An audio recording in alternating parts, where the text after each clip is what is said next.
streets have never been so quiet. The squirrels found a new hideaway. Tomorrow will never be the same. There is so much hope in our hearts. Brick by brick we shall overcome and walk right into a new start. Welcome to the brand new world. We're the children of our Mother Earth. Reach out your hands, let us heal our earth together. Welcome to the brand new world.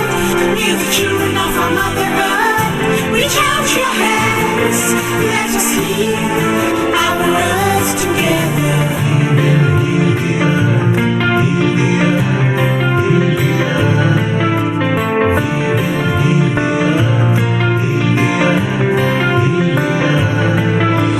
Birds are flying strong and fearless. Green is greener in shrubs and trees. The skies have never been so clear. Children of our Mother Earth, reach out your hands, let us heal our earth together.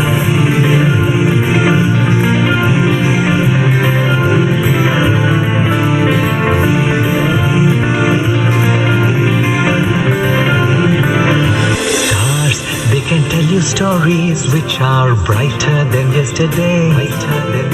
The streets have never been so quiet. The squirrels found a new hideaway. Tomorrow will never be the same.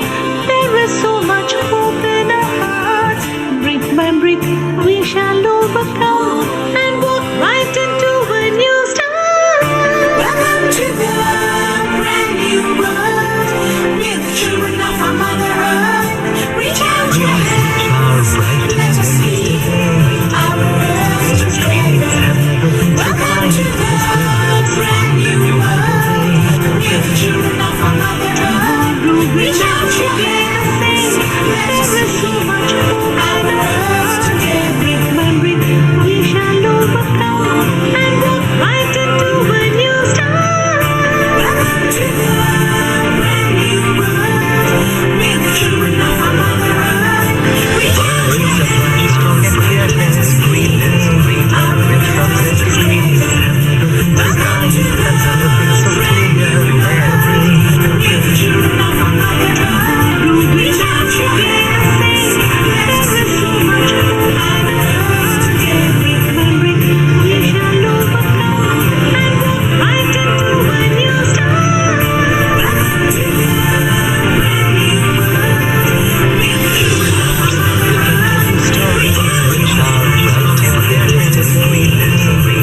The streets have never been so quiet. The squirrels found a new hideaway. We're the children of our Mother Earth. Reach out your hands, let us We shall overcome and walk right into a new start. welcome to the brand new world. We're the children of our Mother Earth. Reach out your hands, let us heal our earth together. Welcome to the brand new world. We're the children of our Mother Earth. Reach out your hands, let us heal our earth together.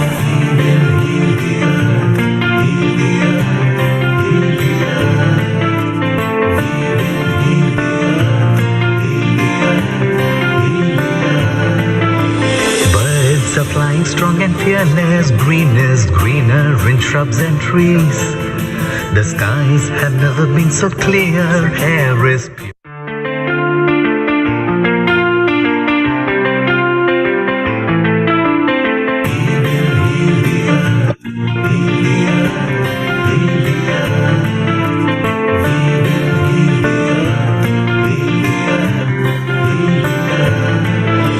Stars, they can tell you stories which are brighter than yesterday.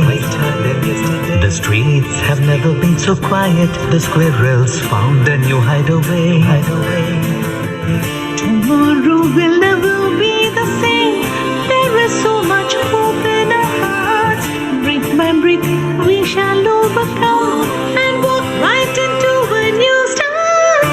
Welcome to the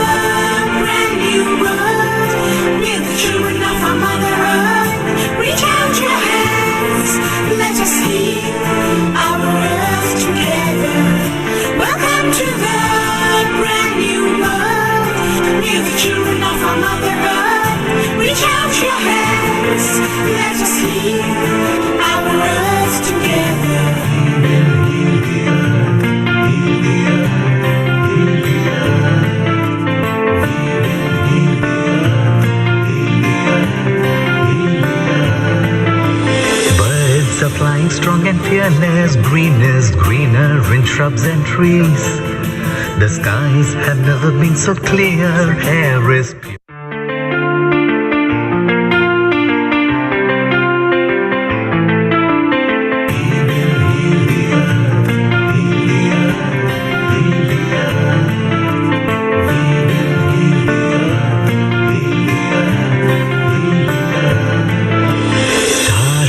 Can tell you stories which are brighter than yesterday. The streets have never been so quiet. The squirrels found a new hideaway. Tomorrow will never be the same. There is so much hope in our hearts. Brick by brick, we shall overcome and walk right into a new start. Welcome to the brand new world. We're the children of our Mother Earth. Reach out your hands, let us heal our earth together. Welcome to the brand new world. We're the children of our Mother Earth. Reach out your hands, let us heal our earth together.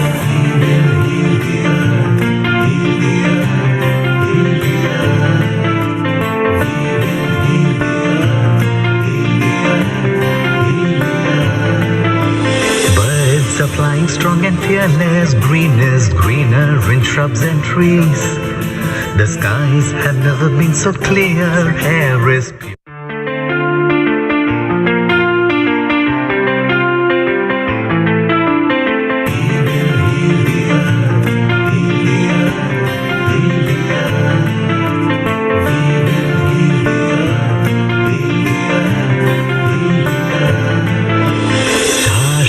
Can tell you stories which are brighter than yesterday.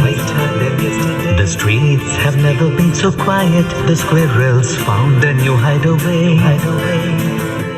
Tomorrow will never be the same. There is so much hope in our hearts. Brick by brick, we shall overcome and walk right into a new start. Welcome to the brand new world. We're the children of our Mother Earth. Reach out your hands, let us heal our earth together. Welcome to the brand new world. We're the children of our Mother Earth. Reach out your hands, let us heal our earth together.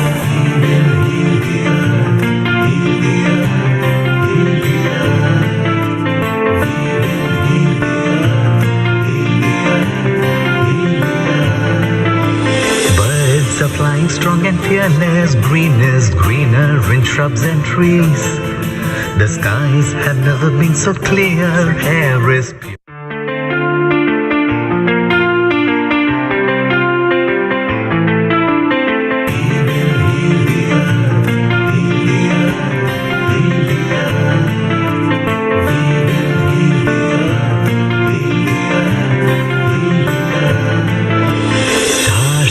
Can tell you stories which are brighter than yesterday. The streets have never been so quiet. The squirrels found a new hideaway. Tomorrow will never be the same. There is so much hope in our hearts. Brick by brick, we shall overcome and walk right into a new start. Welcome to the brand new world. We're the children of our Mother Earth. Reach out your hands, let us heal our earth together. Welcome to the brand new world. We're the children of our Mother Earth. Reach out your hands, let us heal our earth together.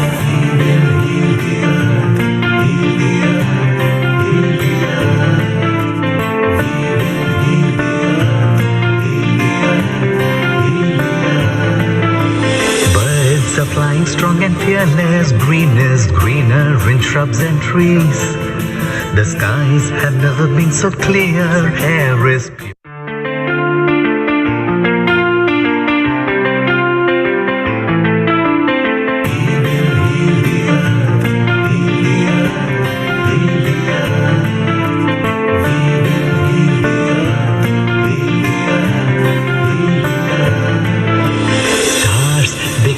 you stories which are brighter than yesterday.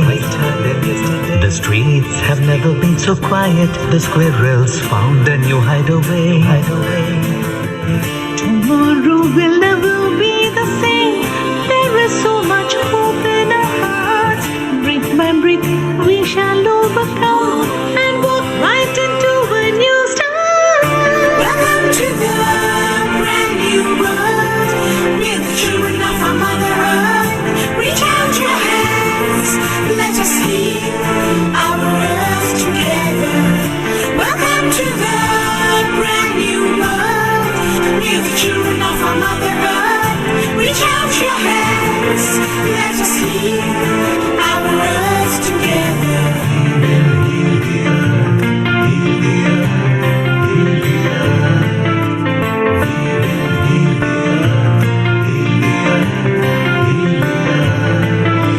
Birds are flying strong and fearless. Green is greener in shrubs and trees.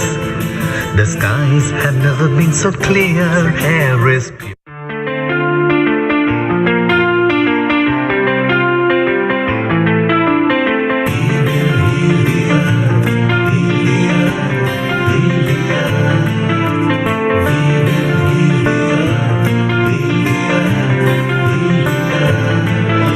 Stars, they can tell you stories which are brighter than yesterday. The streets have never been so quiet. The squirrels found a new hideaway. Tomorrow will never be the same. There is so much hope in our hearts. Brick by brick, we shall overcome and walk right into a new start. Welcome to the brand new world. We're the children of our Mother Earth. Reach out your hands, let us heal our earth together. Welcome to the brand new world. We're the children of our Mother Earth. Reach out your hands, let us heal our earth together.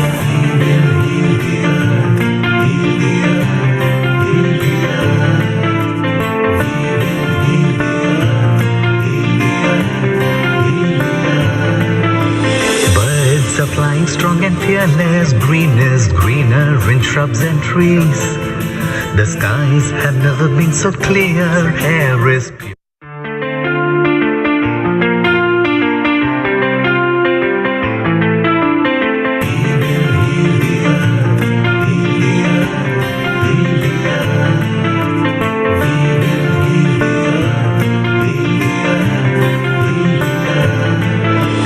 Stars, they can tell you stories which are brighter than yesterday.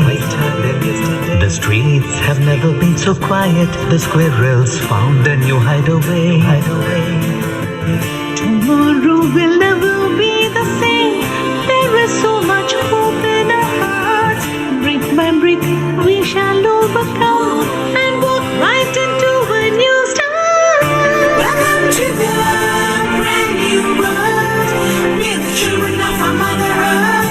Reach out your hands, let us heal our earth together. Welcome to the brand new world. We're the children of our Mother Earth. Reach out your hands, let us heal our earth together.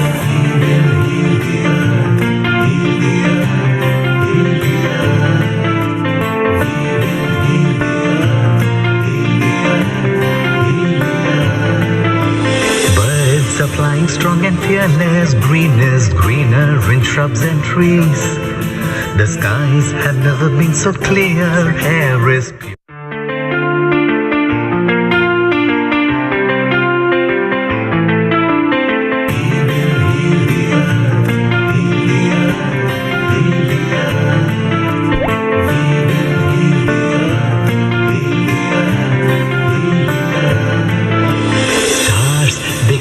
Stories which are brighter than yesterday. The streets have never been so quiet. The squirrels found a new hideaway. Tomorrow will never be the same.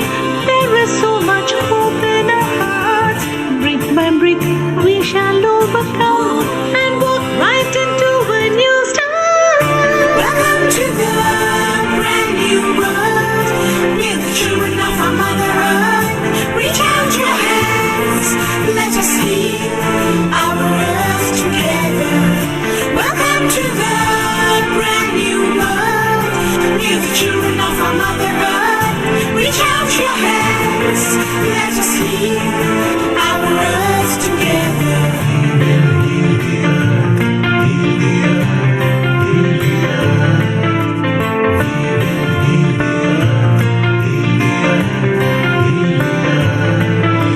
Birds are flying strong and fearless. Green is greener in shrubs and trees.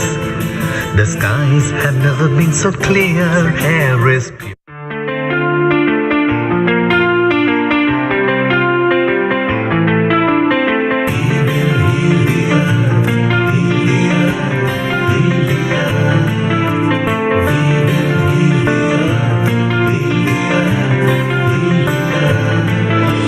Stars, they can tell you stories which are brighter than yesterday. The streets have never been so quiet. The squirrels found a new hideaway.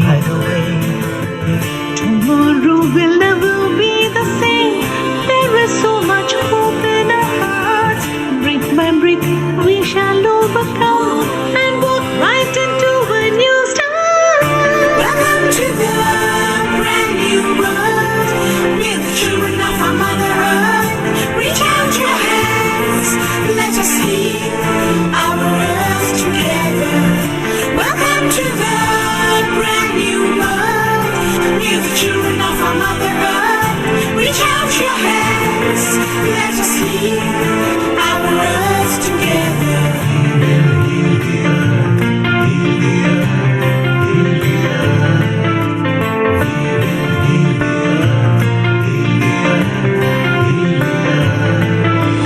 Birds are flying strong and fearless. Green is greener in shrubs and trees. The skies have never been so clear. Air is We're the children of our Mother Earth. Reach out your hands, let us heal our earth together.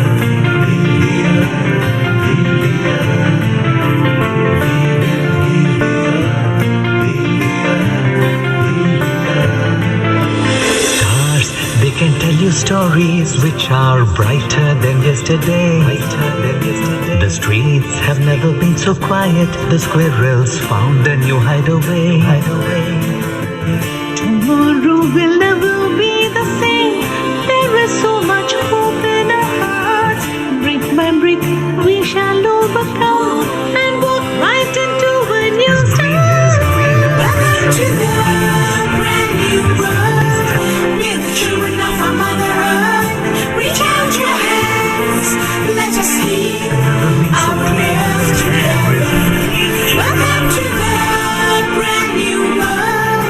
We're the children of our Mother Earth. Reach out your hands, let us heal our earth together.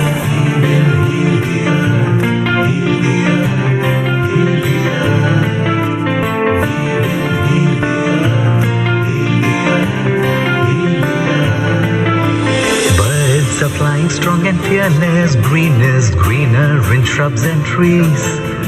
The skies have never been so clear. Air is pure.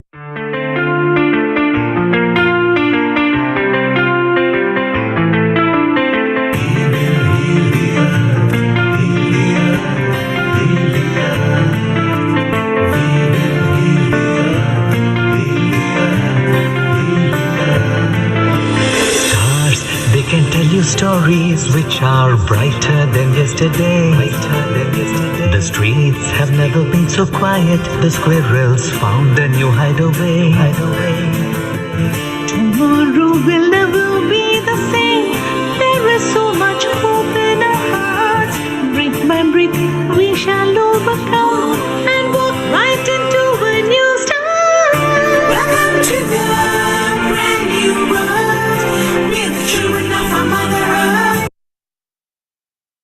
10, 9, 8, 7, 6, 5, 4, 3, 2, 1.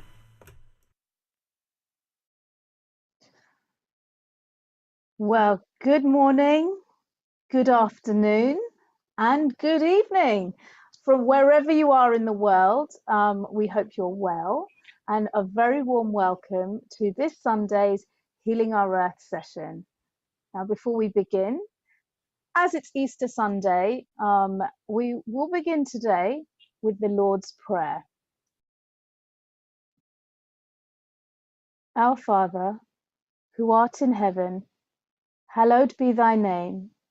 Thy kingdom come, thy will be done, on earth as it is in heaven. Give us this day our daily bread, and forgive us our trespasses, as we forgive those who trespass against us. And lead us not into temptation, but deliver us from evil.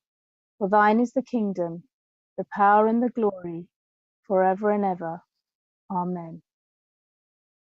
Wishing you all a very happy Easter. And we now will have 3 Gayatri mantras as well. Om Bhurbhuva Swaha Tatsaviturvarenyam Bhargo Devasya Dhimahi Dhiyo Yona Prachodayat. Om Bhurbhuva Swaha Tatsaviturvarenyam Bhargo Devasya Dhimahi Dhiyo Yona Prachodayat. Om Bhurbhuva Swaha Tatsaviturvarenyam Bhargo Devasya Dhimahi Dhiyo Yona Prachodayat. Once again, a very warm welcome to you all from all of us here at Healing Our Earth on Easter Sunday. We're here in the UK, the sun is shining, and it really is a day for renewal. And we really hope that all those with children, have you done your Easter egg hunts? Have you eaten loads of chocolate? I woke up today and my son said to me, "Mummy, we can't go downstairs just as yet, because the Easter bunny is downstairs hiding all our Easter eggs, and I hope he's wearing a face mask." So clearly he's also making sure that the Easter bunny is staying safe in our house, hiding Easter eggs. And yes, we did have lots of Easter eggs hidden around our house, and I really hope you all did too. So the little Easter chicks come out today as well, and like we said, it is definitely a day of renewal. And here at Healing Our Earth, it is our 68th session today. So a really big milestone, 68 sessions. We've been going for over a year, and, you know, sharing happiness, good, positive energy during this COVID period. And obviously, we really do hope you're staying safe, well, and wherever you are in the world. So 68 sessions today. You can follow us on all our social media, Facebook, Instagram, YouTube. Follow us on all our social media. So 68 session at Healing Our Earth, and once again, a very warm welcome to you all. So 68 sessions have gone, and on the 11th of April next year, we will also be celebrating our first anniversary. So who would have thought a year later, we are still sitting here on Zoom, sharing so much positivity. So first year anniversary taking place next week, and we hope that you will all tune in to that as well. So without further ado, it gives me great pleasure to introduce our first guest today. And we've got a great lineup throughout the day, and we really do kick off with a bang, as they say, all the way from Malaysia. We have Dr. Wai Ting Lee. Now, she's very exciting, and I am so privileged and honored to be able to introduce her here today at Healing Our Earth. She has so much energy, so much knowledge, and it's just great that she's able to share this with us today. So Dr. Wai Ting Lee is a is an intuitive mystic healer from a lineage with natural physicians. She is the principal of Earth Star Holistic Consultancy, collaborating with medical doctors and researchers in the field of integrative medicine. Such an interesting topic. She consults for spa, hospitality, and business sectors. She's a US qualified holistic health counselor and holistic bodywork therapist with various certifications.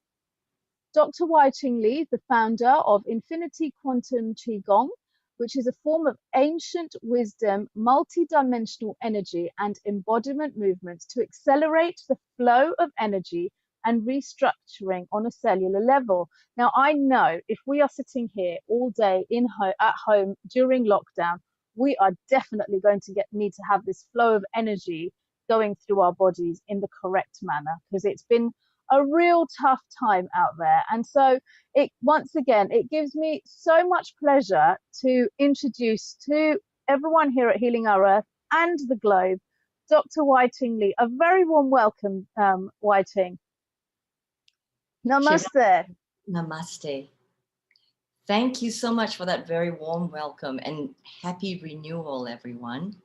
So this is a time of rejuvenation, springtime in your time zone, in the temperate lands, and it's always pretty much the same in this tropical land here. It's just rainy today, and rainier or sunnier or hotter. So it's pretty much equal.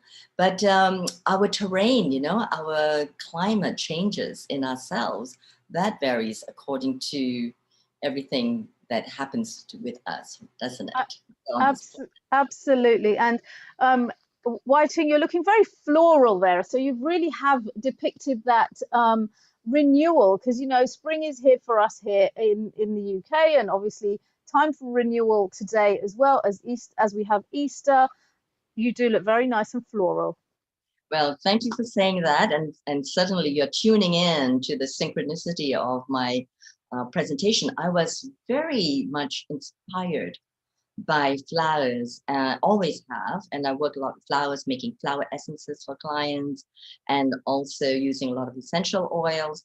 And this time I thought what would be appropriate to share with you is actually culinary creations with edible flowers. Oh, I see. Now that's lovely. And culinary flowers, look at that. Culinary flowers just put a smile on our faces. That's nice. So I have here, and you'll see a nice little video I just made for all of you for Healing Our Earth, is that I have here some miniature roses, some marigolds. This is a Brazilian snapdragon. Isn't that beautiful? Beautiful. And this one is this is a, what you call it? Yes, right. Can't remember, but it'll come back. It is let's see, I'm trying to remember. It'll come back with me. And then this is a coral vine, and we'll be cooking with this. Oops, cooking with this later. There we go. Yeah. So I love flowers especially, and then I have one which I didn't do, and this one is the torch ginger, and I hope to introduce that to you. And I know that you're having a beverage there, and I have a very special one called Rebel. See, I am having a beverage, and unfortunately today, normally I would sit here with a glass of hot water with some turmeric in it and try and, keep my immunity levels boosted or whatever. Today I'm having not a great day, and I am sitting here with my mug of coffee. Well, coffee can be medicine, and that's what we'll talk about in something called applied kinesiology, as you allow me to unfold the presentation. And we can even do perhaps a testing for you over long distance, because that's what I do for clients, since I can't be in London, where I have an office, and also around the world, Los Angeles and New York. And so I do a lot of work through long distance now, so I can test people through applied kinesiology. This is through resonance theory, and online. So I can actually test you to see if coffee is good for you today. Wow. I mean, that's great. And I'm hoping it would say, yes, it's good for me, because one cup of coffee is all I have every day. But I'm sure there are many other people out there that are so reliant on that coffee as well. So great concept here. I'm going to stop talking, I think, and I'm going to hand over now to Dr. Wai-Ching Lee, who is really going to share some really, really good knowledge with everyone here at Healing Our Earth. Yes, I hope that everyone would benefit even a little bit, and welcome to Stay in Touch. So I remember to, first of all, share screen, and then do let me know if it's coming on. Yes, we can see your screen. Beautiful. And then, yes, does that work? Yeah. Thank you.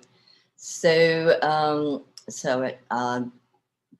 actually, Shivali has already introduced me, and I have a holistic consultancy in many different ways, and I'm super happy to be here doing this Easter vegetarian kitchen and also achieving good health gastronomically. I used to be in the culinary field, so I used to like balance 6 wines with the food, you know, and it's very high fat, high art kind of a culinary creations. And now I design menus mostly for cancer patients and patients of a different imbalances. So I love doing that because it's really creating amazing functional food that really helps people. So in my holistic approach, I'm actually a energy healer. So I also definitely work with the energies of food, the energetics of the plants. So this is a thermography photo of energy patterns, and this is done with Dr. John Rogerson, who's in the UK at the moment. And he shows the various energy patterns in the body, and that when a healer comes into the scope of the camera, let's say, there's a flash of white light, which shows a spectrum of light that a healer brings through to be diffused into the human system. So this is my second talk here. The first one was on quantum medicine and energy healing. And so I'm really happy to go on with talking about vibrational medicine. So vibrational medicine is really not new at all. It's ancient science, and it's ancient ways of just feeling and knowing and sensing ourselves and our environment, including the food, and also how we move in this world. So it includes the embodiment practices of yoga, qigong, dance, and martial arts, and certainly sound healing, as with the prayer that you just so beautifully shared, Shivali, the Lord's Prayer and the Gayatri Mantra. And these are all really bringing through the frequencies and resonance of healing with the intention that goes out into cyberspace, right? And so this is what vibrational medicine is. And so it's not so mystical, right? Nor so out of the norm of everyday thinking in terms of science. So we can discuss that as we go along. So there's so many ways that we can increase the vibration of our energy systems. And definitely, as we're speaking today, it's about holistic nutrition. So it's through organic foods, superfoods, supplements, and even IV infusions of, let's say, vitamin C. And there's herbal concoctions, decoctions, and using essential oils, flower essences, and so on. And definitely colors is a part of it. That's why making food and creating nourishment has to do with the visuals as well, you know, rather than a brown slop of something in a bowl that's really chipped or very unappetizing. So it depends also on how we take in the visuals, and we take in the smells through our olfactory system, and then also through the taste sensations. And finally, the love that is infused into the food by the people who cook the food and people who actually grow the food and transport the food. So it's all really important in terms of the energetics. So here, very quickly, I'll show that the vibrational medicine in modern terms, it can be X-rays, CAT scans, and ECGs, and so on. And all these on the right-hand side, you can see MR scanning, heart pacemakers, and their magnets, and so on, besides all what you think is energy medicine, right? Crystal healing, and color therapy, and so on. And we've already talked on the sound healing, so thank you for that. So the talk today is about holistic nutrition for optimal health and healing. And part of it, as I told you, is really in the greater whole of other modalities. So I've spoken about food, essential oils, and frequencies, as you can see from this poster, and also done plant-based cooking demos in Singapore, in San Francisco, and in India, actually. So these are some of the items that I've cooked and designed. And you can see here, that's all vegan. And so there's the pineapple with cucumber and pomegranate seeds. And you can already feel that it's charged with lots of antioxidants and a lot of enzymes that's really good for the digestive system. So we start with that. And then we go on to a green curry with eggplant and tomatoes, and then with tofu and tempeh. Very good source of protein, but only for those who is suited or copacetic with bean products. And we'll talk a little bit more about that. And then we went on to quinoa with a spice. It's like a really like a pilau. And that's one of my favorite ways of actually creating quinoa. And then, of course, ending with a mango with a coconut cream that's colored with a bunga telang, or it's called clitoris vulgaris, actually. It's a beautiful butterfly pea flower, and I'll be making a tea with that and topped with coconut. So these are some of the things that I've done, besides others. This is the most recent. And then, so I really believe in food being your medicine and medicine be your food, as is proposed by Hippocrates in ancient times. But also, very much so, you are what you eat, but also you are what's eating you. So we always have to look at how we eat food, whether we eat food angrily or in a rush or with a lot of stress, and the attitude that we come when we eat food. Try not to eat food if you are really have all those negative energies. And I'll show a little later how the frequencies are. There we are. So basically, as we know, we are all concerned about building up our immune system with nutrition, and also boosting our energy system. So let's say with vitamin C, D3 with K2, selenium, zinc, and other, let's say, herbs and spices and roots. For example, turmeric, the curcumin is really important in being anti-inflammatory, as is ginger. So looking here and frequencies with food, you look at COVID virus has a vibration of 5.5 and dies with 25.5. So we want it to be higher. And so if you can look very carefully here, if you can read it, pain, fear, irritation, noise, pride, and superiority even. Yes, pride goeth before a fall. And so all these have frequencies. We are all frequencies, which is now a little bit of quantum science, scientific talk, but we really don't need to know all that. So here, the generosity, gratitude, and compassion has such high frequencies. Frequency of love and compassion for all living things is 150. And unconditional love and universal love is 205. And you see, even by me saying the words, I soften in my heart. And the heart has 432 hertz. And when we feel that, for somebody, actually the hertz goes out and the frequency goes out to somebody when we care about somebody or when we are in prayer. So we will consider this. Seem to be moving on. I think we have to kind of linger around here for a while, it seems. Let me see. Oh yes, here we come. So plants and herbs as frequency, information, it's intelligence. So there's a difference between natural and extracted constituents of the plant. For example, sugar has 25, and sugar cane has 310. That's sugar cane itself. The sugar cane itself has a frequency of 310. But once it's hydrolyzed into sugar, it's 25. And then when it's white sugar, almost 0. So it's coffee, Shivali, look. So the coffee itself, once done, yes, and decaf is one of the worst, of course, because they use a lot of chemicals for that. And when you have the pure Arabica, it's 310. So coffee can be a food. Unfortunately, it's overused as a stimulant. And it was used in the past to really boost someone, let's say, and then most of the times they detox from it. So that's why it's so difficult for people to really move themselves from an addiction. Addiction is when you find it difficult to release yourself from a substance, and people have difficulty, they get headaches, which is actually a way of detoxification, as you know. That's why sometimes we have colds and flus, because it's time to detox.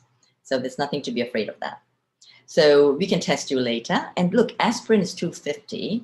A willow bark is aspirin is a derivative of willow bark. And willow bark itself is 750. Cocaine is 5, very low, you know, and the frequency, they've even combined frequencies with emotions, and that is a lot of fear in that, embedded in the cocaine. And coca plant is 540 something, I can't see it through here. Heroin is 1, and poppy plant itself, which is derived from poppy plant, is 500, it's love.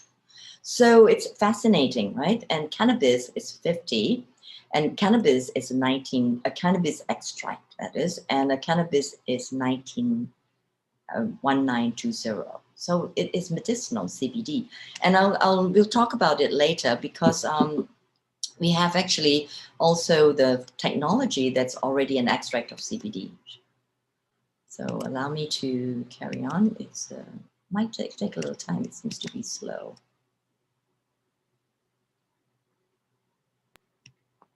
Is that interesting for you, Shivali? Absolutely. I was just about to say that's really interesting, especially obviously how reliant we are on things like coffee, as well, coffee, sugar. Now the whole discussion over the cannabis and all of that is quite interesting, because it's obviously been a hot topic, how medicinal how many medicinal qualities cannabis can actually have as well. So a very interesting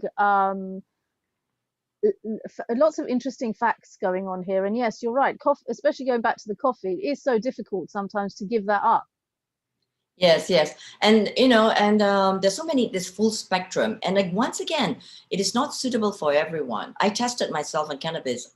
It doesn't suit me. See? So later I'll talk about the applied kinesiology. This is like the next step to holistic nutrition. It is so important. And for example, peanuts is deadly for some people, right? Yes. Yes. And honey for me, it makes my bronchial tubes constrict. And so, you know, it's not good for me. And neither is coffee. But, you know, green tea or this roselle tea I'm having is excellent. So I test everything. And that allows us to rejuvenate and increase in vibrancy, as well as to youth, to go into youthing. That means anti-aging. Yes. And I think a lot, especially this last year, I think a lot of people have felt that age has crept up on them. Yes. Because you're at home, you know, or situations have changed. So obviously detoxing and stuff is become really, really important now, I think, as everyone takes a real stock of their health and well-being. Right. And then also the worry and the concern regarding the viral infection.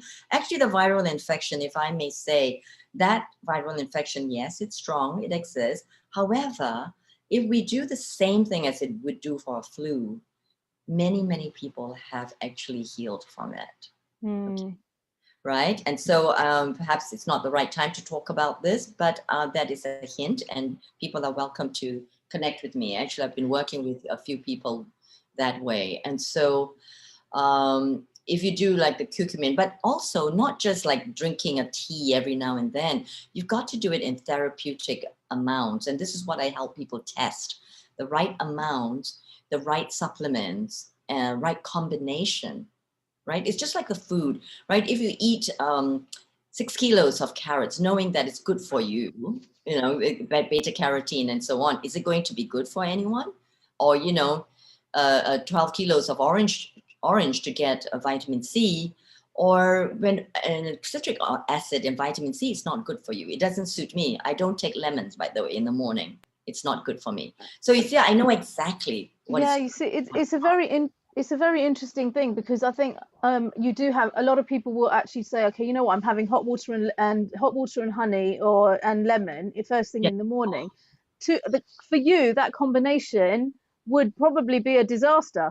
It is, and that's why when I follow this, I would take lemon and honey, and I would feel worse. Honestly, I would have more phlegm. I would cough and cough. I wouldn't stop coughing, and I said, "What's going on here?" So I thought that at that time that I would have more a worse situation until I discovered applied kinesiology. Likewise, when I was living in France, I was enjoying myself with lots of wines and cheeses and cream sauces and all that, and of course the wonderful desserts.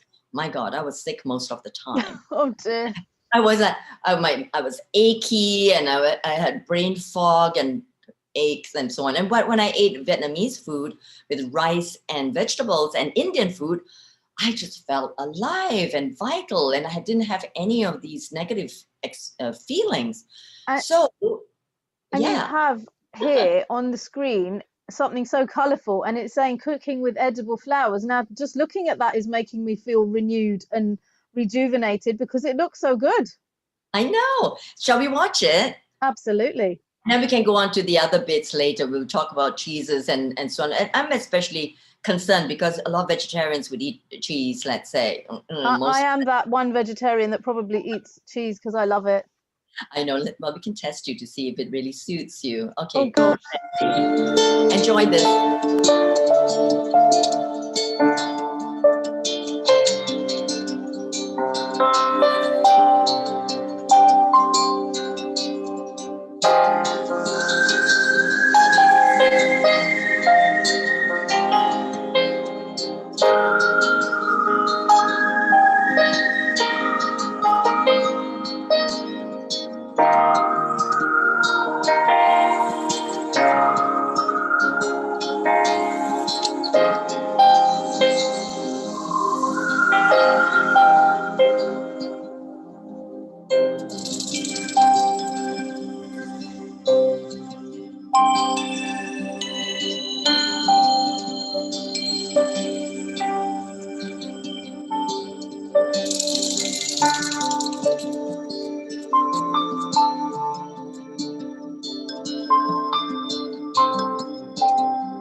So we're going to make a smoothie bowl with tofu. And as you know, that tofu is not suitable for everyone. And by the end of the series, you would know whether it's suitable for you through applied kinesiology, which we will speak about. And so this is organic tofu. Always make sure that the tofu you use or any bean products are organically grown, non-GMO beans. So there's several reasons for that. And all very valid in keeping yourself healthy. That is assuming that the tofu, the soybean, or any bean products is suitable. So this is very easy, and as we have shown a little bit earlier, we can really create the tofu as a sweet dish or a savory dish with a little bit of sesame oil, some soy sauce, and also some chili powder on that, and we've garnished it with some beautiful rose petals. So it can be a savory dish. Now the classic savory dish for the Chinese is scallions and ginger slices. So here we're going to do something sweet, and it's well known now to have smoothie bowls. So we'll put this tofu into the blender, and then we're going to sweeten and color it. And also coatonize it with more nutrients with the dragon fruit. This we can adjust the color as we go along, and also the flavor. And we would add in, you can try soy milk if you like, or almond milk. So we just add a little, just to liquefy it. But it depends on the texture that you prefer. Let's see. I'll just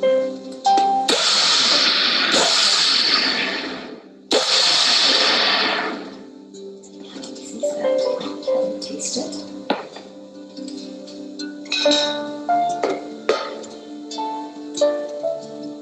Pretty color. Really creamy, delicious. And we can add in a bit of coconut flour sugar. Since we are focusing on edible flowers, please just measure out, because you might have the whole jar in it. And I don't like the desserts that are too sweet, so it's just to bring out the flavor. So we have about 2 teaspoons in there. So just want to blend it again.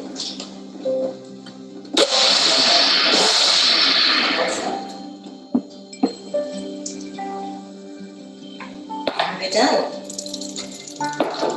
So let me pour it out, and you can chill it into individual bowls or one bowl. There we are.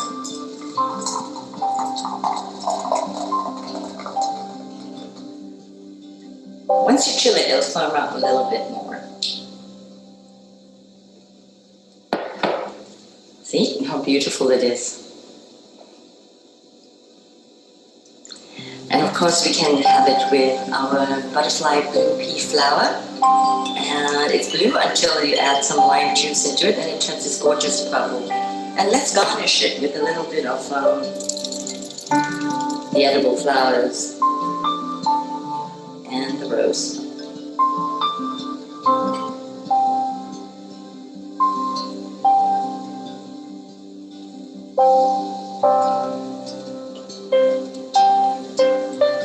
Just put it to freeze, and there you have a full bowl of protein.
Okay, how is that?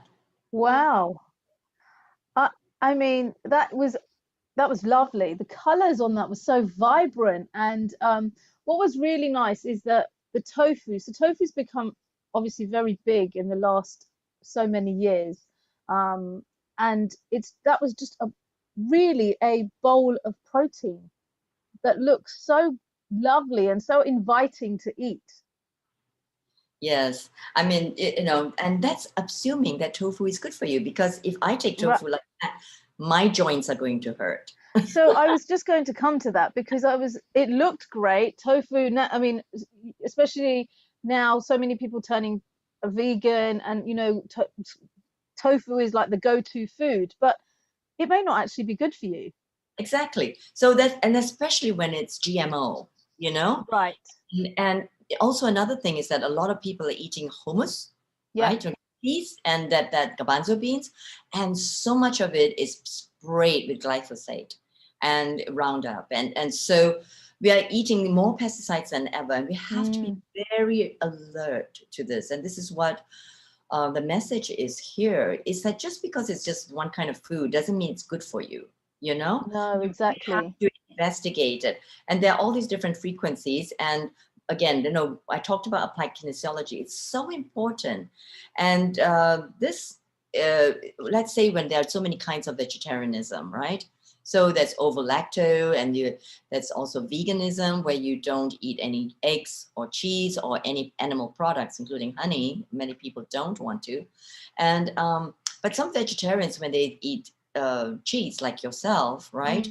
And I have here some cheese, which I have in the fridge, this is a Gouda, and this is Parmesan, right? All organic, but Parmesan suits me and not the Gouda.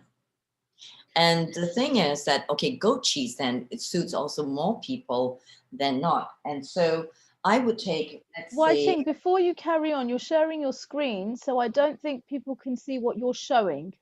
Oh, I'm...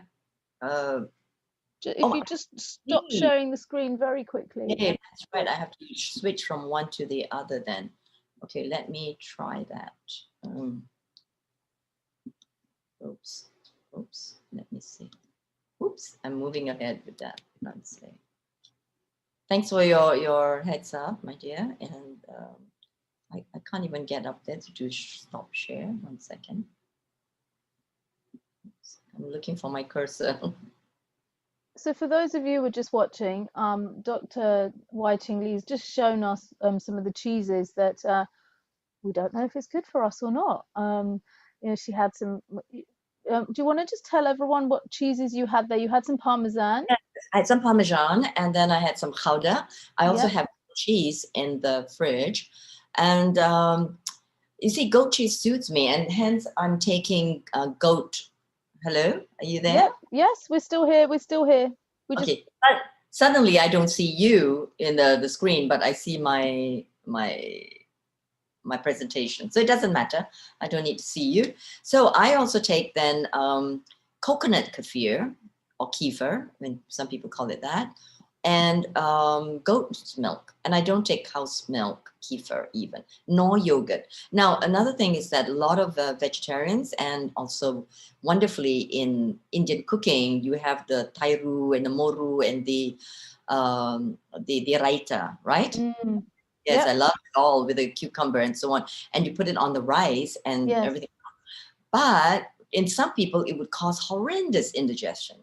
Yes. And flatulence, right? And it's interesting because I guess when you have a place, some rice, and you put some raita on it, the first thing people think, oh, you know what's good? It'll calm everything down, cool you down, because it's, I can see on your face already, you're thinking, oh my goodness, this is my worst nightmare.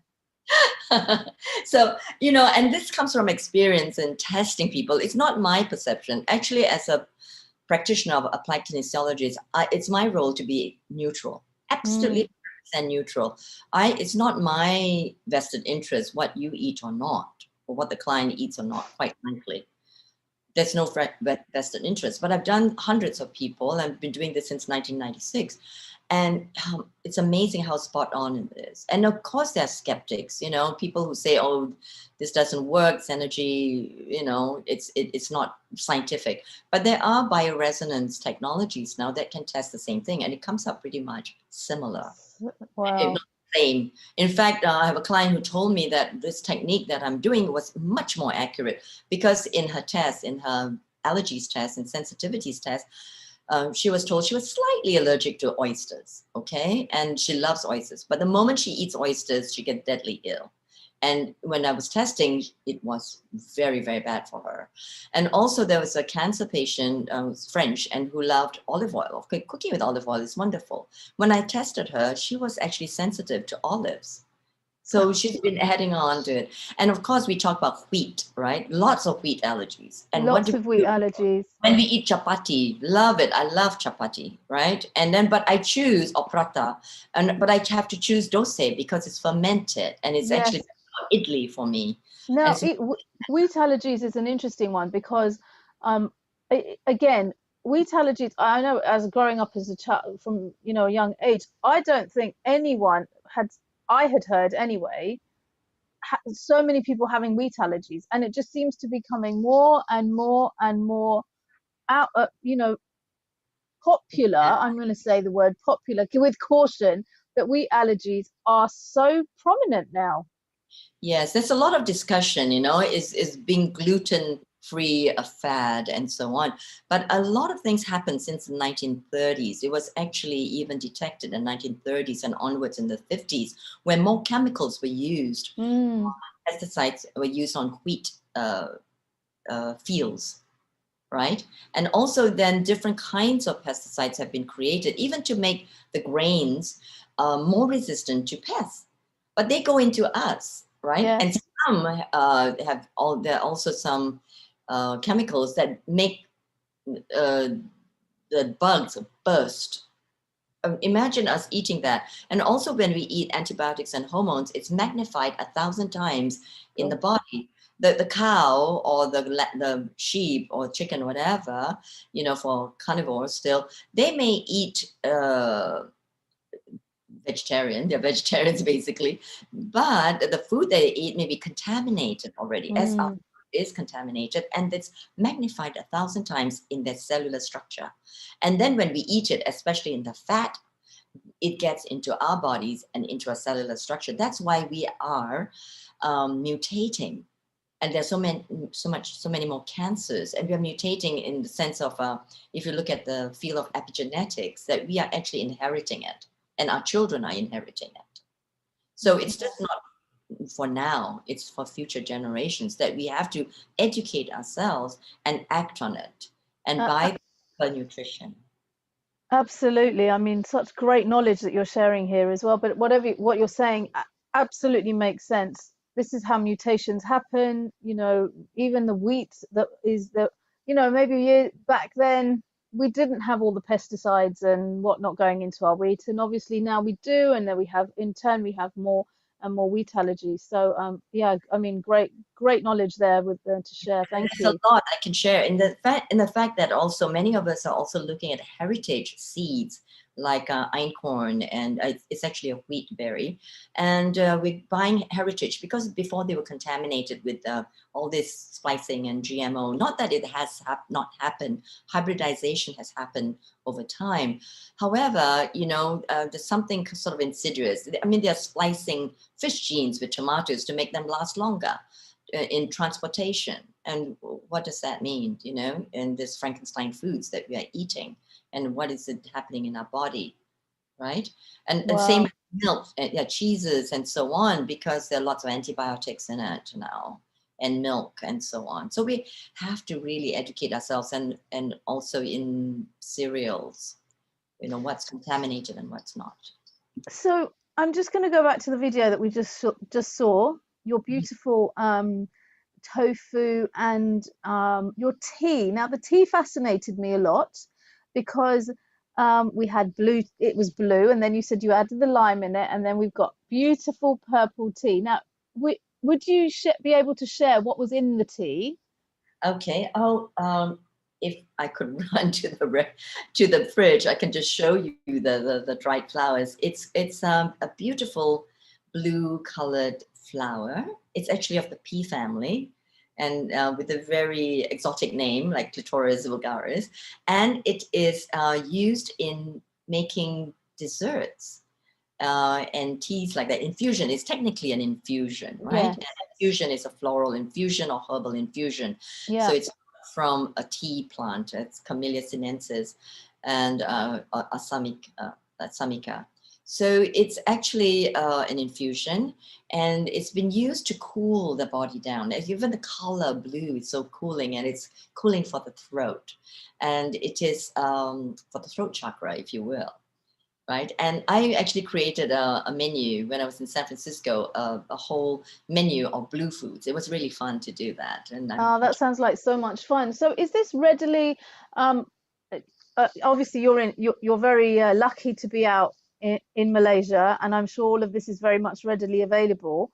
yes, I Um, just plucked these. I just plucked this from the garden, the there you edible go. You garden. see, plucking it from the garden, I'd love to do that. Is it readily available UK, US? And some of it, but it's horrendously expensive now because it's very chic and very hip now for the Yes. whole culinary world to be using it. So please write me, and I could send anyone some, right? And it's part of the range that we're doing, including the Rosella, which is wonderful as well. I just got this from the garden as well. Oh, So how lovely, just plucked from the garden. yes, yes, I know this one. And this is at the end, you see also me scooping some of the jam. So I made some Rosella jam. I can't see myself. I hope you can see it. We can see it, yes. Beautiful ruby red color, and it's packed with vitamin C, and I just cooked it down a little bit. And so it's still very nice. And it's also good with cheese. If you're eating cheese, just like quince jelly, or just an apricot preserve. And then if you're eating meat, then it's also a good accompaniment with that. Lovely. So we can. I love going on with this and finding variations and so on, and also getting the right combo, because most of us like to eat a lot of different tastes. And I Yes. tell you, when I eat Indian food, I just can't stop because I just love it. And it's just like I tend to overeat, and that is that is really quite not a virtue, we shall say. And so I'm just like laid up in bed, like I need my nap, right, to let the blood flow into my digestive system and digest. Yes, and I think many people will agree with you that having a good Indian meal, and then you do definitely need a good afternoon nap that follows, just to have it all come back down to some sort of normality. You're feeling a bit sleepy. Right. So, see, like I don't have yogurt with my meal with that, just because I know it's going to mess my system up. I know it's going to ruin the meal for me. So, and then maybe for other people around me too. So, you have to know what to eat and what not to eat. And it will come down to this science now, especially at this time. We can't just afford to just eat willy-nilly. If we are really thinking about optimal health and healing, from cancers, or even prevention of viral infections, what I mean, that we really have to be the top of the health. And really, people can contact me, and happy to give like a 15-minute free consult to everyone, and then we can see if we want to work together on this. So moving right along too, very important to eat foods that are healing. We also need to know what's toxic to us, that food can be poison. For example, a lot of vegans are lacking in B12 and iron because they're not taking the right foods, right? Because we find that kind of minerals and nutrients in meat products, the offal especially. But there's one that I have been taking for 30 years. It's called spirulina, and it's has all the amino acids and B12, one of the rare greens that have B12 and iron, and astaxanthin is also really good. And of course, the protein, let's say quinoa or broccoli is even higher protein than milk, for example. I'm just giving some examples of this, right? What we have to be careful is about the toxic load of the pesticides, the glyphosates and so on, and also the gluten, the allergens, and then, as I mentioned, the epigenetics. So it's a balance of both, what to eat and what not to eat. Okay, we got that, right? Yes, I think that's very important, what to eat and what not to eat. Yes, and how to eat also, slowly, not over an argument, and with grace. And as an aside, it takes about 7 minutes from saying grace and blessing the food with your hands to actually making a molecular change in the food or drink. So Now that's a very interesting concept there. 7 minutes. Yes. Now, most people don't have time for 7 minutes really there. And I've been with my other friends and the energy healers, and we're just energizing the food, holding hands and blessing the food in a restaurant. And quite frankly, people look at us and say, what's going on here, you know?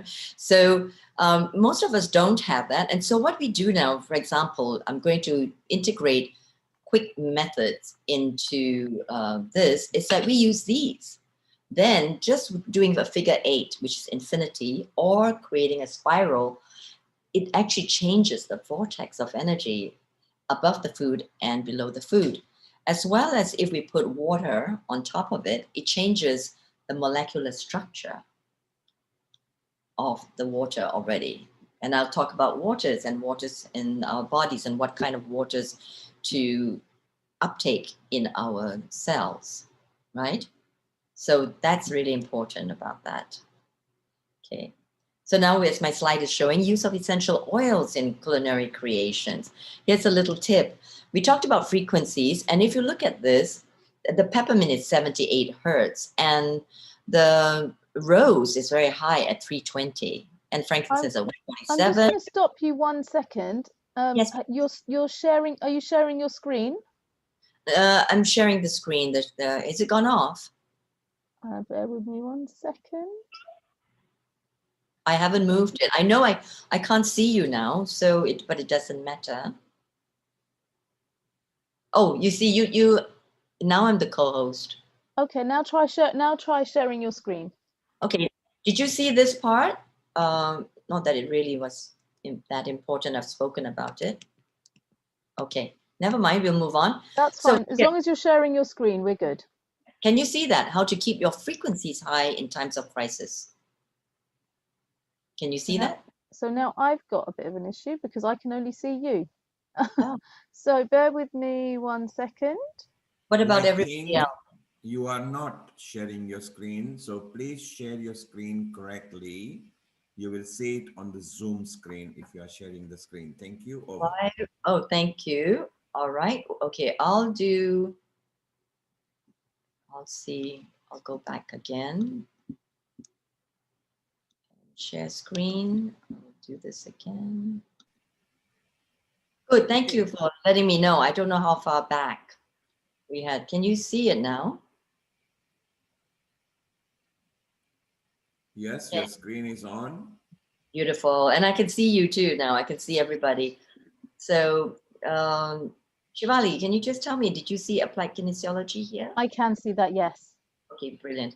Okay, now I will do play so it takes up the whole thing. Did you see it earlier then? Yes, we saw that earlier as well. One, you've seen that. Yes. And Yep. and now we come to this, which you haven't seen. Which we haven't seen, no. Okay, all right. So what I'll do is I'll bring it up. Getting pretty good at this tech thing, you know? We've all learnt. We've all learned, huh? And see, it's brilliant. I really admire. I like tech. I do, if it's used for the right purpose. So Yeah. here we have the peppermint at 78 and rose, and lavender is 118. Here I'm going to give you a tip on how to use essential oil. Instead of like pouring, now you can see this peppermint here, pouring it on that, and I've actually aired too much on the excessive side. So now this is a tip on how to use essential oils, but make sure that it's edible essential oils and also organic, you can. So here, this is a tip. If you use a toothpick, as you can see, yes, put it in the essential oil and then stir it in the sauce or whatever you're making, right? So it'd be just right. And then you keep testing it to make sure it's just right. Because, you know, for example, what's wonderful is that I've got my secret, the oregano oil in the tomato sauce. And let's say a bit of lavender in a fruit salad is magical. So I've given you my secrets already. And besides it being very healthy, and you can use it, of course, as a diffuser and directly on the body. Now, we discussed that a little bit. The conventionally grown food and vegetables and livestock. And then there's organically grown, transitional, permaculture, biodynamics and hydroponics, and there are many different ways of doing that. And there's you can do your research, but you have to research on what's actually being used in conventional. Conventional just means there's a lot of pesticides and fertilizers, and which ones are being used. And organically grown, there's certain types of pesticides, usually like natural ones like pyrethrum, that can be used, but it's not used in, let's say, biodynamics, which is a very esoteric form of agriculture. However, it goes way back to our ancient times when we used to do it according to the full moon and planetary cycles. And it's developed by Rudolf Steiner in the 1930s, and amazing results in producing fruits and vegetables. And also there's husbandry in that, and they produce milk. And you see, even then, even though it's biodynamically produced milk, and I tried it, it still doesn't suit me. So it just doesn't mean that just because it's organic or biodynamically produced, which is so wonderfully elevated, it still suits me. It still didn't. Okay, and so one also has to question the use in hydroponics, because it's all chemical solution. And of course, there's now vertical growing, as well as different kinds of irrigation, fertigation, and using these chemical solutions. And some of them are now becoming more natural, using microorganisms, but it's also, a lot of it's still chemical based. So you have to find out and research. Of course, we can talk about it another time. And transitional means that it's going from conventional to any of these systems. So when we look at this ecology of ourselves in relationship to our optimal health, we have to also ask the question now of building our immune system, and also the germ theory and terrain theory. So the germ theory is assuming that there's a bacteria and virus that affects our health, but actually it's a terrain. It's our environment, our waters, and our interstitial fluids between the cells that really matter, and how they speak to each other, how they communicate in the synapses, and how the nutrition is being taken up by the cells. Okay, so this is something that's very important, as well as the pH of the blood. There's also another system of deciding which foods is suitable for one, and that's through the blood type, and also the alkalinity and the acidity of the blood, and what is most suitable. So these systems are really ones that has to be studied more deeply if one just wants to go beyond that into more of a therapeutic approach to foods. Now, here I come to the frequency of these products too. It's so key, because we want to potentize food as much as possible. And I've just discovered this, although I've been using energy products for a long time. What's fascinating is that they're actually using frequencies of lemongrass, tea tree, turmeric, garlic, oregano leaf in these. So you actually get the frequencies of these nature's frequencies in that. I invite you to look at this, the 4-week-old lettuce, and a 4-week-old lettuce with this card, and then a 5-week-old bread, and then the bread with the card. Now, in this time of food, it could lead to food scarcity, but we don't want to bring that in. We're bringing abundance to the planet, to everybody, and also food security. How much food is available to us at any time? And we want to potentize the nutrients, right? And also we want to make food last longer. So this is just a tool that can help us do it if you're not energizing the food with your own hands, and bring it in through what I teach, Qigong or energy work, which is really possible. So this is another topic, right? So look at this now, the 40-day time lapse of a food freshness card, and then without it, the tomatoes. So they do work, and I do advise you to just think about it and energize your food in many ways. Some people put them into pyramids, some people have crystals with it. So there are many, many systems, but think about that. And also storage of food is really important. For example, nuts, a good source of fats and oils. But if it's out there for a long time, it can turn rancid, and it's really toxic. And they create free radicals in our cellular system. So just eating nuts because we think it's high protein, right? It's not all the way healthy. And many people are sensitive to peanuts, as we've talked about, but many also to cashews and other different nuts, right? And of course, we talked a little bit about the different kinds of vegetarianism. Now, there's also the very popular raw food movement. And yes, we should eat about 85% raw, but some things are just not meant to. For example, there's a lot of desserts made with raw cashew, and some soaked, some not soaked. Of course, all beans should be soaked so they sprout a little bit. That reduces the lectins and it increases the absorbability. However, something like cashew, for a lot of food, raw food, it causes a lot of digestive problems. So we also have to be careful about that, right? And especially as we become more sensitive to food, whether we become a fruitarian or raw foodist, the body actually needs to adjust, and we have to really be even more careful. That's why a lot of vegetarians are very sensitive to radiation and also the quality of water. For example, if we were to fast and do this intermittent fasting and actually do fasting, we really should be fasting on structured water, not tap water, and not even, not for a long time distilled water, because that would leach in the minerals on your body. There are, of course, many schools of thought with regards to water as well. And then one can structure water with that and with hands. So, yes? Wai-Ting, we have about 5 minutes left. And I just wanted to go back to the food freshness card. Again, is this something that's readily available? No, that's new in the market. So please, everybody's welcome to contact me for these. Plus, with your questions, I'm happy to offer everyone a 15-minute complimentary session. You know, if you get in touch with me. Why don't you share your link with everybody, or just what your website? We will come to that. Okay, here I will. Let's see. I'm just was trying to. Oh yes, one quick warning. Study, research the effects of microwave on your cells and on your food, because they've shown in a high school test that even water that has been given to plants that's microwave, the plants die. They don't even just dry up, they die.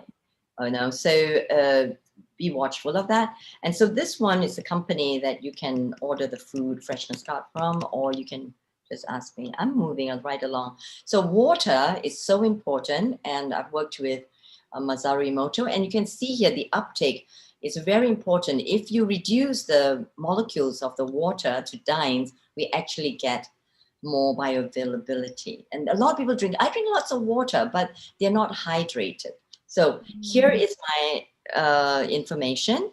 And so I hope that I made it on time for you, and then to go on to the next speaker.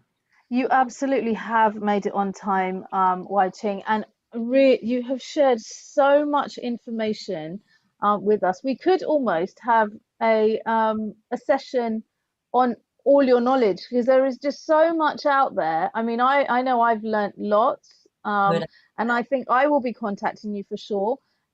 So because it's there is so much that you shared and really given us to think about as well. You know, yes, it's very easy for us to walk up to the tap and just switch it on, drink a glass of water, but are we drinking the correct type of water? You know, it's these sorts of things. And you're right, there are so many different fads out there. Well, I don't know if they're fads, if they're the correct thing. There's so much out there. So intermittent fasting is another big one that's there. You know, people are becoming vegans. There's so much to take in, but you have really, really shared some really good knowledge with us today. And so from all of us here at Healing Our Earth, we are so grateful for this. And yeah, any final closing points from you?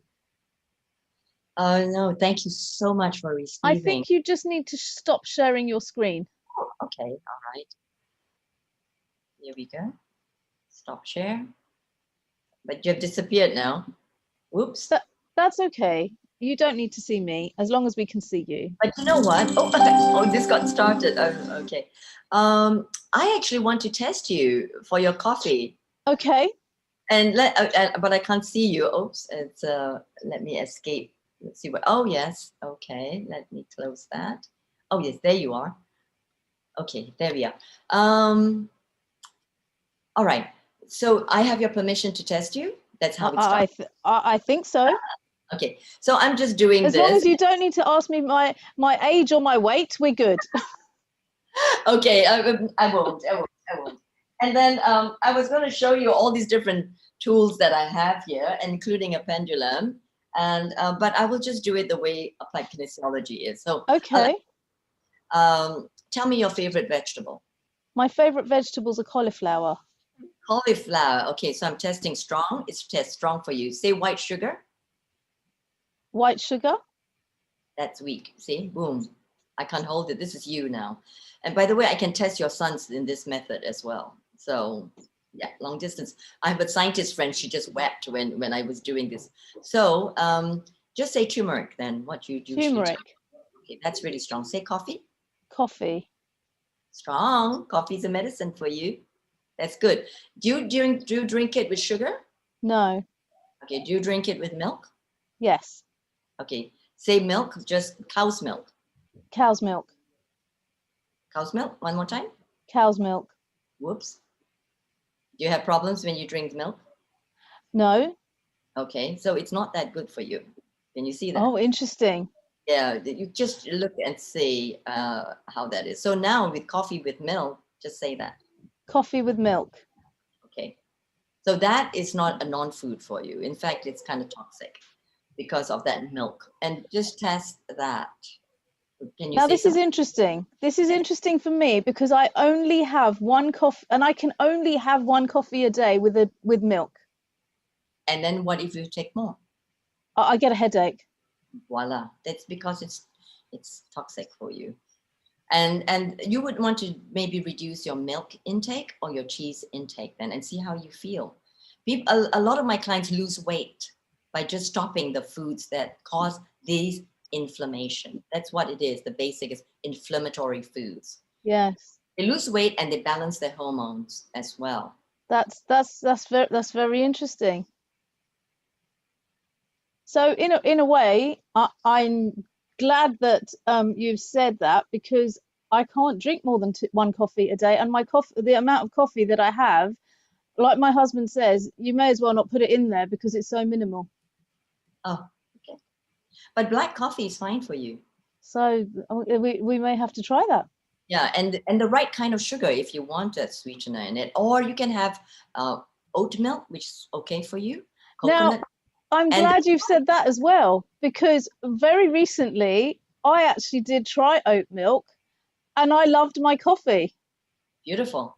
There we have it. We found a solution for you. So you see how I work with the preferences of people and what's right for them, because a lot of my clients who are on diets and so on, they go like, oh, do I really have to give it up? I said, let's see. You know, I love chocolate. I said, let's see if it's good for you. Let's see what else is in there. So, everyone, I mean, I've just been tested, as you say. And Dr. Whitingley, thank you so much once again for sharing such brilliant knowledge with us here today. So many people, I'm sure, will be in touch. I will be as well. And once again, on behalf of everyone here at Healing Our Earth, thank you so much for being here at our Easter Vegetarian Kitchen, all the way from Malaysia. Dr. Whitingley, namaste, and thank you so much. Namaste. Happy renewal, everyone. Happy rejuvenation. Thank you. So there we had Dr. Whitingley, all the way from Malaysia. Wasn't that great? I mean, so much information to share with us. Now we move on. My time as host has come to an end, and it's gone so quickly. We've started off the show with a bang. Dr. Whitingley sharing great amounts of information, and our next host is none other than our very own Dr. Honey Kalaria, a mind, body, soul coach, a multi-award-winning creative dance expert with over 35 years of experience in the field of art, culture, and entertainment.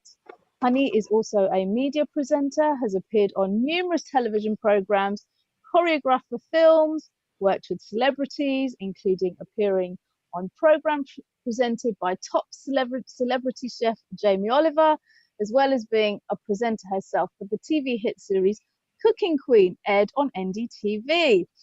Being a pure vegetarian herself, she takes pleasure in sharing healthy living and diet tips with dancers and creative artists, together with offering coaching to help develop performing arts careers.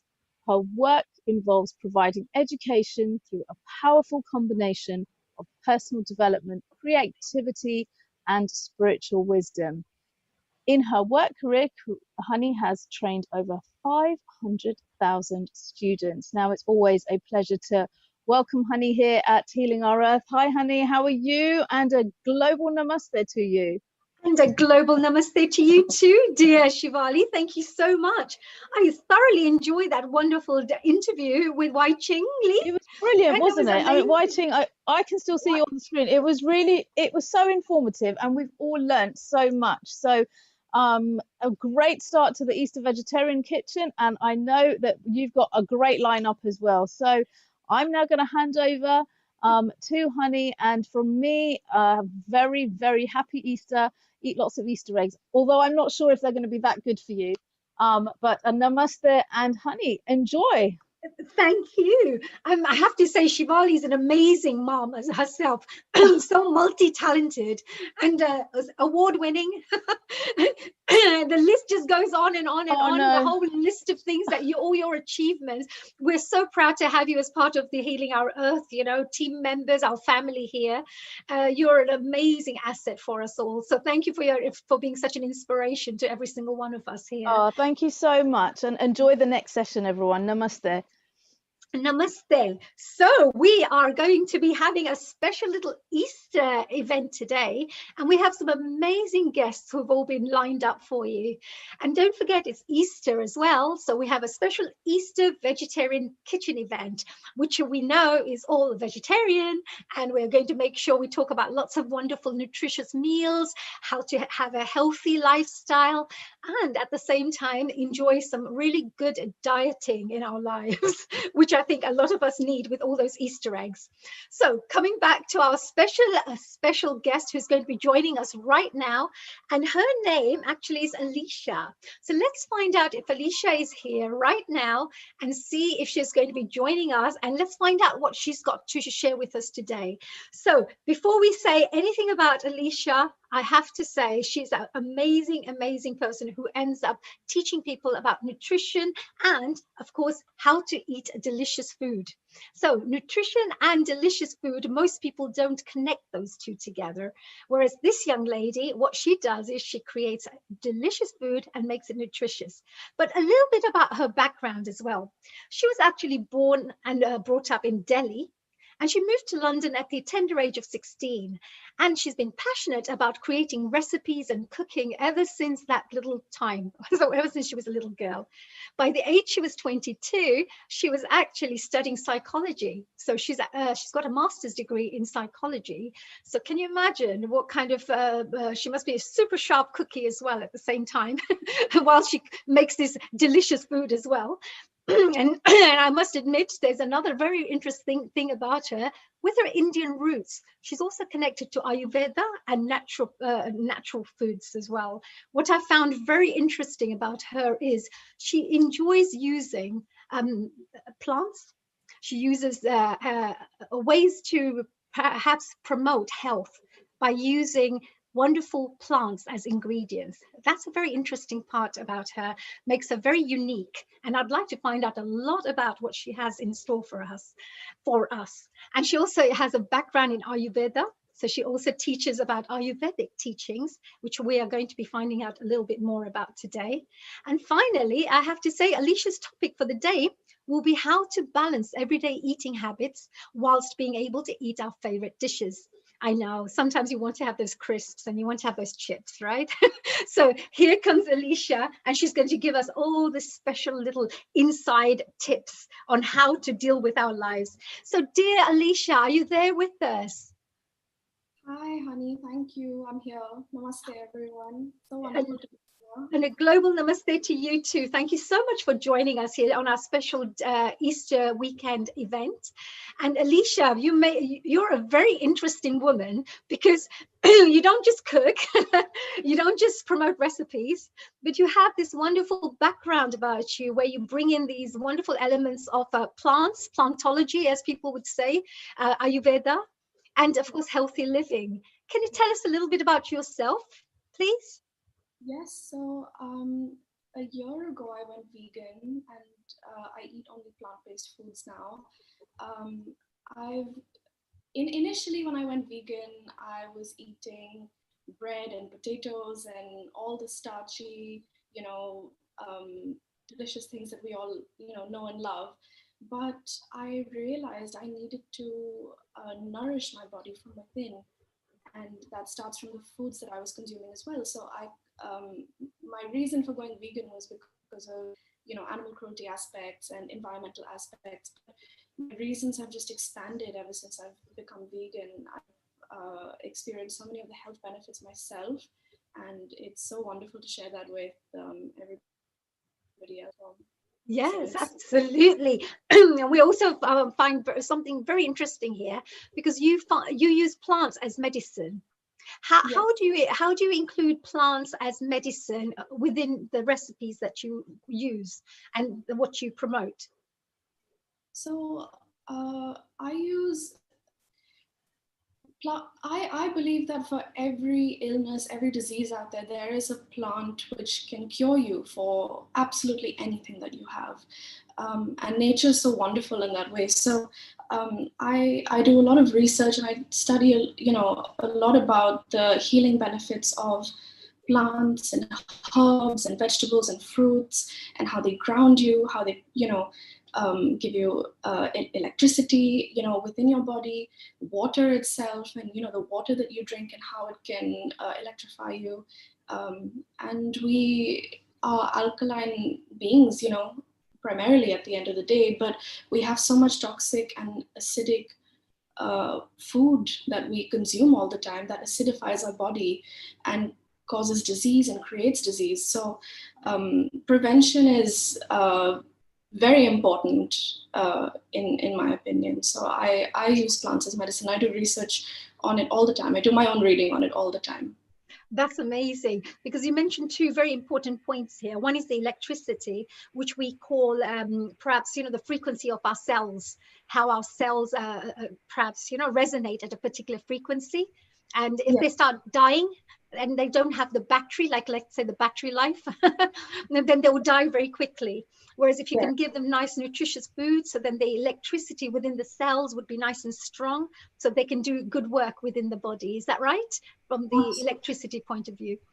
Absolutely. And I think every fruit, vegetable, herb, nuts, seeds, whatever it is, it has a purpose for your body. And it provides a certain, frequency for your body in order to help it heal and live, well. Yes, absolutely. And the second thing I noticed is, I remember a very famous spiritual guru. His name was Sadhguru, and he was talking about, what happens if you eat a banana. And somebody answered and said, well, you eat it, you go in the intestines, and then it comes out, right? And he goes, no. He goes, that banana actually becomes you, because your cells are all made out of that banana. So if you can imagine, if you want very healthy cells and a healthy body, then you can have to imagine everything that goes in your mouth is actually turning into that body. So that's the one way of looking at it as well. It's just a powerful way of seeing that. Yeah, I couldn't agree with you more, actually. I mean, each plant has, information in it that it puts that information in your body. So that's how we connect to nature, you know, not just through what we consume visually and from what we hear, but also from what we consume, you know, food, water, everything. So Absolutely. And what are you going to do for us today? Is there something you're going to be sharing? What will you be sharing with us today? So today I'm making a Greek dish. I love Greek food. And my topic is the balance of nutrition and delicious eating. I don't think you should have to give up delicious eating in order to live a more nutritious, holistic life. So today I'm going to be preparing some gyros for you. Some people may know them as gyros or gyros, but my Greek best friend always tells me they're pronounced gyros. So I'm going to be making gyros for you. They're like a fast food in Greece almost. So I'm going to make that fast food healthy, and I'm vegan, so this is going to be completely plant-based. Usually you would have meat, you would have a souvlaki, which is, you know, your meat on a skewer, you know, char grilled on a spit or something. But today I'm using completely natural meat replacement. I say meat replacement. That sounds amazing. I've got a very lovely Greek friend as well, and she'll be really impressed when I go back to her with this wonderful recipe. So I am watching, and we're all watching. And go for it, Alicia. Please show us how to make this dish.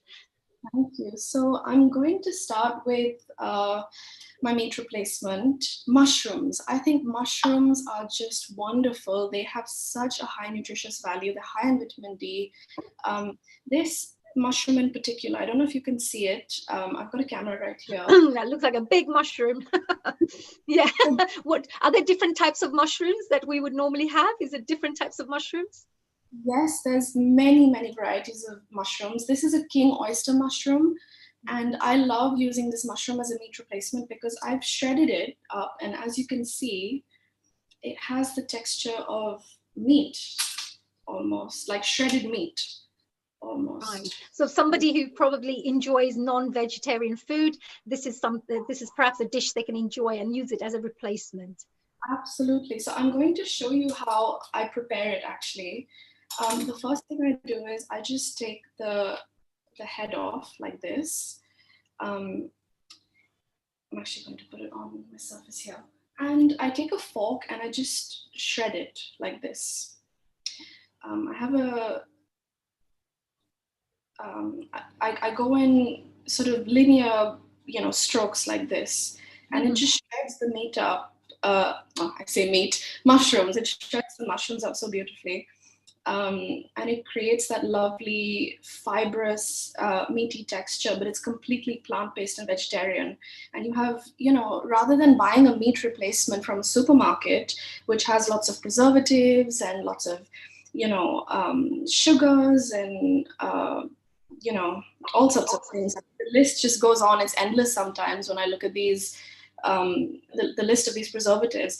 I just use plants as my source of protein and vitamin D. This has vitamin D. Mushrooms have high vitamin D content. Especially oyster mushrooms have a good amount of vitamin D. So it's good for, you know, those who maybe lack those vitamins as well. So, you know, you can also just go in with your hands there with some, you know, I've washed my hands there clean. You can also just tear them up like this if you like. It's a lot easier, I feel, once you've made those strokes with your fork. And it just creates a lovely texture. Right. So and how long does a dish like this normally take? So it seems like a quite quick dish as well. So it's healthy as well as a quick dish. Is that right? It is a quick dish. The only thing that takes time is the potatoes, I would say. So typically in gyros, you have chips thrown in there, like not French fries. They're usually picker chips. So so I'm going to bake my potatoes today. They take about an hour, but everything else takes about half an hour.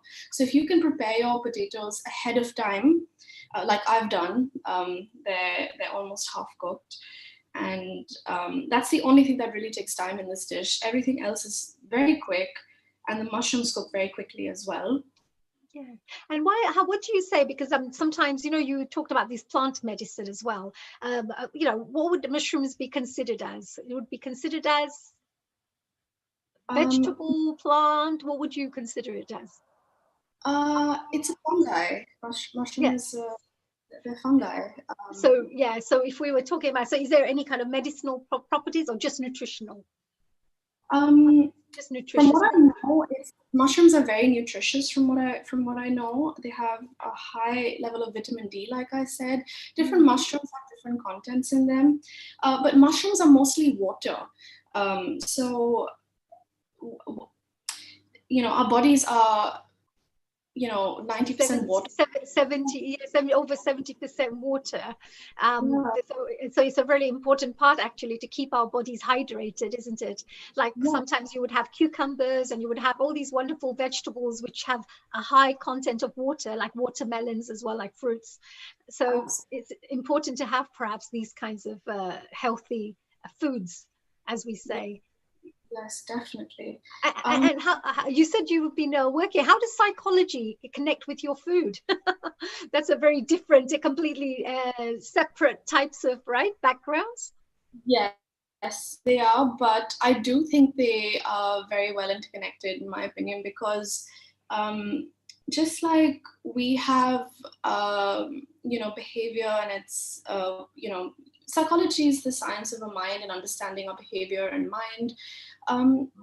Plants have behavior, and they have, they're living organisms at the end of the day.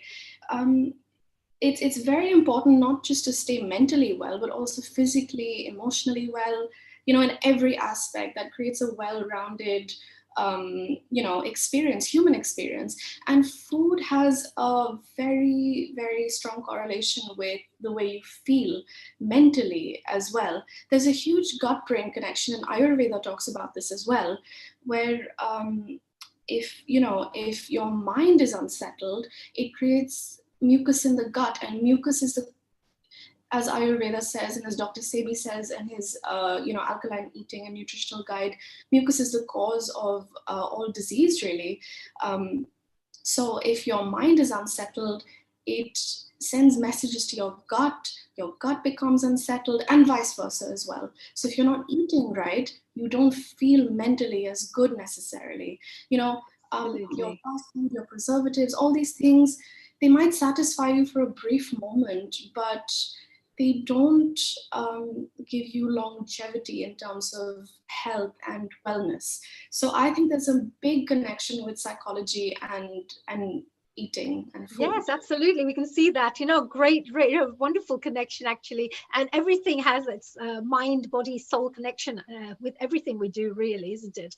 Whether you're working, whether you're living, whether you're just meditating, it'll always have this mind, body, soul connection with everything that we do, which is meant to be for our well-being on all levels.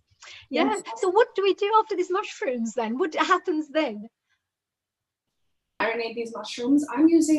Traditionally, you would use some olive oil, but olive oil is fantastic. But when you cook olive oil, it turns acidic. And I follow Dr. Sebi's nutritional guide to alkaline eating, because he says if you have an alkaline body, disease cannot live in your body.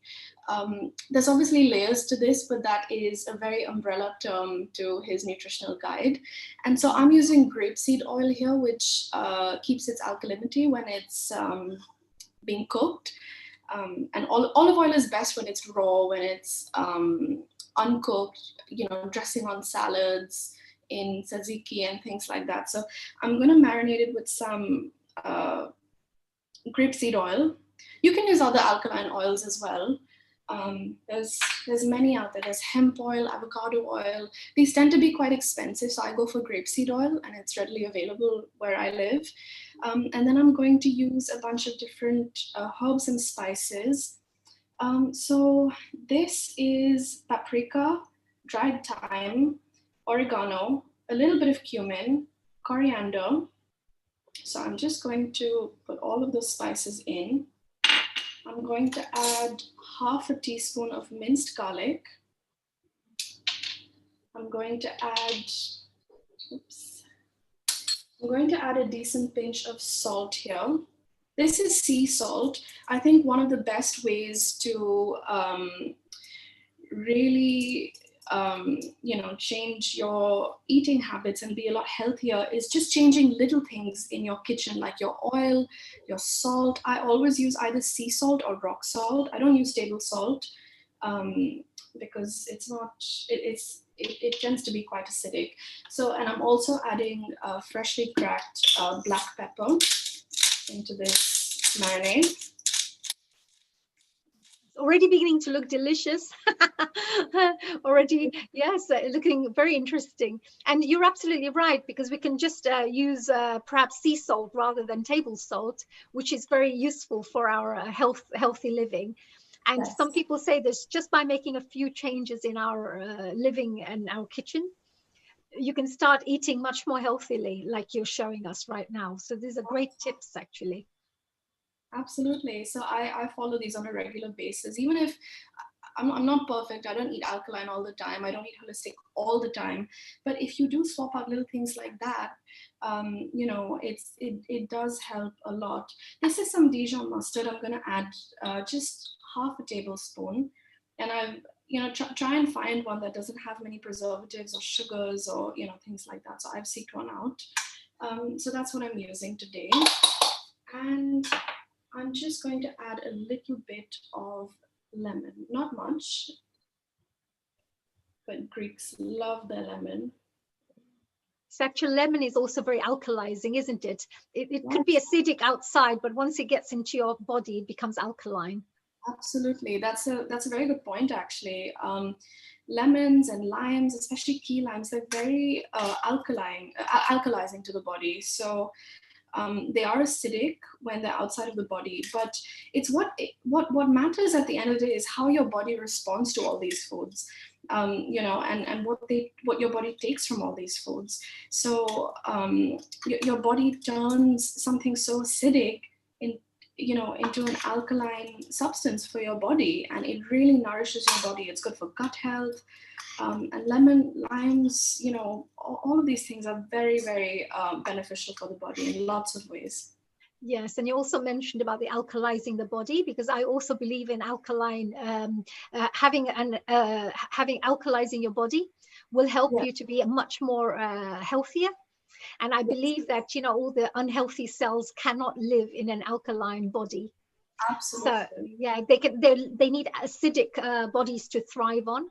And a lot of the Asian community, especially because a lot of their foods are quite acidic. So if they can perhaps change it to alkalizing foods, it would be very useful for them. Absolutely. I couldn't agree more with you. And that's fundamentally everything that I do is, I think about these things constantly. So I'm going to speed things up here because I don't know how much. Sure, please go ahead. I'll let you go now. Very interesting. Thank you. So I'm going to add the mushrooms to a cast iron pan. This is another way you can, you can swap out your pans and your saucepans, rather than using, Teflon and non-stick pans. Start using cast iron, stainless steel. You can even cook in clay pots. They're very good for you. You have a lot less carcinogens in your system, if you cook with the proper equipment. So I love cast iron pans. They're naturally non-stick as well, And when you have this non-stick, they say something like copper, like if you have water in copper jugs, it's meant to be very good for you, very healthy for you. So the minerals actually go into your food. So like you mentioned, by using these particular types of pots and pans would be very good for the food as well, right? Absolutely. That's probably one of the best things you can do at home is to swap out your, your ingredients and your equipment really at home. Cast iron is great, and drinking water from a copper vessel is very good for you as well. So I've been doing that actually for years. I've been doing that for maybe 10 years or so. But, I find it's very refreshing, and it tends to change the taste of it tastes like spring water when you have water in the copper jugs, especially filtered water. Yes. Unfortunately, we don't all have access to, fresh spring water, which would be wonderful. But you can do little things to,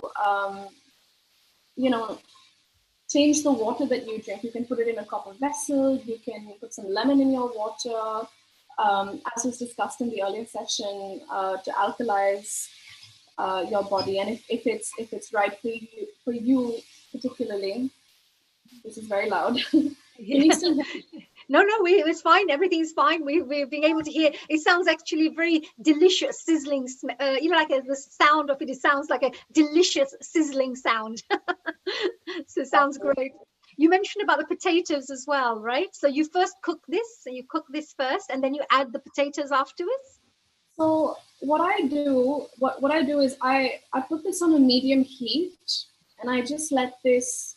I let all the water and moisture drain out. So I'm going to cook this for quite some time and allow it to get brown as well and pick up those flavors from that, and get depth of flavor from charred bits underneath. Usually souvlaki has, not burnt bits, but, very brown outsides, as it rotates on the spit. So that's the same flavor that I'm trying to create here with the cast iron pan. And it's going to be non-toxic because it's in cast iron as well. So so thank you for reminding me. I should do the potatoes now, actually, because they take some time, but I have some ready ahead of time. I'm just going to show you for demonstration purposes what I do. Great, lovely. I've just chopped some potatoes here, and these are just white potatoes. And I'm just going to put them in a glass Pyrex dish. And I'm going to add some more. Again, traditionally you would use olive oil here, but I'm using grapeseed oil. And then I'm going to And these potatoes have been baked, just as this is for our viewers. Have the potatoes been baked or boiled? They've been baked so that they're uncooked right now. And then I put them in the oven at 200 degrees Celsius for about 1 hour. And halfway through, I keep flipping them over. I keep mixing them through so that the underneaths don't burn and the tops don't burn. So I give them a good mix halfway through. And then what I'm going to do is I'm going to add some salt, again, sea salt, a decent pinch of sea salt, some pepper. I think once you start having these sea salts, the normal salt, the table salts taste too salty. And when you have these special sea salt or Himalayan salt, some people have, which I tend to have a lot of, you find that the taste is a little different, whereas the table salt tastes too sharp. Yes, it's too sharp, and I find that as well. Rock salt is, I find it's a little bit milder. I'm just putting some lemon in here. I find rock salt is a little bit milder, but if you really want that depth of flavor, go for some coarse sea salt or something. It has that little bit more flavor, and it tastes so much better. When you really do start tasting the subtle differences in flavor, you start to realize how much better your food tastes when you use all these natural ingredients. Yes. So I love doing that. And yes, absolutely.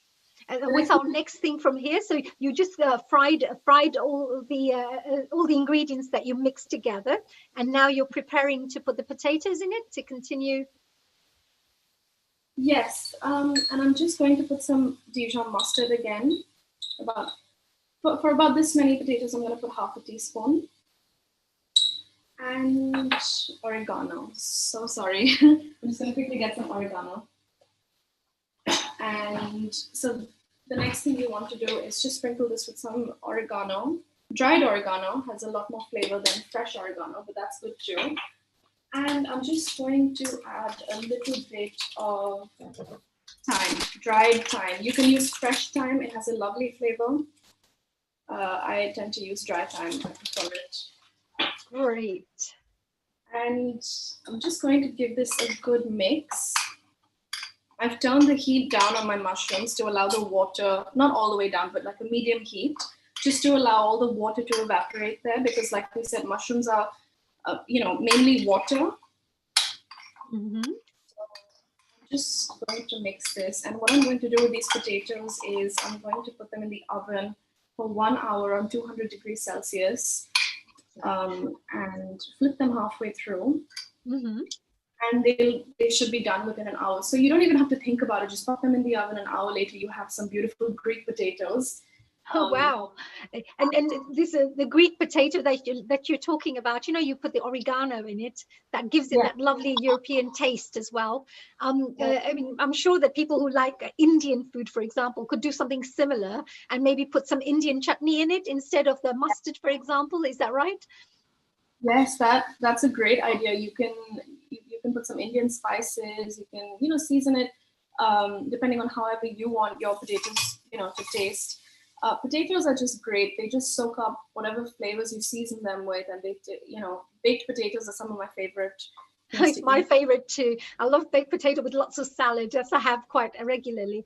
But it's very naughty actually, because they say potatoes have a lot of carbohydrates. But I also find that having the skin on it as well, the skin has good roughage and things. So it's very good for you. Yes. So I keep the skin on most of my vegetables, if they're organic.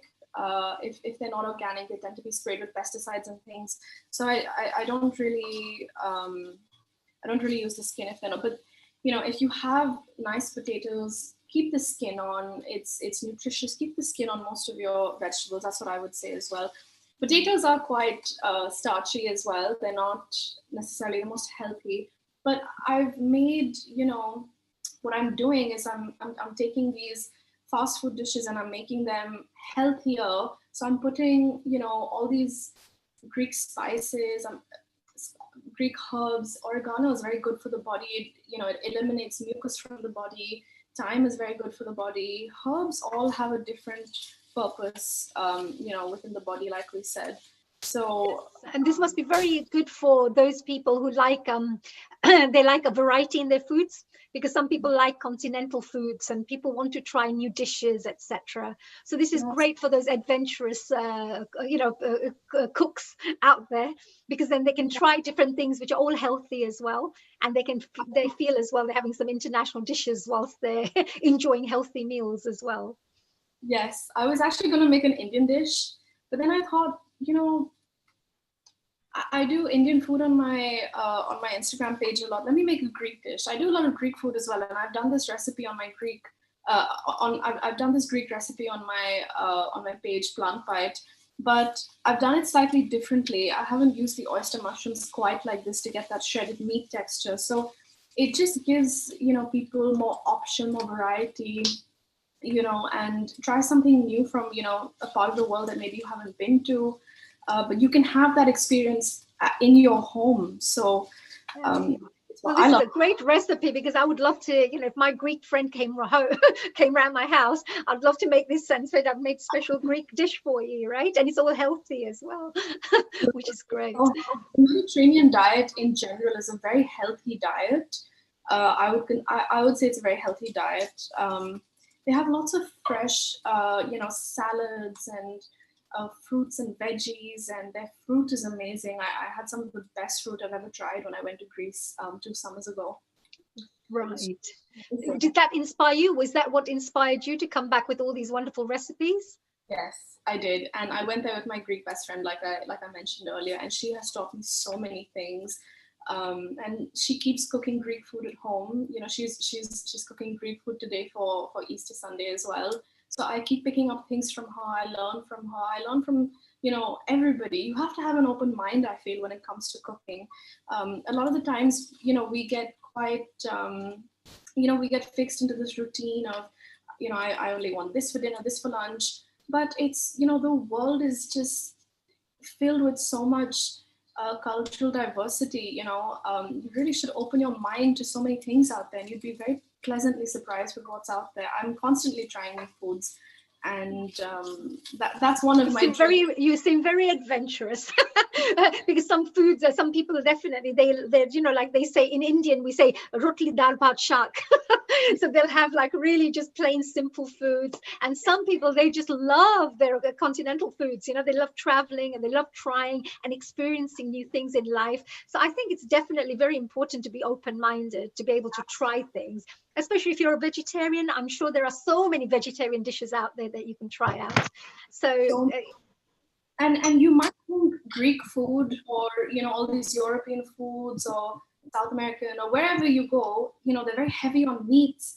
But if you go back to their simple food, the food they make in their village, very similar to India. You might think Indian food has a lot of meat, a lot of butter. Hein? Non, mon papa il fait moi. T'allais là où? Oui. Ouais, c'est trop bon. Trop bon. So I'm making a tzatziki next, and I'm using some coconut yogurt. I found a brand which doesn't really have many preservatives. It doesn't have any preservatives at all, actually. If you're in India, you can try Epigamia. They have a nice coconut yogurt. So I'm just taking some over here. And I love... This is just plain yogurt? Is it plain yogurt with something in it, did you say? This is coconut yogurt. So it's plant-based. Mm-hmm. It's not cow's yogurt because I'm vegan. I only eat plant-based foods. And right. So this is important for our audience to know out there that if you're a yogurt lover and you're thinking, wow, I need to have dairy foods, well, you can also have coconut yogurt, which is also very healthy for you. And you can definitely enjoy the meals with yogurt, but it will be coconut yogurt. Very Absolutely. Interesting. I'll have to try this. Yes. So I mean, some substitutes out there, I think it's a process of trial and error. I find some don't really have a very coconutty, or not coconutty, a very yogurty taste. You need that little bit of that sour taste in your yogurt. This one has that. I've managed to find one. So just wherever you are in the world, just explore what's out there in your supermarkets. You can even make your coconut yogurt at home. I've tried it. It's a little difficult, but I managed, and it tasted lovely. I tried it in India. There's lots of guides on YouTube about how to make your own yogurt at home. The reason I don't eat dairy is because it's not vegan. The way dairy is manufactured these days, I find it's very cruel. I won't go into the details about all of that, but people can do their own research. And also when it's produced in that manner, it takes away the medicinal properties of dairy and cow's milk and yogurt and things like that. And this is very prominent in Ayurveda as well. They talk about if you're consuming dairy in any form, the right way to do it really is to have your own cow and to take the milk from the cow and make whatever you want. And that really has medicinal properties. But the way in which we live, everything is mass produced, it's manufactured, it loses its the medicinal value, So and it's also the cruelty side as well, you mentioned, because there's also the cruelty side of how it's manufactured. And many years ago, they used to say that before you even took milk from a cow, they would make sure the calf had the actual milk first, so that the cow is very happy to give the rest of its milk, to share. But what nowadays they do is they take the calves away and they take as much milk from the cows as possible. So I understand there is that side of things, the cruel side of things that take place right now due to commercialization. And don't forget, in India, people used to really found a cow sacred. So, you would actually look after the cow and give it love. And anything you give love tends to blossom and give you something good back, right? I definitely believe in that energy. If you give something good out, it'll come back to you. If you take good care of your cows, they will nourish you in the most amazing ways. So, I mean, we all don't have cows in our backyard now because of how we live and, how civilization is. But so what are we doing? This we're doing now. So you've got the coconut yogurt, yes, and you're putting in minced garlic. Just a little bit. It depends on your taste and how garlic you want it. Again, garlic has a lot of medicinal properties. It's a very, very strong medicine in Ayurveda. They say you shouldn't have garlic too often because of how medicinal it is. So I try to limit my garlic intake as much as possible.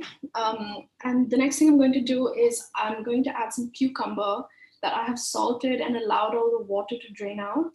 And this is very important because you want thick, creamy tzatziki, you don't want it watery and runny. So I'm just going to squeeze all that water out, as you can see.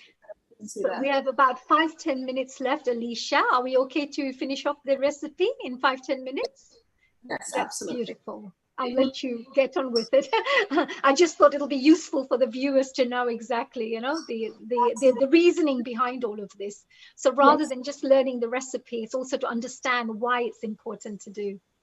Definitely. I'm just adding some extra virgin olive oil, and this is where you want your, olive oil, your healthy fats, uncooked, and it really gives it a beautiful flavor. And the next thing I'm going to add is some red wine vinegar. Yes, this is acidic, but you do need a good acidic punch to your tzatziki. So I'm adding a little bit. It really depends on taste. So that's red wine. That's red wine, is it? Did you say? Yes, red wine vinegar. And it does have a lot of antioxidants. So in a sense, it does have beneficial properties in it. The nature of it is acidic. So, you can limit your use, I suppose, but it gives a very beautiful flavor to your tzatziki. And just some salt. And that's just a very simple tzatziki. Mix that through and you're done. That's it. So that is your very simple tzatziki. You can season it to your taste. Taste it for salt. Taste it for, if it has enough olive oil, enough acidity, enough garlic, and it really all just comes down to your taste. So the last thing, sorry, I'm going to do this very quickly. Yes, I'm going to leave you to it.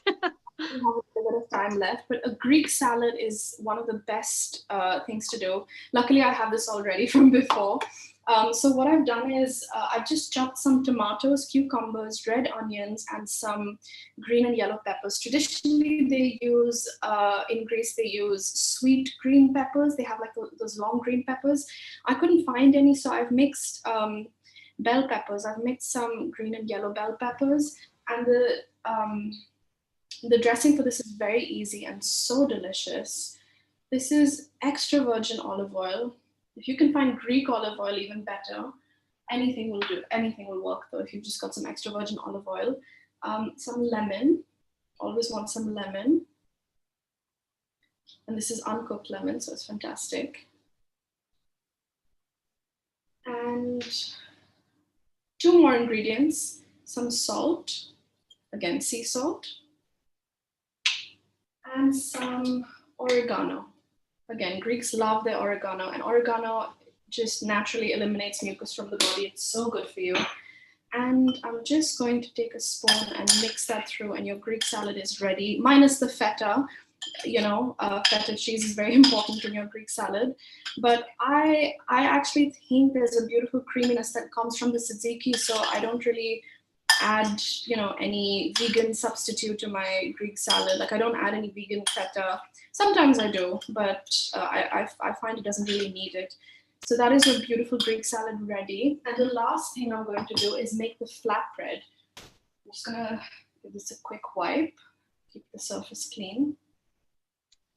And I already have, so I'm going to just move these mushrooms to the back, and I don't know if you can see, I'm just going to show you what the mushrooms look like.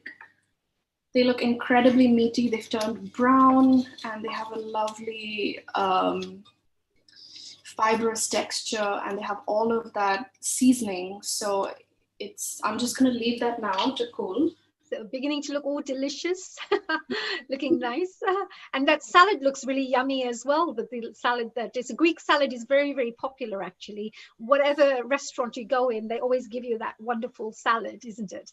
Yes, I love Greek salad. It's so refreshing, and summer's coming up, so it's just an excuse for me to eat more Greek salad all the time, and I love it, really. So the next thing we're doing is I'm using spelt flour for my pita bread, because I find wheat is okay. I'm never going to class anything as a bad food or a good food. But wheat is genetically modified, it's acidic. So I tend to use spelt flour. It's just wheat before it was genetically modified, really. And Dr. Sebi talks about, this as well, and eating GMO foods and how they may not necessarily be all that good for you. So I've prepared my dough ahead of time. All I did was I added 1/3 cup of 1/3 cup of spelt flour, and I added about 2 to 3 tablespoons of water, and that's enough to make you 1 pita. So the next thing I'm going to do is just turn this into a pita. I'm going to flour my surface slightly so that it doesn't stick. And I'm just going to use my hands to do this. I'm going to take a rolling pin actually and make sure I get some flour on that. This is very quick. So I just roll that out. And you want your pita to be quite thick. That's where that, you know. This is like a homemade pita bread, right?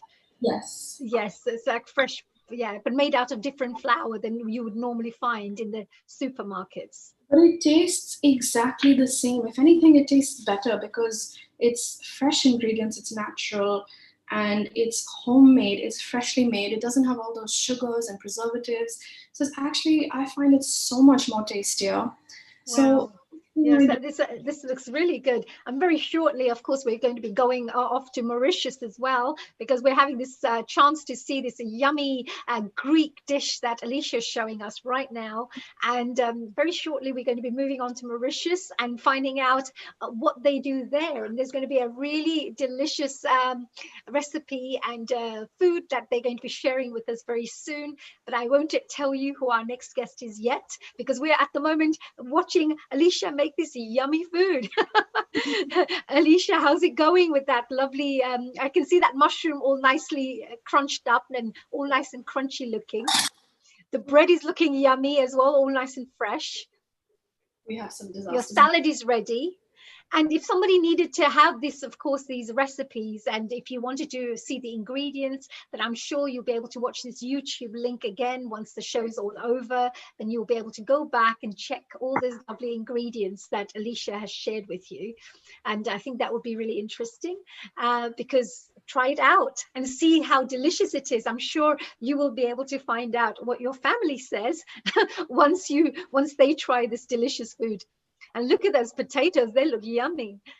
They've just come out of the oven and they are beautifully brown and crispy and just lovely. So I'm going to, once the pita is done, all you need to do is assemble your gyros.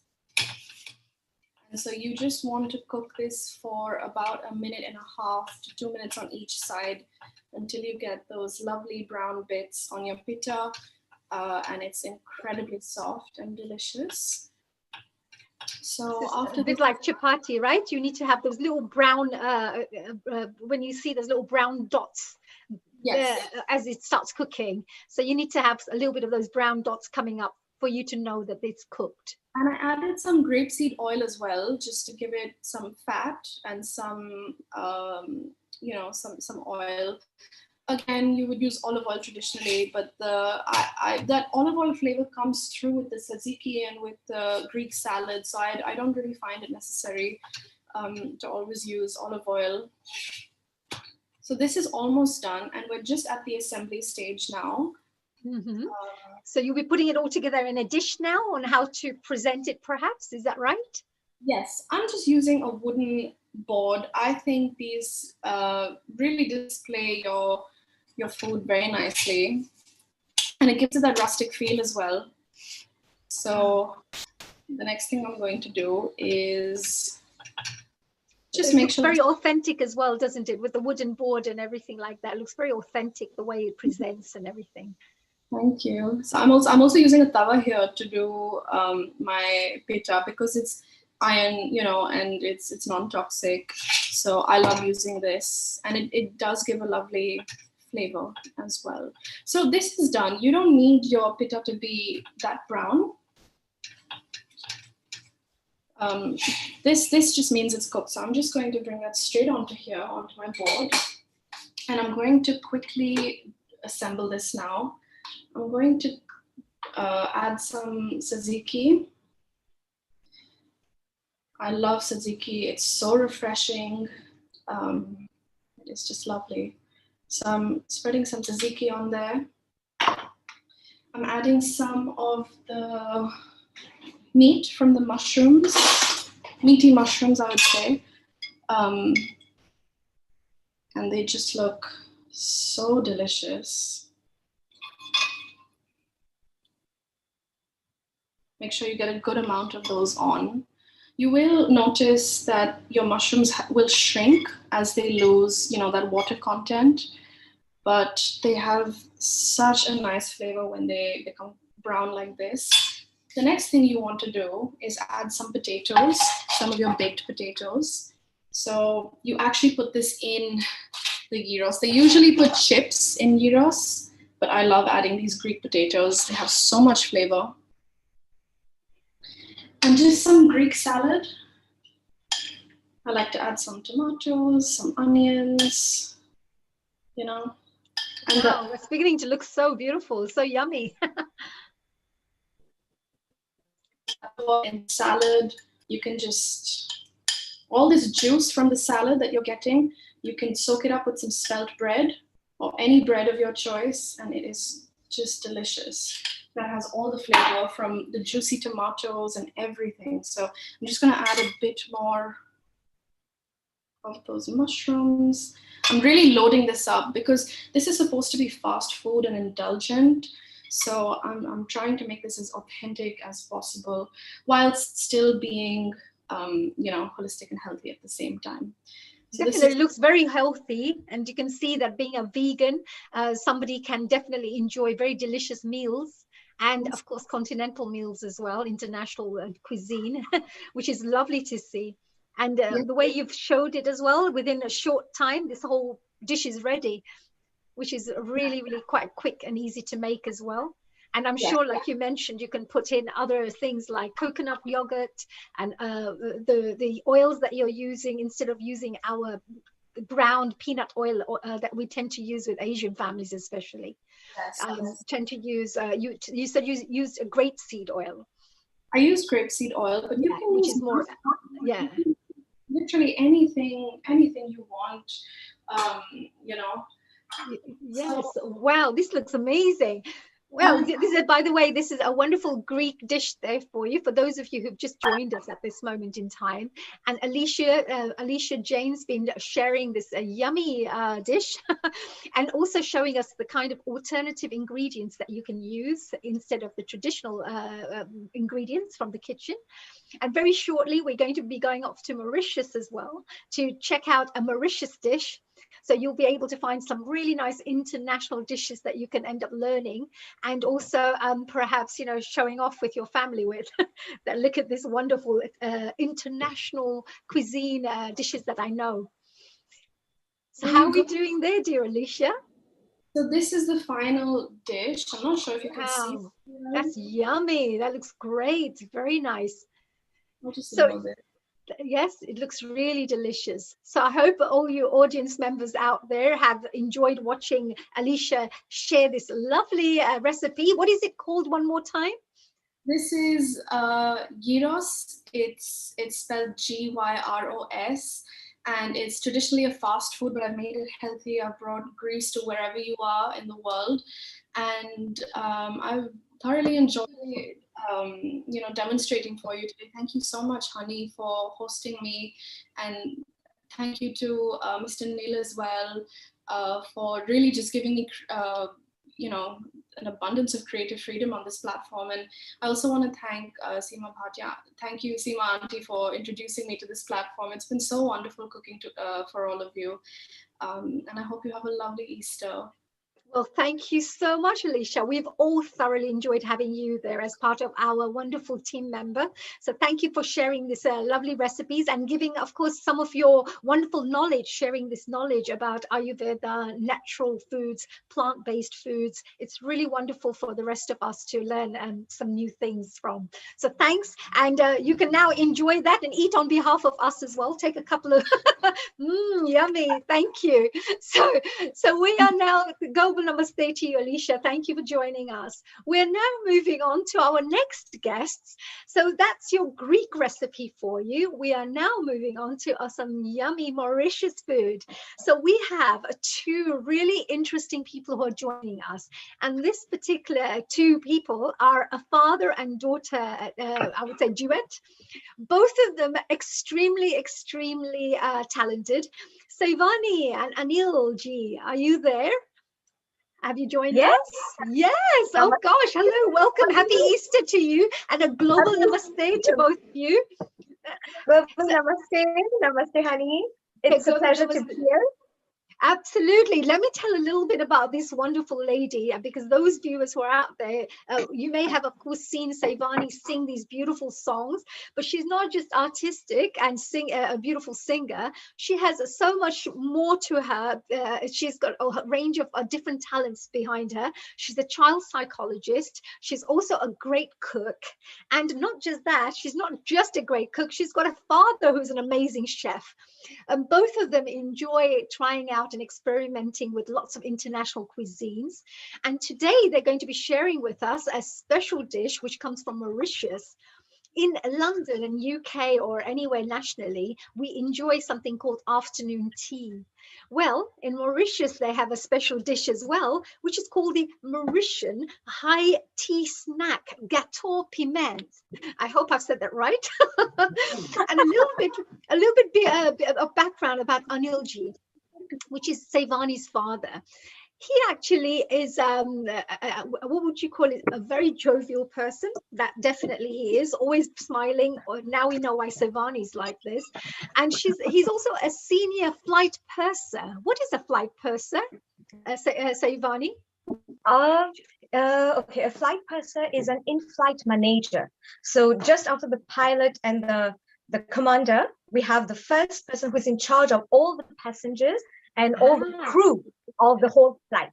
So now we understand why it's international cuisine, that I was trying to work it out. How does the pilot connect with the chef? And now I understand, being working within the airfield, as we say, and that's brilliant. And of course, he enjoys creating diverse ranges of cuisines as well, doesn't he? So thank you and welcome both Anil and Saivani. Anil ji, I hope you're going to be enjoying showing us a little bit of the Mauritius recipe, and all of our audience members are extremely super excited to see what you have in store for us. Right. So we are just going to start, since you've mentioned. Thank you so much for this wonderful, very sweet introduction, Honey Ji, coming from you. Well, that is really sweet. Actually, I need to tell the audience a lot more, because she's also a psychologist, she's a counselor, and I just needed, she's a singer. She teaches people about value-based teachings and education, and there is so much more to Saivani than just these beautiful recipes that she's going to be sharing with us. And that's another feather under her cap, right? Thank you. I'm just humbled. Thank you so much. Well, we are all ready to share with you the high tea. So to introduce something of really typical Mauritian, this is called the Mauritian sega. So the artist in the kitchen with an instrument, this is called in Mauritius, it's called the ravan. Ravan means a drum. And we usually sit at the beach, on the sands, and we enjoy this beautiful breeze of Mauritian air, enjoying the gâteau piment.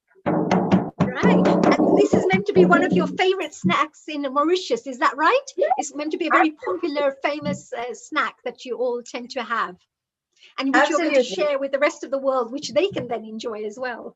Oh yes, very easy to make, and in a jiffy. You can just prepare it very easily, which we are going to share with you just now. So before that, this is an introductory music to get into the mood of Mauritius. Truly harmonious.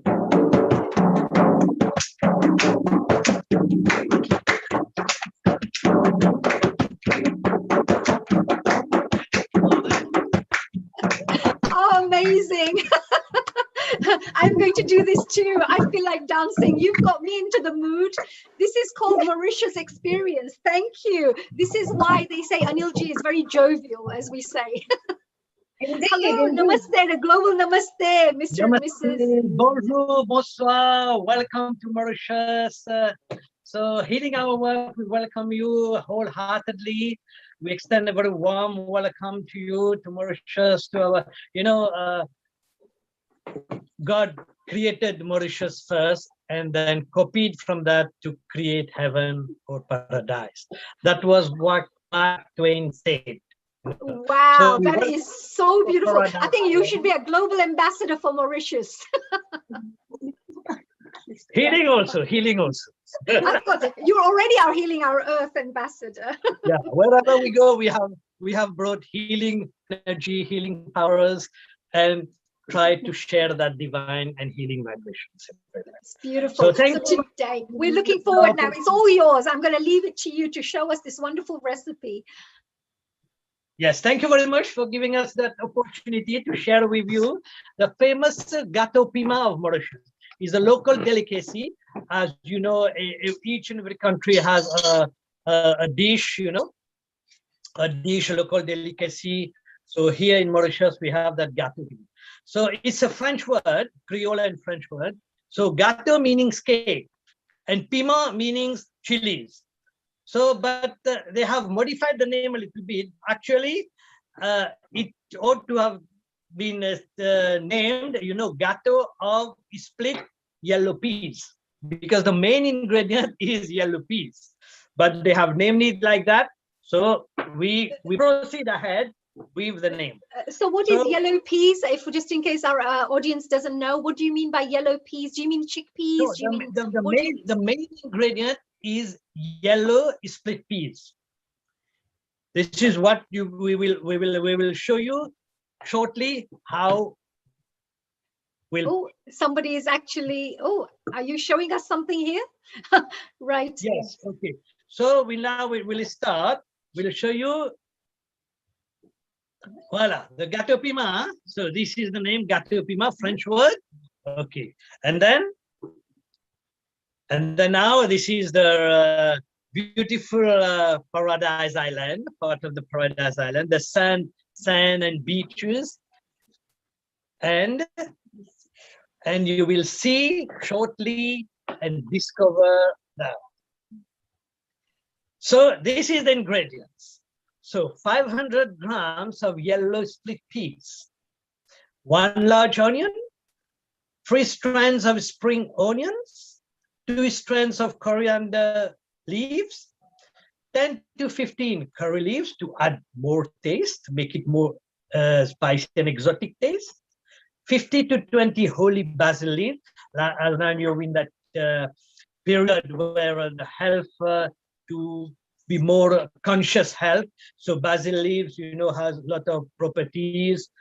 Holy basil leaves have a lot of properties, health properties, holy properties, spiritual properties, and for the well-being of that.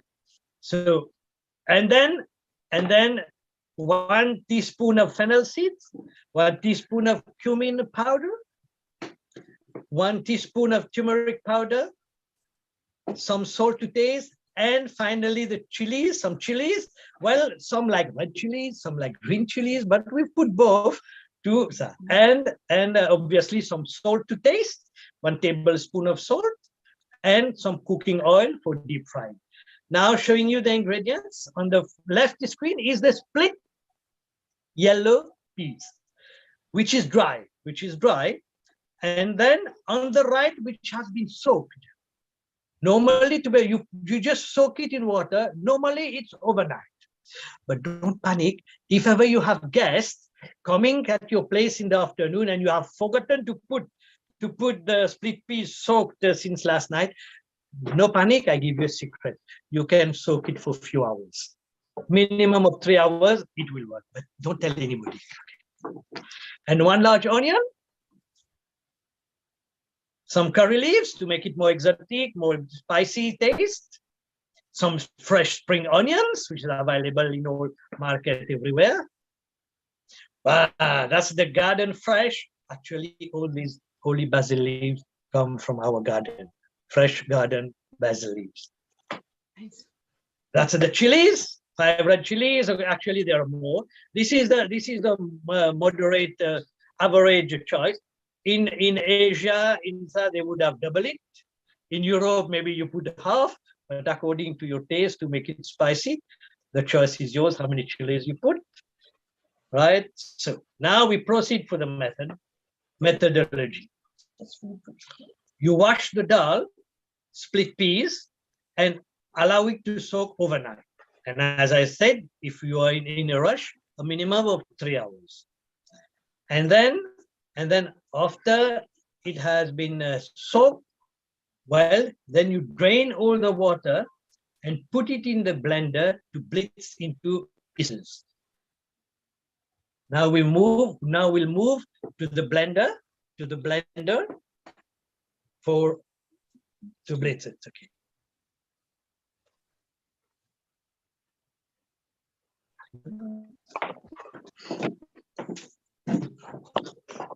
It was a really nice list of ingredients, which is really easy to follow, which is great. They all look like very delicious ingredients. Indeed, Hanji. So as you can see now on the board, these are the recipes which we're going to just start. Yeah, and actually, turmeric looks very good because turmeric is meant to be very good for you as well, isn't it? Absolutely. Yes, that's true. And you're blending, so at the moment you're blending the chickpeas that you had soaked overnight or for at least 3 hours, you mentioned. All 3 hours, right. So when you blend it, usually... Oh yes, please go ahead. Wow. Yeah, you blend it, you blitz it into pieces and to making it a paste. But now you have to be cautious not to make it too fine paste, because then it will miss the crunchy taste. So you blitz it, you blend it so that it remain a little bit coarse, a little bit like medium.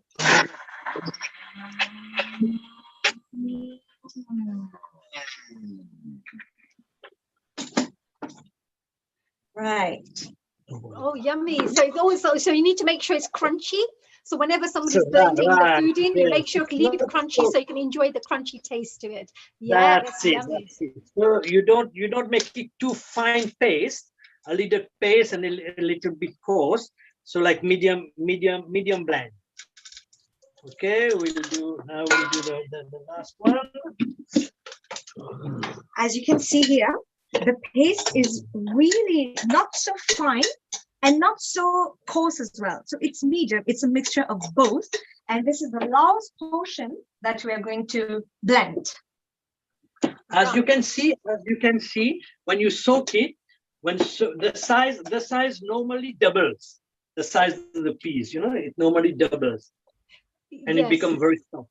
So it swells up. So once you soaked, it swells up, right? The actual 12 hours normally. But if you're in a rush, or like I say, if you have gas or you want to prepare, a minimum of 3 hours will. But for best results, it's an overnight soak. Better. Yes.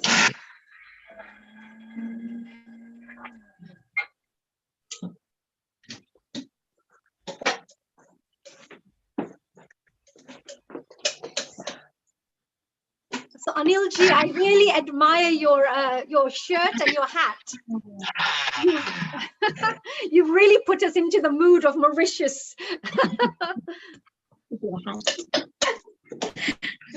welcome. I absolutely adore it. Okay, so now you've blended all the chickpeas, made it a medium coarse, so not so fine, not so thick. Just a kind of medium. That's right. Correct. You got it right. Very good. I'm learning. I've got a good teacher. You got it right. Perfect. Right. Now from your blender, you get everything. That's it. And that's now your paste, your split piece paste is ready. Right, lovely. So what would be the next stage? So you make this up and then you add all these lovely ingredients to it.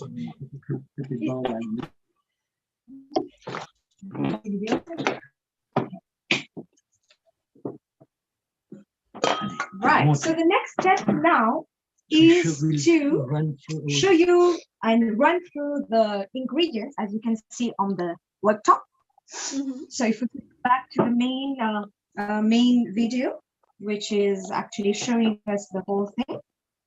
Yes. So this is the onions that we have chopped, finely chopped onions. Right. Okay. We'll put finely chopped onions. Now we put it here. All the finely chopped onions. Right. So that's one onion finely chopped.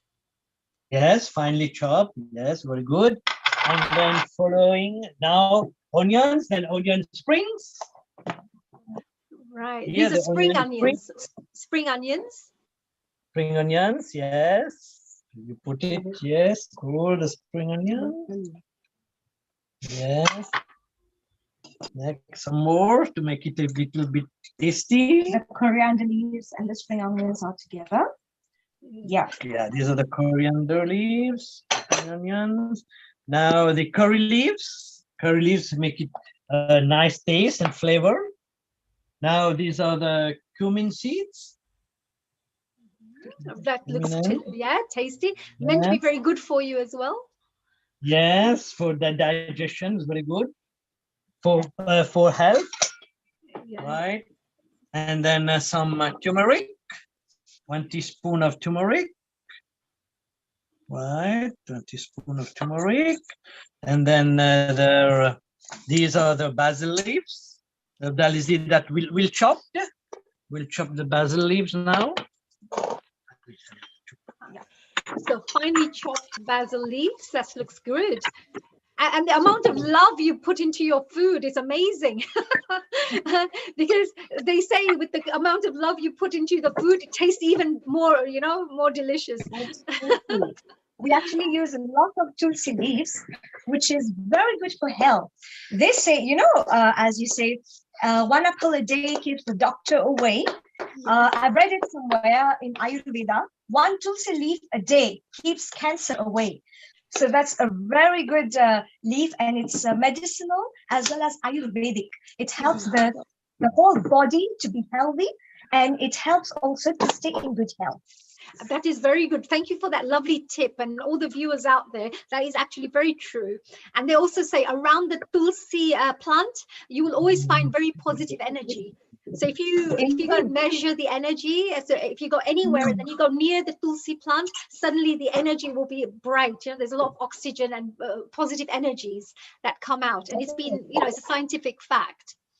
Absolutely. And also because, during this time where everybody, we are trying to keep away from the COVID and all this that is happening in the world.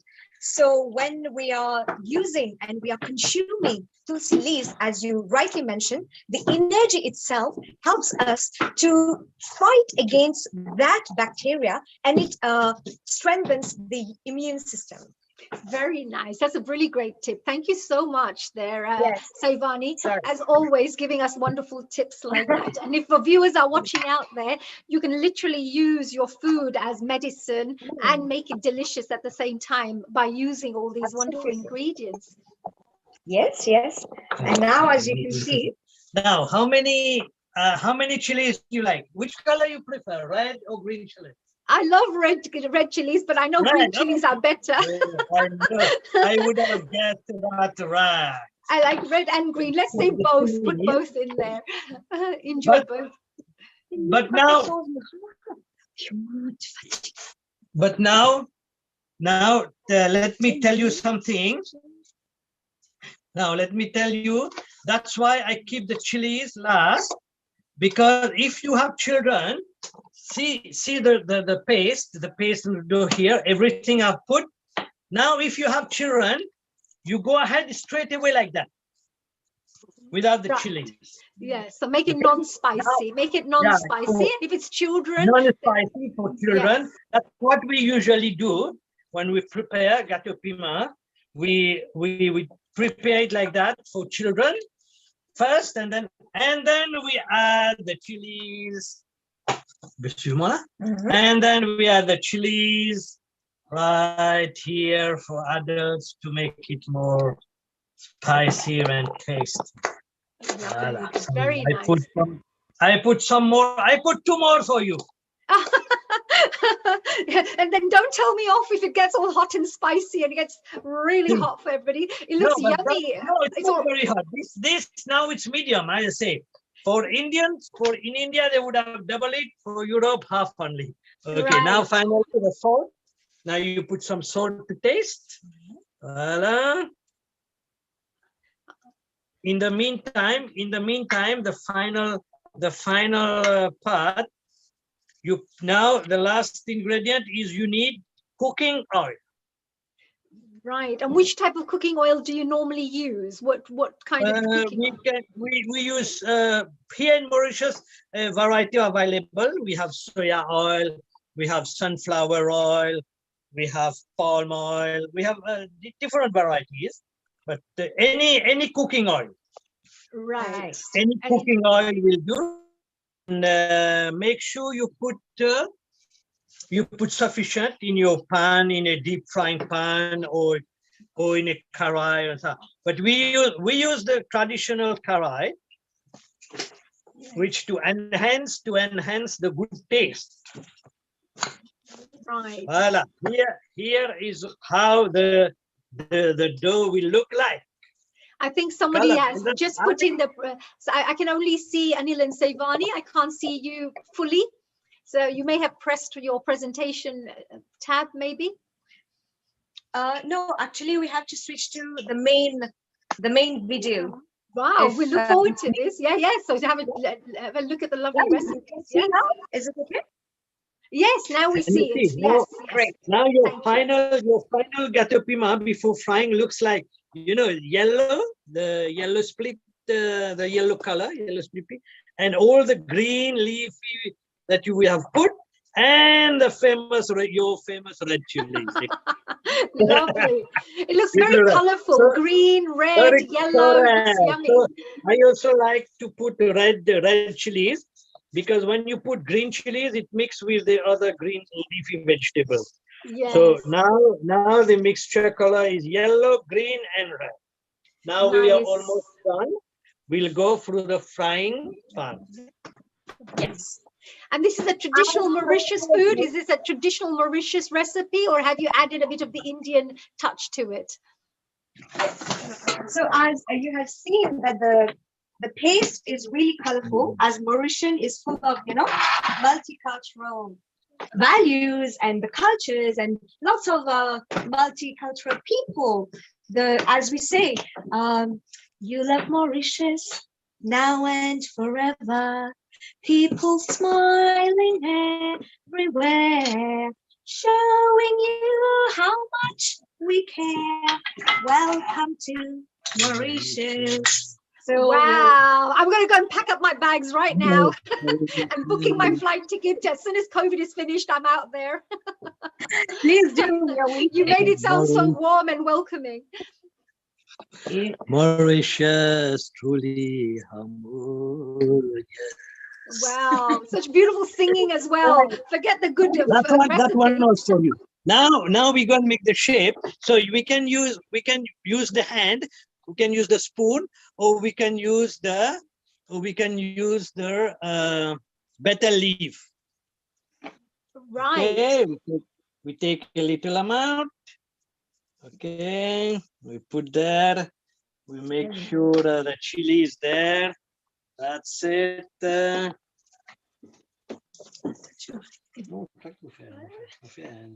Right, and we make a small hole to. This is the traditional one, traditional shape. Ah, so like a little donut. Oh yes, like a donut, like a spicy donut, which is Mauritius, right? Style. Lovely. Oh my God, it's beginning to look so delicious that I feel like I'm trying this myself. Voila. This is definitely my style of food. I like it.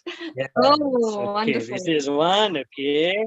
And then your oil is now almost ready. The oil, and you put the deep fry. You must put sufficient amount of oil. Sufficient amount of oil. And warm it and just and just wonderful. fry it. So the oil, the temperature of the oil is perfect. So you can choose. Right. Now Saivani will carry on, and I will do the frying. Oh, what a lovely team. I have to tell the viewers out there. Saivani has been, of course, part of our Healing Our Earth team for many, many, many months since we started. And I just wanted to say that she's such a great asset to our group, our team. She's multi-talented and she brings so much love, joy, and new creative ideas to our audiences out there. So Saivani, now she's showing us this Mauritius recipe as well. It's so good to have you on board, sharing this.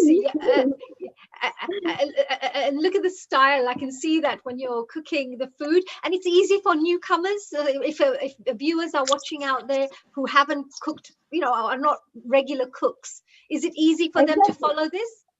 Yes, and since we've shared also the presentation, they can always, go back and have a look there. What are the ingredients, the method, and these are very easy ingredients, easily bought and easily available to prepare this delicious gâteau piment, the snack, which is called gâteau piment.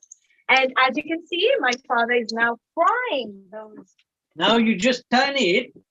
You just turn it and ensure, and the flame should not be too high or too low, medium flame, so that it get cooked till the inside. The peas, the temperature reaches the inside of the gâteau, of the cake. Yes. So And you normally find sorry, so if you find that if it's too hot, it becomes very, very cooked outside, but it remains not cooked inside. So you're saying to keep it cooking. Not a perfect cook. Yes, correct. You got it very right. You're a perfect cook. You are a perfect chef. Oh, I'm trying. You're a good chef, teacher.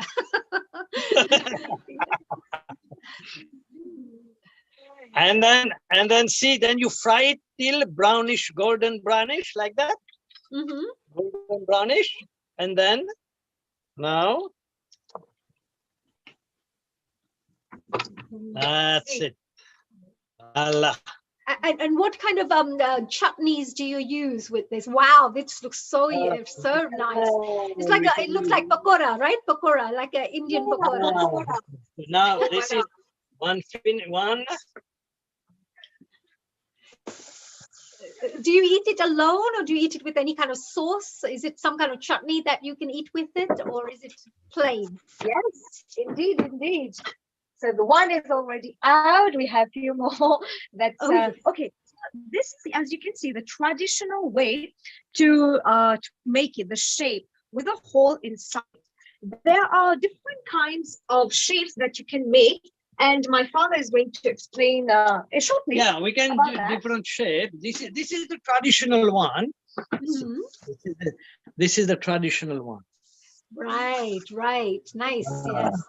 This is the traditional we like one. traditional ones, we do. But what about the adventurous one out there? What about all the adventurous one who wants to try different things? We're coming to there. We're coming to the adventurous one. Oh, wow. Yeah. So this is the traditional one.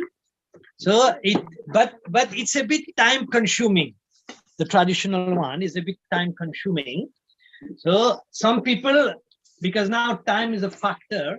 Time is a factor which for everyone is very important. So as you can see, as I mentioned, the traditional one, you make it round and flatten it a little bit and put a hole. And that hole in the middle helps it to cook inside also. Right? You see? to help it to cook inside.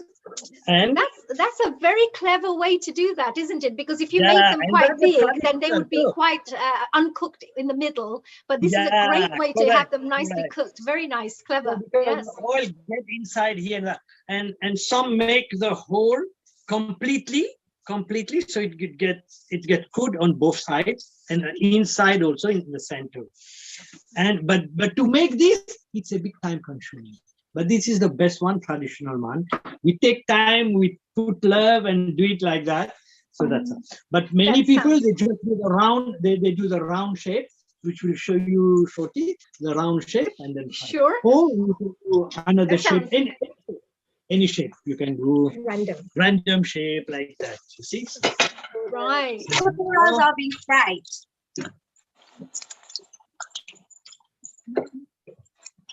Right. That actually is cooking nicely there.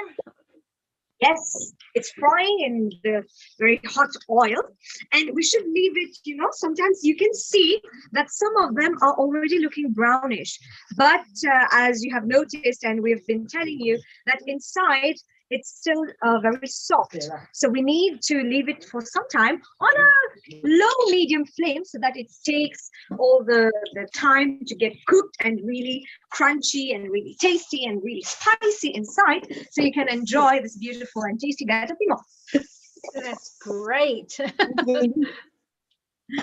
Good. So yes, about, since we're talking of vegetarianism and today is also Easter, we can't forget this is the day where Jesus Christ, the wonderful messenger of the Lord was there. He also was preaching a lot about healthy eating, if you know about that. And lots of gurus, lots of great people, masters have said that what you eat is what you become. And nowadays, we can find many people, turning on to vegetarianism. Yeah, vegetarianism. Right. Vegetarianism. We'll get that right, don't worry. Yeah, I just have to remind my mouth. So yeah, vegetarianism, right. So, my mother, she also composed a beautiful song when we were quite young, which said about how the food gets into our body, gets into our mind, and it also shapes our thoughts and our behavior. So while you can see this being fried, I'll just share a few lines with you. If that's okay. Lovely, please. We would love that. Thank you, Sevani. We'd love that. Yeah, absolutely. And it's always mind, body, soul connection when we're talking about food, as I was mentioning with the previous guest. That it's not just food to put into our stomach, it's actually a mind, body, soul thing when we eat food. Yeah, definitely. And also, earlier or when we were young, children have the tendency, sometimes they take a lot and they can't finish it up. So then the food goes to waste. So to prevent that, my mother used to tell us, and we also tell our students and children, that you take a little bit, finish it up, and if you want some more, then you go and take more. So then you don't waste it, because food is also God. Somewhere it comes from the divine, that all the people working together to harvest and to get it done, to get it refined, be it flour, sugar, all the vegetables and whatnot we get. So the song goes like this. Food is God and God is food. Do not waste your food. Food is God and God is food. Do not throw your food. As is food, so is the mind. As is the mind, so are the thoughts. When we eat, it goes to our mind. Then our mind, it develops the thoughts.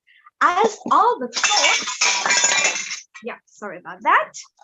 As is food, so is the mind. As is the mind, so are the thoughts. As are the thoughts, so is the conduct. Then we can know that we behave and we conduct ourselves in the proper way, as we say in Hinduism, the dharmic way, in the dharma, the righteous way. As are the thoughts, so is the conduct. And as is the conduct, so is the health. When we behave in a particular way, we can also find that we get in more of good health, good thoughts, positivity in our own minds and body. So As is food, so is the mind. As is the mind, so are the thoughts. As are the thoughts, so is the conduct. As is the conduct, so is the health. Food is God and God is... This is a musical family. So we do... I love musical families, actually. I love happy, jovial, happy families, because they say even when you go to a temple, you make prasad. Prasad has this beautiful taste to prasad because you put a lot of love. You put lots of love and devotion to your food. So this is amazing, the amount of love you're putting into your food making. And the lovely and the songs are fantastic. Something good to learn. So when you cook also fry, make sure you making the pattern. You see one in the middle, and 1, 2, 3, 4, 5, 6, 7, and 1, 8. So food, creativity so with food. Creativity with food, yes. Oh, the snowflake, or the mandala, whatever you may call it, because flower. I see it like a flower. I see it like a flower. Correct. Flower, mandala, sunflower, sun, all, because all these, will add to the healing powers to heal the world. Absolutely. Oh my God, Anilji, you said that so nicely. Actually, very soon we're going to have Hina coming on board. Hina Modi will be joining us very shortly. And she's also going to be talking a little bit more about healing our world through plant-based foods. And how do we use... Just give us 1 minute. We finish, we wind up. See, so now how you get them from your karai like that. Nice golden, crunchy. Right, this, very good. Just great descriptions, golden and crunchy. I like that. Golden and crunchy, wonderful. You taste one? You want to taste one? I would love to taste one. My mouth is watering here. Yes. We go there. So as you can see, we are just getting all this ready. This is the nice hot and spicy, delicious, crunchy gâteau piment. Crunchy? Gâteau means cake. Piment means chili. Right, and it's called gâteau. Gâteau piment. Gâteau piment. Piment. Gâteau piment. We already see some French. Today's Sunday, right? You're allowed to speak some French. So now it is eaten. Great. It is eaten. Yes. Now it is eaten like that straight away. Yeah. Wow. Very crunchy. Okay.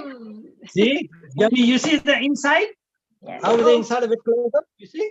Oh yes. It has been well cooked, well fried, golden, and crispy and crunchy.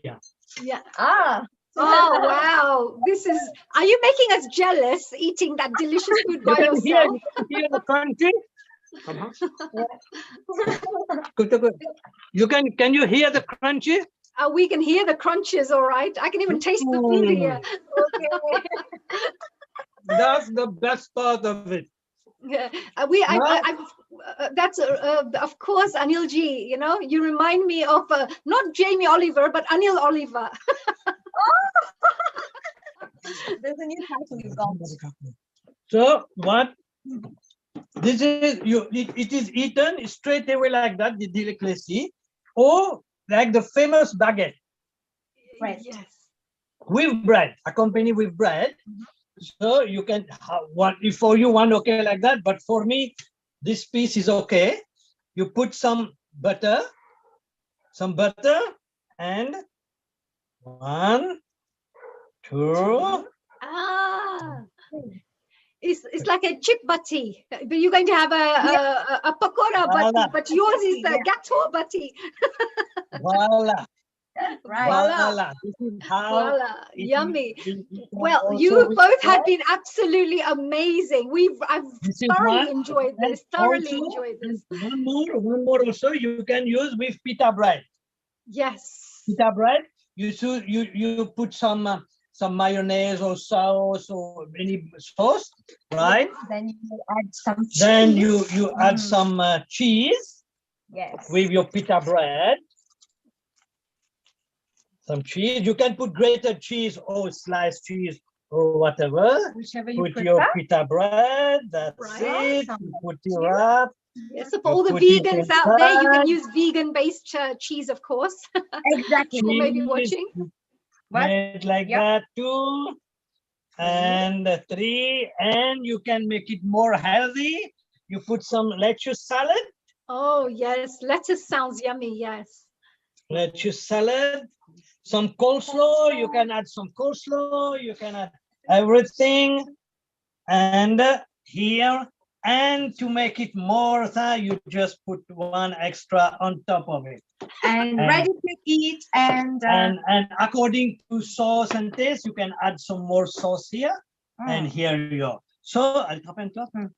Thank you so much, both of you. What a lovely duet. What a lovely duet.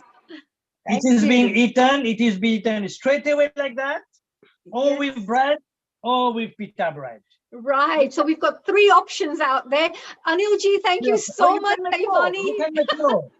I'll give you more secret next time, how you can make more recipes. Gracias, gracias. And now since you have been fully versed how to do it, yes, you prepare and share it with Neil sir and all the members of Healing Our Earth platform and that. So pass the mic to Savannah. Don't forget to deliver us also, you can deliver us so we can taste your gâteau piment.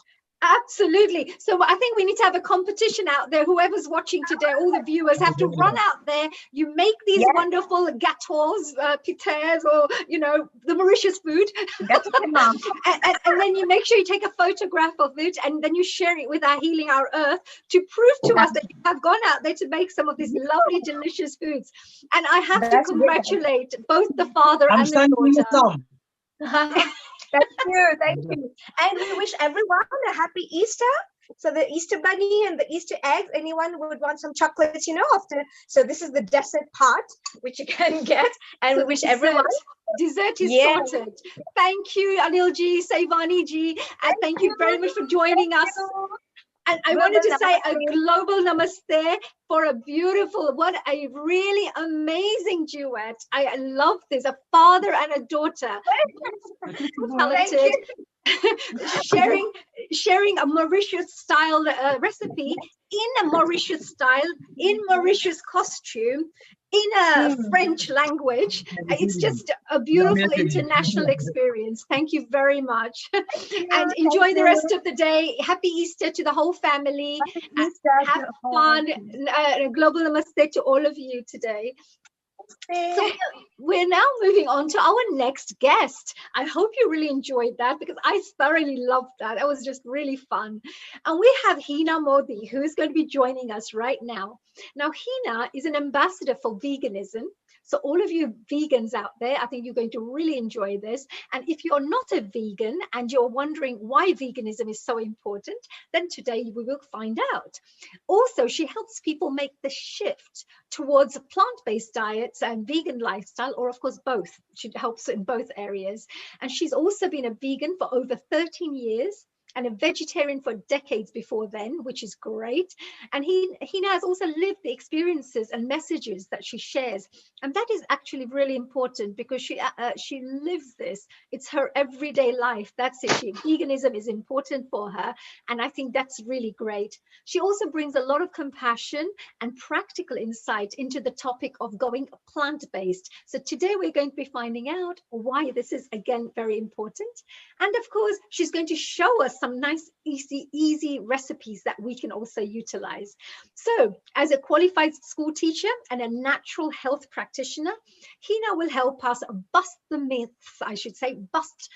myths, address common obstacles, and find a meaningful, simple, and personalized approach that works for you. So I would like to say a very big welcome to Hina. Hi and namaste, and a global namaste to you, dear Hina.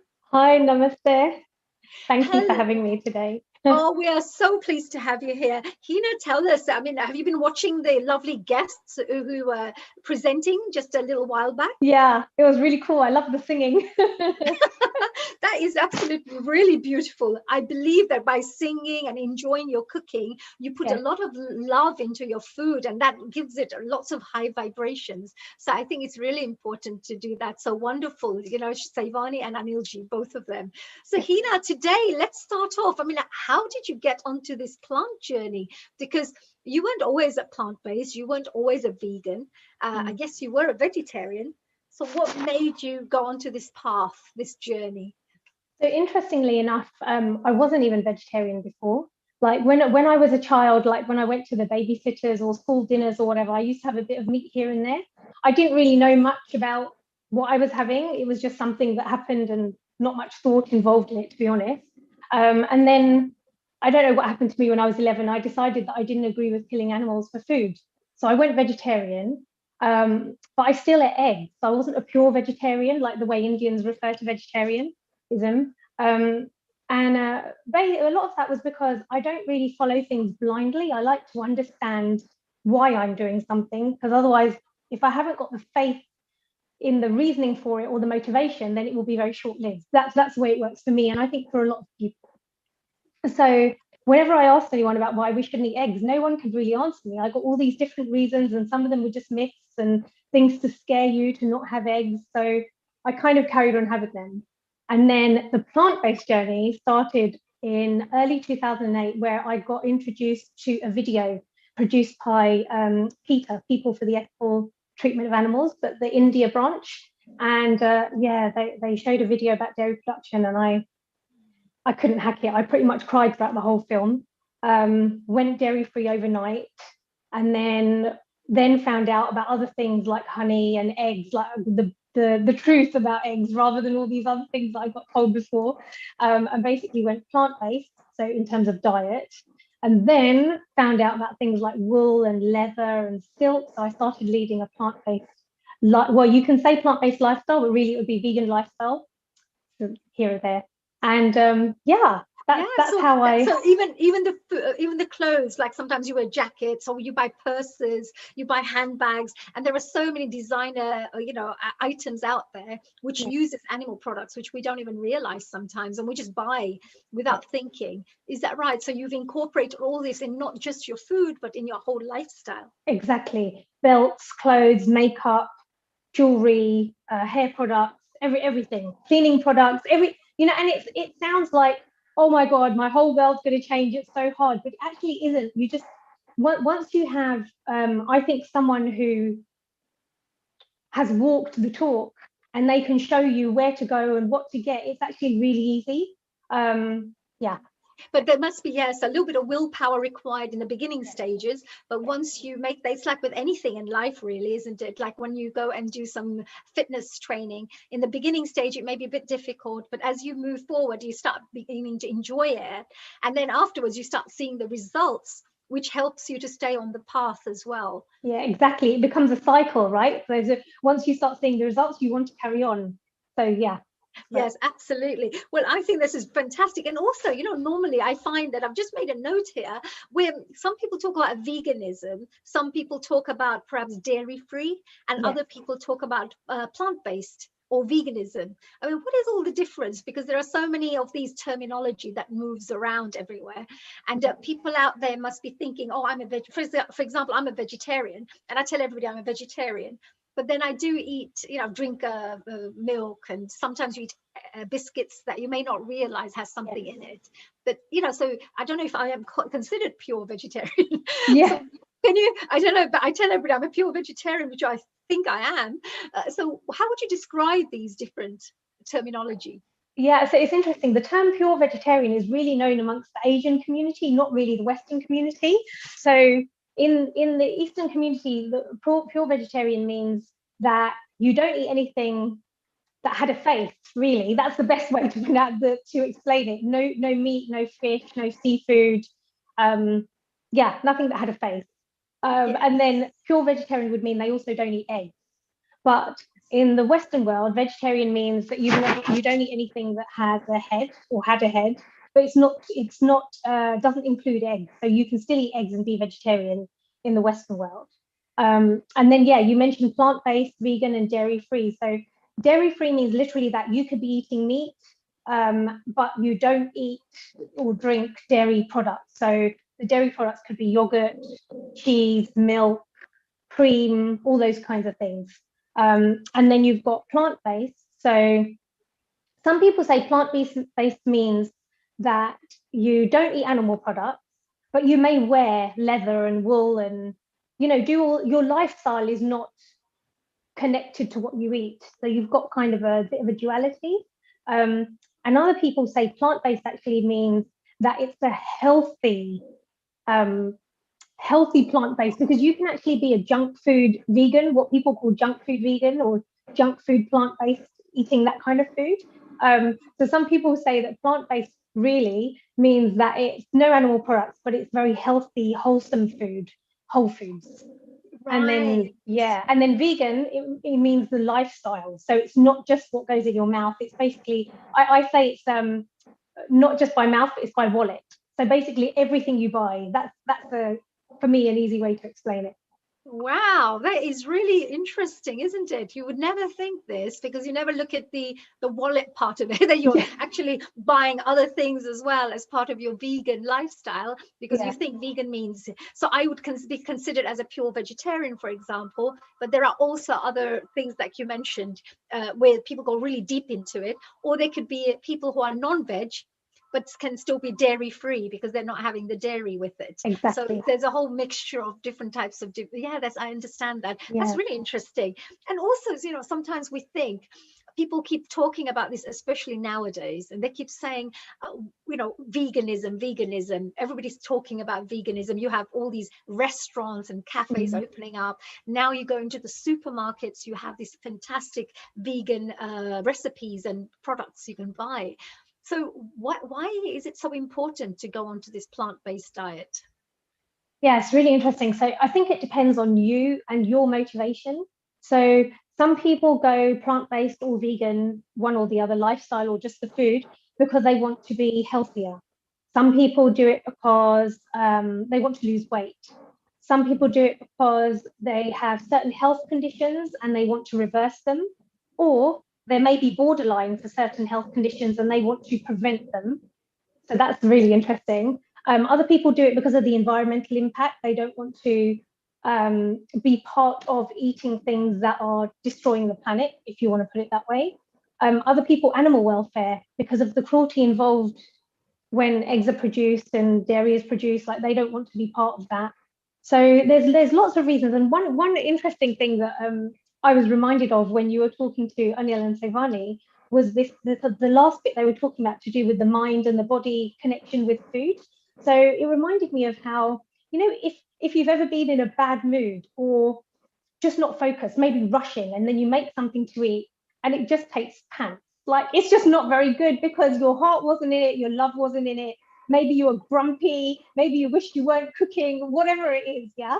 So if you imagine that energy, that stress, or that negativity, or whatever you want to call it, that we feel when we're cooking, when it's that type of situation, and then it comes across in the taste or the presentation or the just general outcome of the food.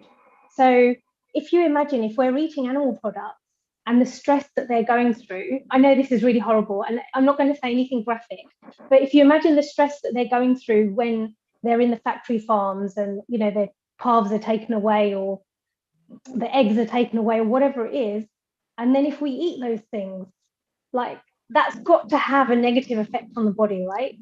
So they say that if you were scared and you were frightened about something, you will have adrenaline, which kind of rushes in your body. And that adrenaline has this really not very good, chemicals involved. So if you can imagine, we don't want to go into graphics, but if the animal was very upset at the time, then of course these chemicals are released in the body, and then people are eating those. So in other words, that's what you're trying to exactly share. And there could also be grief. So for example, if you're a female cow and your calf has been taken away and the milk was for that baby, so it's not so much, I mean, obviously you'd be terrified, where's my baby gone, but you'd also be feeling a sense of loss and that's going to come out in the milk, isn't it? Because you're mourning for your child that's been taken away. So like all those kinds of things. So some people do it for that reason, also that kind of emotional connection and not wanting to be part of that. Yes, I understand. So there are many, many reasons, and also, in a more humane points of view as well, of thinking about another life, that may have to go through something. As actually, you talked about the mind and the body connection, and when we really think about it, you find that, like, let's say hunters who have to hunt and they live, you will find that they're very strong and they hunt and they have that kind of way of being, their way of their personalities are of a certain kind. And then you have these farmers or yogis who are eating completely plant-based. You'll see they won't hurt even little animals or little insects or anything, because you can see there's some kind of a food connection there as well, that if you have this kind of food, you feel a bit more this way. And if you have food a bit more lighter and more plant-based, you feel more peaceful within yourself and not so aggressive, perhaps. So I can see that difference. And you also talked about, all these different people turning vegans, etc. But there are people out there who say, oh, I love my cheese, I love my paneer, I love Indian masala tea, anything to do with this wonderful cheese that they love. I'm not a cheese person, but my mom loves cheese. I don't think she could live without cheese. So how do we manage this? Because there are people out there who may complain that they can't go into veganism because they will miss all this. Yeah, completely. I've heard it many times before, and I have much empathy for people who feel that, because I love those things too, and I don't go without them. So veganism doesn't have to be about missing out. That's what it is. It's not about missing out. All those things, you can find substitutions. So many of my clients have thought, oh, I want to go vegan. It's in my heart, or it's in my best interest for my health, or it's aligned with my thoughts and my compassionate tendencies, or whatever it is, or qualities, I should say, but I can't because I love cheese, or because I love paneer, or I love something else, So all of those things, it's easy to substitute. And I've got a few here ready to show you. Oh, please do. Yeah, that would be so interesting. Go for it. Yes. So basically, Indian tea, I pretty much have it once a day. I like these proactive people. Yeah. Great, amazing, go for it. Yeah, show us, because you may be able to help convert a few people, right, in a way, in a positive way. Yes, absolutely. Yes. So Indian tea, I have it every day, and so for the Gujarati members, it's ukareli chai. So literally, I do it the traditional way, in the pan, tea leaves, milk, ginger, masala, whatever. I use Oatly, and this is the long life one. You can see it's got like this flat thing. When it's sort of up like that, that's the one that has to be kept in the fridge. So basically, when these are on offer, I buy like 30 of them, and then I just have them at home, so they're just ready, always on tap, kind of thing. So yeah, I use this in my tea, in my English tea as well, in cereal, porridge, pretty much everything. I love it. So just a question there, because you mentioned that you buy 30 packs or so, and you said, because would that not have a lot of preservatives to try to hold, because in one side we're looking at healthier foods, and on the other side, you have all these preservatives to try to keep that milk fresh for a long time. What would you say about that? Okay, so that's really interesting. So one, you've got the option, if you've got doubts, to go for the fresh version anyway. But if you compare it to dairy milk, there are loads of things in dairy milk that people often aren't aware of. So, the cows are given antibiotics. There's stuff there's preservatives in there to keep it to a certain optimum state. So it's not like the dairy milk is pure, which is what we are led to believe from back in the day when, you took it from the animal and you only took a little bit, and, all that kind of thing. This is like mass produced in advance, then transported across wherever, and then kept in supermarkets and sold. So you see, so that in itself has stuff in it anyway. So that clarifies a little bit there as well, that it's not the fact that, because everything has a bit of preservatives in it, and then it's the healthier choice out of what we have in there from our options. And two more milks. So this one, soya organic, it's Tesco's own brand organic soy drink. So literally this one has 3 ingredients. It's got water, organic soybeans, and flavoring. 3 ingredients, that's it. So again, this is long life, so I get a few of these. I used to have nothing but soy milk, like in my tea and stuff, but now I found it a bit heavy. So, but what I do is every now and again, if I have a protein shake or something, I put this in it, and it's really nice. So it's richer and it's heavier. So for those of you who like something like in your tea that's heavier and richer, this would be good. Right, yeah. So if it's somebody like me who who prefers light milk, then I would go for the oat milk version. Yeah. And anybody who prefers the thicker milk, which a lot of Indian people like to have more milk in their tea, then this probably would be a better one for them. And then this one is even thicker than the one I just showed you. So you can also get, basically, you can get Oatly, the barista version, and the barista version is proper thick and rich and creamy. And this is also similar. So I don't know if it's called minor figures or minor figures, the spelling, but it's basically oat milk, and it says barista standard dairy-free milk. So it's the kind of stuff they would use in cafes to make it really thick and creamy. And again, it's long life.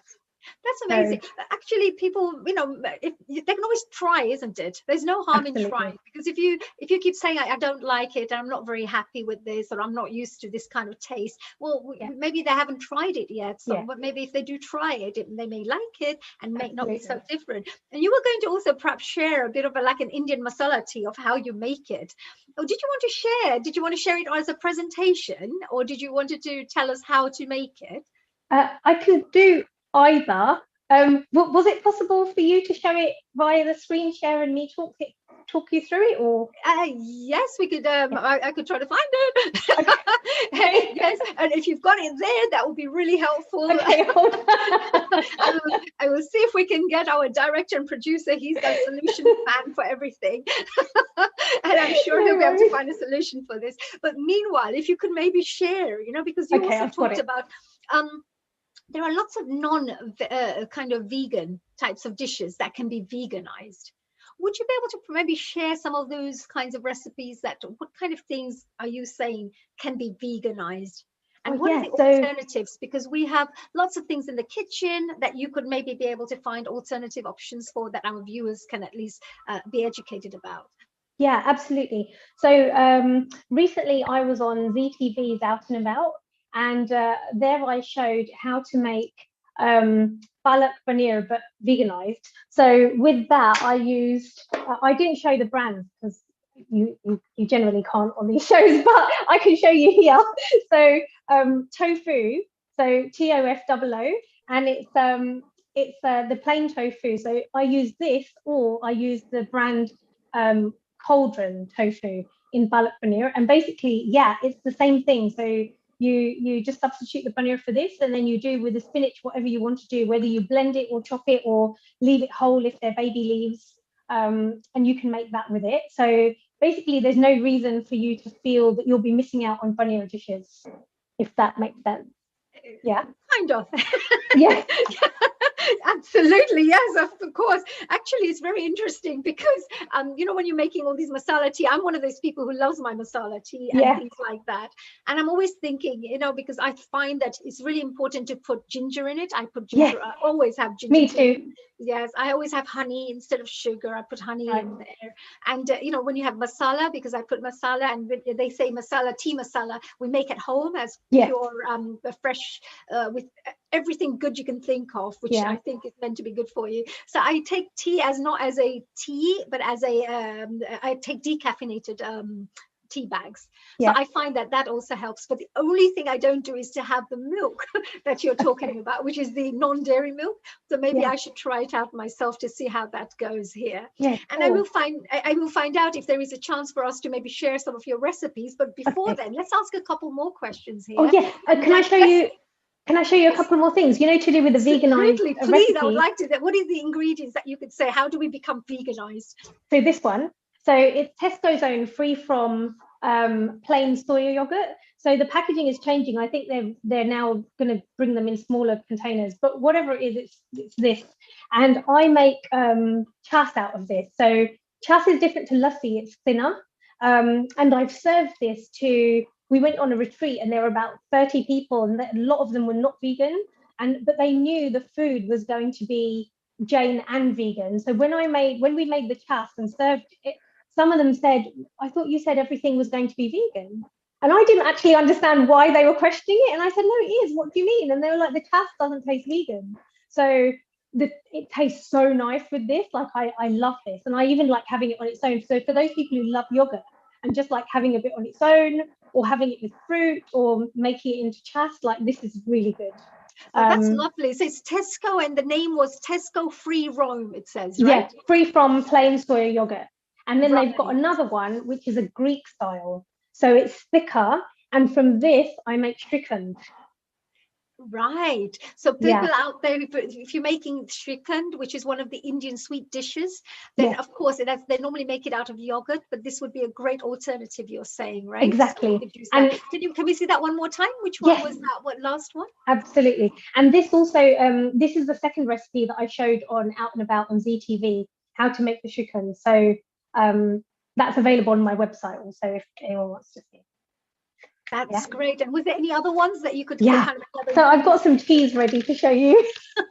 You are really super. We love this, right, dear Hina? Right? You can see she's very passionate. Lots of containers. We can see we've got a very passionate guest here who really wants to share her knowledge and her educate us about this. Very nice. Thank you, Hina. No worries.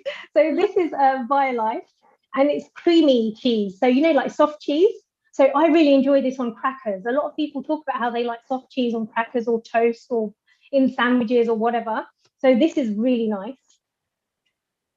Yeah. That looks brilliant. Yes. Oh, I think we're going to get a chance to watch. We're going to get a chance to watch a bit of your tea, right? I told you we have Mr. Neil Kumar. I have to say, to not just to yourself, but to the whole of the audience out there. He's a solutions person. So any issues we have, he sorts it out for us. And he's an amazing director and producer, the creator of Healing Our Earth. So let's see if we can get a chance to watch this, how to make the vegan Indian tea. I think it'll be really interesting for me to watch as well. So there's a video as you scroll down the article. Okay. So we just have to scroll down a little bit onto this website and just play that video. Yeah. Yes. And that's going to be starting very soon. Need to just go a little. It'll be there. Don't you worry. Yes, it'll be on in a very short while. So yes. While they're sorting it, shall I show you something else? Yes, please do. Yes. So 3 more cheeses. Oh my gosh. This lady is incredible. So all 3 of them are Violife, and I'm not getting paid anything by any of these brands, just to be clear. But I really like Violife, but there are loads of them. Like Asda has their own brand of vegan cheese, and there are other brands as well. Tesco has their own brand. Sainsbury's has their own brand. But anyway, this one, it's Violife original flavor. So I like grating this and having it on crackers or having it in jacket potato or that kind of thing. And then and that's a really good one. We're going to hold it there, and you're going to tell me some more ingredients there. Let's see if we can find this. I need to learn this Indian here we masala. Go, playing. Oh, the sound's off. I think the sound needs to be on. Yeah. Yes. Okay, well, anyway, that's me putting the water in the pan. Okay, you can explain it. I can talk about it, yeah. But talk about it. Yes. And then you can see the ginger, the masala, the tea's already right. So that's the tea. I use Clipper tea because, as you can see the packet, they're a really good brand, and their decaf tea is really good, and they come in bags which are not bleached and don't have chemicals, and it's decaffeinated without chemicals as well, or alcohol, which is really good. That's the masala, which I also make at home. And then this is ground you can hear me now. Or cardamom. I'm putting about 1/3 of that in the pan as well. Okay, I've now cut this amount of ginger off the big wad of ginger that I had, and I'm going to cut that into small pieces using kitchen scissors and put it straight into the pan. Now, there's 2 ways I do this. Sometimes I actually add the milk in straight away and then let it all cook away on a low heat. I leave it for about 15 minutes. Other times I let this mix of the water and all the spices and the tea, I let that boil on this medium to high heat, and then I add the milk, and then I let it heat up a bit longer. So I'm going to use that way today. So as you can see, it's beginning to boil. I'll come back to filming once it's boiled and show you how much milk I add. In terms of the milk, I usually use this Oatly milk, or this oat milk by Oatly, and the long life version. But recently we've been using this semi version of it, the refrigerated one, and that's really nice. I'm going to use that today, but both of them actually are delicious. The semi one is actually a bit more creamier. So if you like creaminess in your tea, you probably prefer that one, or the whole milk one, which is even creamier, or further than that, the barista version, which is even more creamy. Okay, I've got a quarter of a mug of tea, even milk in there. I'm just going to add that straight into the pan. So that would be the Oatly. Right, now I'm going to leave that on the medium to high heat, because I haven't done it the other way where I just put all the ingredients in one go and put it on a low heat. And then I'll show you how that looks in. It's boiling away nicely. Okay, that's been boiling for a few minutes now, so I'm going to pour it.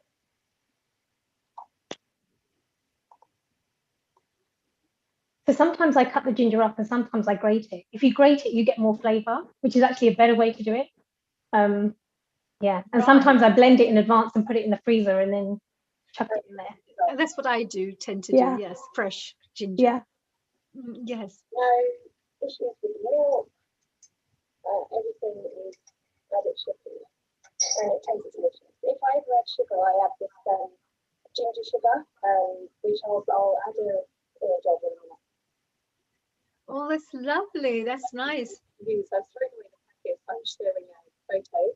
You see, it says ginger at the top. So that's the one I put in tea. It tastes really nice. Oh, that's lovely. Yes, thank you so much for sharing that. That was really nice. Thank you, Neil. Yes. So yeah, thank you. There, so a little bit of helping hand sounds great. So that tea looks delicious, actually, doesn't it? Look yummy. And I think the ginger is really, really important. I think if everybody who's making tea out there, they can add the ginger to their tea, and then of course maybe try out this wonderful dairy-free milk as well, oat milk. Try out the oat milk, which is really nice to have. Yeah, this is great. And you do a lot of coaching as well, don't you? You do a lot of coaching with all of this side of things. You help people become more plant-based, turn from non-veg to vegans, or whatever place they are at the moment. You say that is a very healthy option of how to live, etc. What do people get when they do coaching? I mean, what is that for? Because we're kind of coming to the end of this, so I thought this would be really interesting to find out, because there must be many people out there who may wish to make that change, but may need a little bit of a helping hand as well. Yeah. Yes. Okay, so I think it's about getting the support you need to be able to align your thoughts and your goals and put them into action also. So I've had clients who have come to me because they might already be vegan, but they're junk food vegans and they want to be eating healthier. So it's a whole process of transforming and making that shift from something to something. So it could be from them eating meat to going plant-based, or it could be they're already vegan, but they're an unhealthy vegan, junk food vegan, and they want to eat healthier. Or some of my clients, one of them was gluten-free and vegan, and she was like, I don't know how to do this. I can't eat gluten because I'm allergic or intolerant, but I don't want to eat animal products because of the ethics. So how can I do both? So we found ways for her to eat healthily, eat well without that much effort, but still tick both of her boxes. One which was, would make her physically ill if she ate gluten, and the other one which would make her emotionally upset if she had animal products. So it's that one-to-one, really understanding where you're at, where you want to go, and then helping you get there. I think that's the best way to explain it. Yeah, I think that's really, really interesting, because when you're doing all this coaching side of things, sometimes it helps to transform people in such a positive way, and it Yeah. just needs somebody to be either educated, be made accountable slightly, or need Yeah. that helping hand where they need to just build up a bit of their willpower until they can make that shift in terms of their habits as well. So the coaches are normally very, very helpful in that way.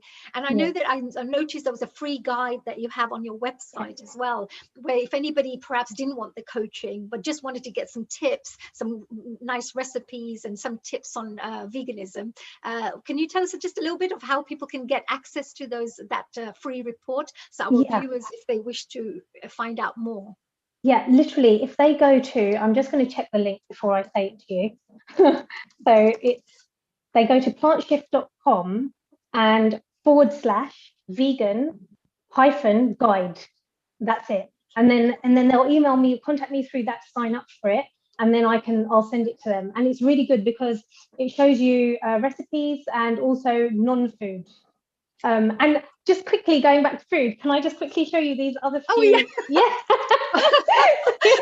I'm sure she's being paid for this. This is just amazing, right? She's a really good ambassador for this. Please share. Yes, so for those people who like stronger flavored cheese, this is a slightly newer product from ViLife, and it's called Epic Mature. So it has that stronger flavor, and it's really nice in lots of things. For cheese sandwiches, slices, which are really cool, right? And they also do a different flavor of these, which I can't remember what they are now, but this is the original one. And then mayonnaise came up when Anil and Sevani were talking before. So there's lots of different brands of vegan mayonnaise. This is one of them. And I really like this because I remember eating Hellmann's mayonnaise when I wasn't vegan, and I used to quite like that. And so now this is a vegan version and it's good. But there's lots and lots of other brands. And then just quickly, margarines. So a lot of people like to use spreads and don't know what to do. So if you like buttery tasting spreads, Vitalite is buttery, and a lot of people can't tell the difference. And if you don't like the buttery flavor, then this is a good one. There's quite a few. I've actually written an article about it on my website to show the different buttery flavored ones and the ones that don't taste that buttery. And then just one quick one, scrambled tofu. So a lot of people talk about this is what I call passion in life. I love passion, you know. When you have passion for a topic, I think this is amazing. And really, I'm sure all our audience members will be loving this as well, because all these tips are really useful. And if they wanted to try out some of this, they can definitely, you know, make a little shift. Exactly. So a lot of people talk about liking scrambled eggs and what can I do instead of that? So yeah, it won't be exactly the same, but it's a really cool substitute. So you can use this plain tofu, which I showed you before, to scramble it to make scrambled tofu, or you can use the Cauldron brand. I think they're the two main ones that I know of that are good to use for scrambled tofu. And this one is smoked. It's smoked flavored. It's really nice. I like this one. So I like, if I have scrambled tofu, I have this with just a bit of soy sauce, and it's just really delicious on its own. But you can do other things with it too. You can slice it up, put it in sandwiches. There's all sorts of things you can do. So they're my little. Oh, that is so super helpful, really, Hina. And you know, I really thoroughly enjoyed this, because I'm sure the viewers out there as well, they've got so many great tips from you. And also not just this, but also to be able to go into the supermarket and try out some of these things to just see. And I think it's good to explore anything that makes your life a lot healthier. Then why not? And very shortly, there you go. That's that a vegan actually guide. is what I would feel like. Let me try out this plant-based. Yes, that's amazing. That is really good. Thank you, dear Neil, who's just shown us. A few people have asked for your website, so we've got some messages coming through, and some people have asked for that. So if you wanted to maybe just share it on your chat box today. And I'm sure that those people who are out there watching this on other platforms, can you tell us one more time what your website is, please? Yeah, it's plant, like green plants, but without the S, shift, to make the shift.com. And then on there are recipes which are free and available. And there's also my recipe book. And, you know, we talked about coaching. If anyone wants to explore coaching without spending any money, just to see if it's worth their while, or if it aligns to what they want to do, then they can book a free clarity call, and then we can talk about if it's suitable for them. Fantastic. So you're there to support anybody out there who wishes to rush out there to become vegans. Yeah, Just give a quick absolutely. no obligation call and she'll be able Yeah. to help us, our dear Hina. Hina, thank you. You've been so amazing. Thanks for Thank joining you. us on the Healing Our Earth platform. You've been a super guest for us. And just like our other previous guests who've joined us, we're going to be moving on to our next host as well. So do stay tuned in because we've got some amazing, amazing guests still lined up for you. And our next guest, and I should say before they come on board, I should really invite our dear host, Varsha Mistry. So before we say that, global namaste, Hina, have a fantastic Easter and don't eat too many Easter eggs. Thank you. Namaste. Unless they're vegan. Exactly. Absolutely. Enjoy. Have a fantastic day. So we now have, and we're moving on to our next host. And this lady is amazing. I really love her. I absolutely admire her, actually. She's a really amazing lady and a super clever one, too. Not just amazing, not just super talented, but extremely intelligent. We have Varsha Kumari Mistry, who's joining us right now. She's the next host. You may have seen her previously if you've watched this show previously, but if you're new, then let me just introduce you to her. She works as a forensic practitioner with the Metropolitan Police. So she's been working for over 33 years on that platform. So she's been really doing great work out there. She also trained as a fingerprint expert, and she also is involved in examining lots of homicides and serious crime scenes. So she's not just a soft little teddy bear like she looks. So she's a tough cookie, this lady is. And as she moves on, she does also present lots of forensic evidence in court as well. Apart from that, she's also currently a deputy chairperson for the Metropolitan Police Hindu Association. And I've been to quite a few of their events and been really, really pleasure to see such fantastic events that she organizes, which is great for the community. And of course, she also is always involved in voluntary work, offering support to the, to the membership organization, to Healing Our Earth. So she's been one of our main advisors, and I would say somebody who's been really actively involved in bringing this Healing Our Earth to the whole world out there. So really great work. And look at her. It's all her information out there, all together for everyone to see. She's involved in welfare support of colleagues and promoting well-being.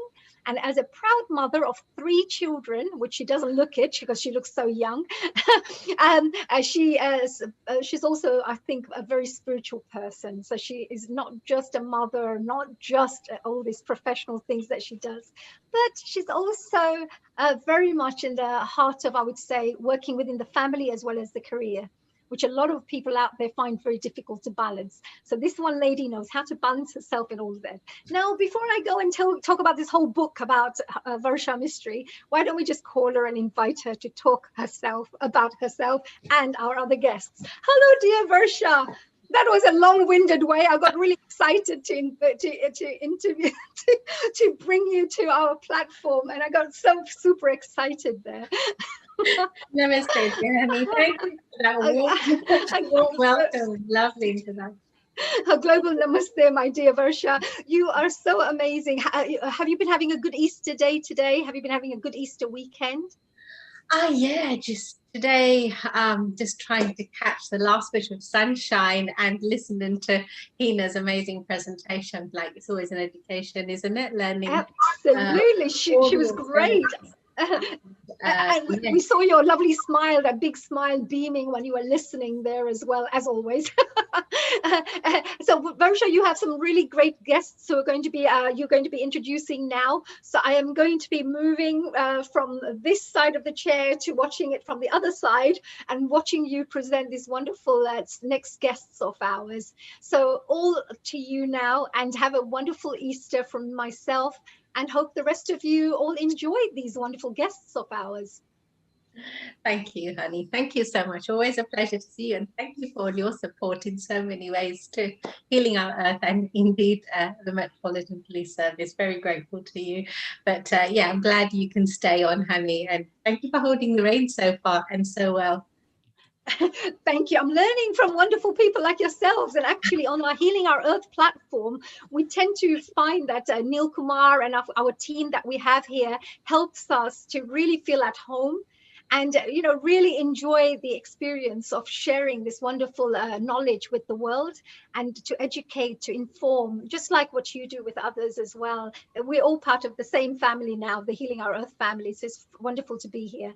So enjoy the rest of the day, and I'll leave the platform all for you now, Varsha. A global namaste to you. Global namaste. Thank you so much, lovely, lovely Honey. And yes, can I share that this is our 68th, yes, 68th online event, and carried forward by Neil Kumar with his amazing resilience and energy and passion. So next Sunday, like every Sunday, is Healing Our Earth Day. So we will be celebrating our first anniversary, and we are here to spread love, bring unity, create harmony, share happiness with our global friends and growing family. So I hope you will join us. So you can, here we go. There's the invitation for you all. Bring your friends, bring your family, and we want to hear you sing. We want to hear you chant. We'd love for you to recite poetry and deliver your special first anniversary messages for all the Healing Our Earth family, and of course, especially Neil Kumar, who has just been doing an incredible job. So we hope we'll have the privilege of welcoming you. So as I say, we'll be here celebrating this huge, huge milestone to get us through this Corona era, and how challenging has it been in these unprecedented times. So you can catch us on Facebook, on YouTube, on Instagram, and indeed Twitter, where we'll be live streaming as well as on our website. So without further ado, we have an amazing, amazing lady who's waiting in the wings. There's no talent, there's no end to her talent, should I say. So she is indeed the nightingale of Healing Our Earth, and her name is Meena Trivedi.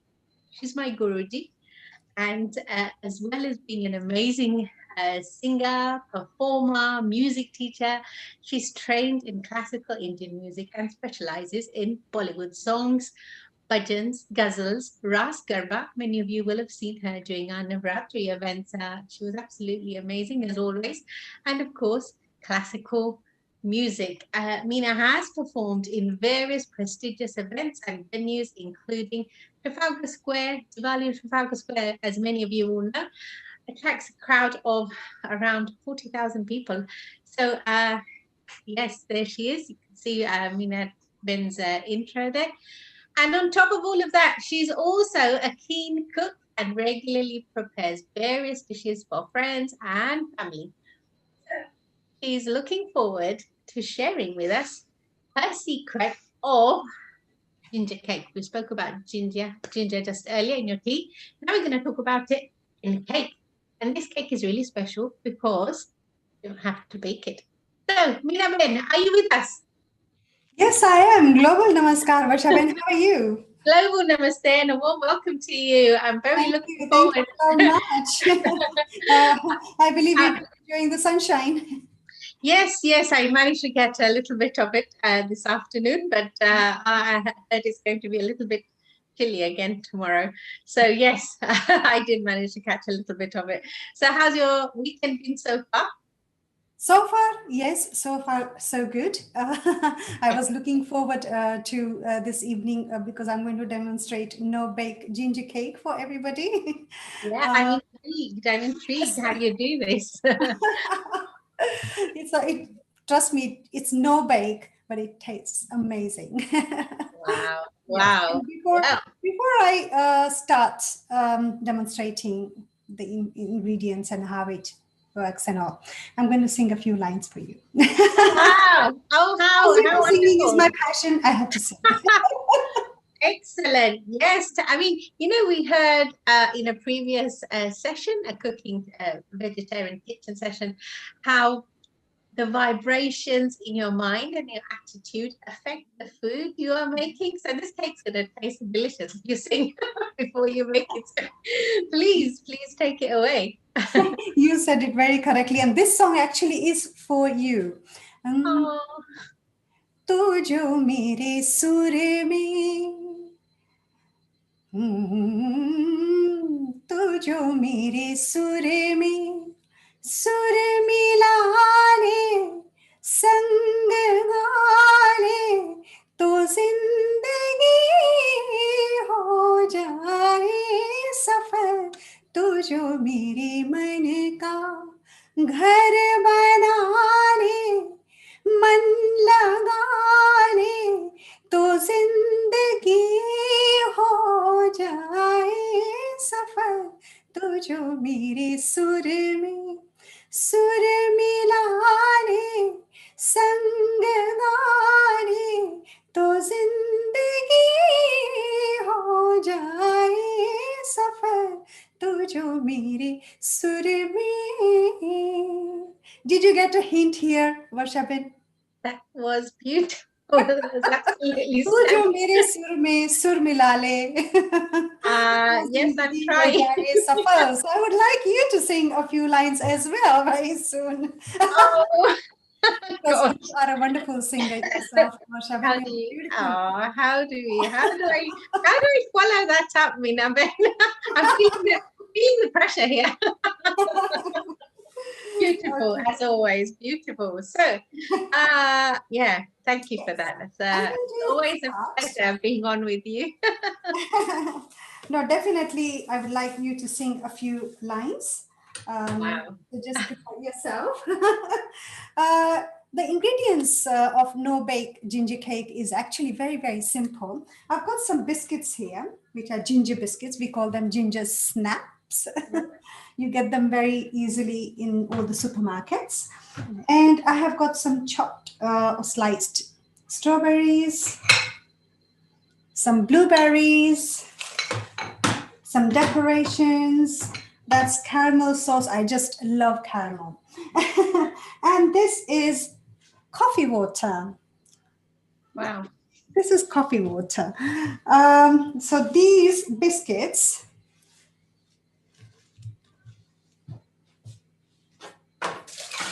right.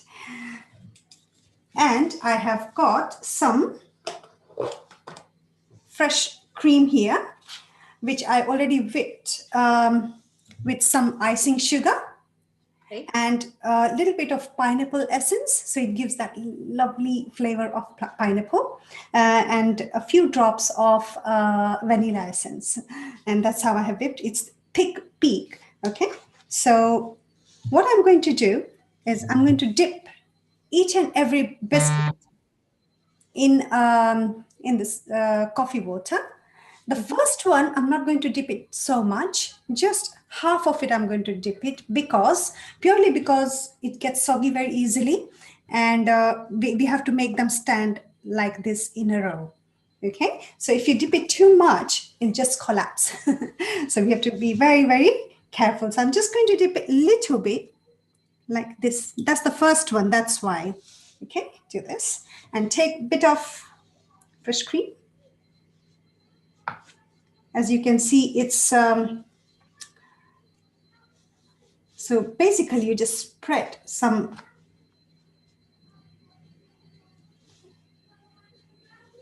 Okay, so that was the first one. I'm going to leave it here for now. And it's a very quick thing. You can't dip it for a very long time.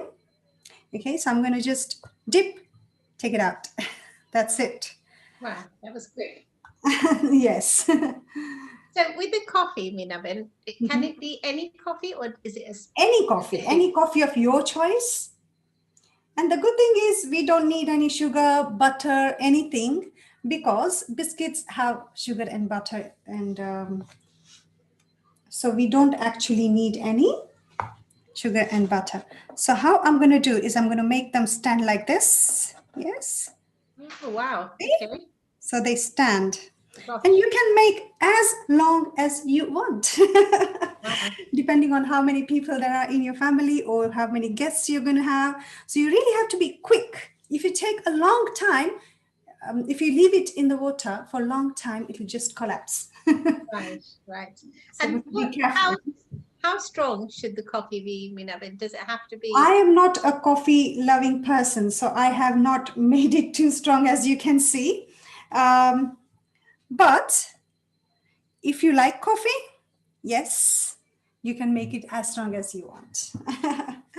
See, because I left it for a little bit longer, it went a little bit wobbly already. See, you can tell. And now dip, quick, quick, quick.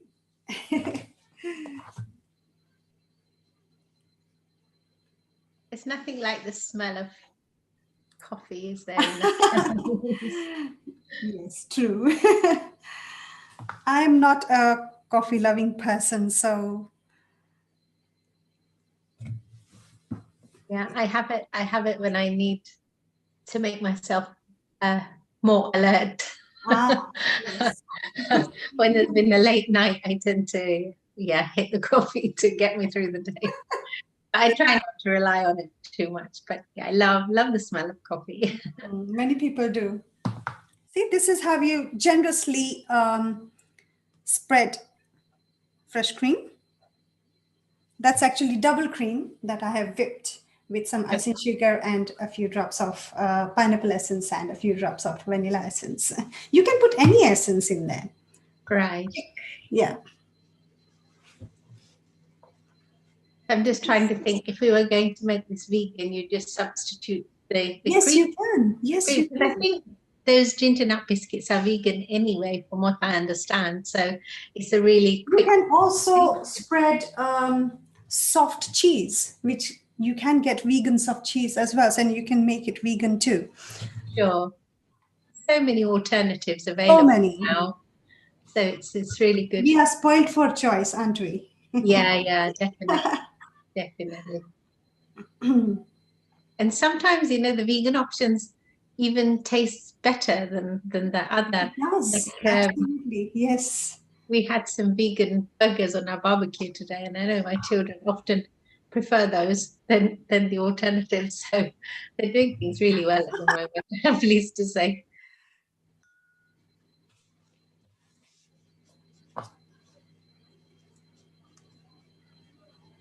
Why don't you sing a few lines, Varshaben? Are you ready now? Oh dear. Gosh. I learned, which is Chandan Sabadan. Gosh, I'm worried I might scare everyone away. Oh, you have a beautiful voice, trust me. Oh, bless you. You're very kind. Okay. Gosh, hadn't prepared. For long, so already it started to break. Oh, wow. That's absolutely fine. Baking can be actually quite messy. Yeah. So it's absolutely fine to. Yeah. Oops.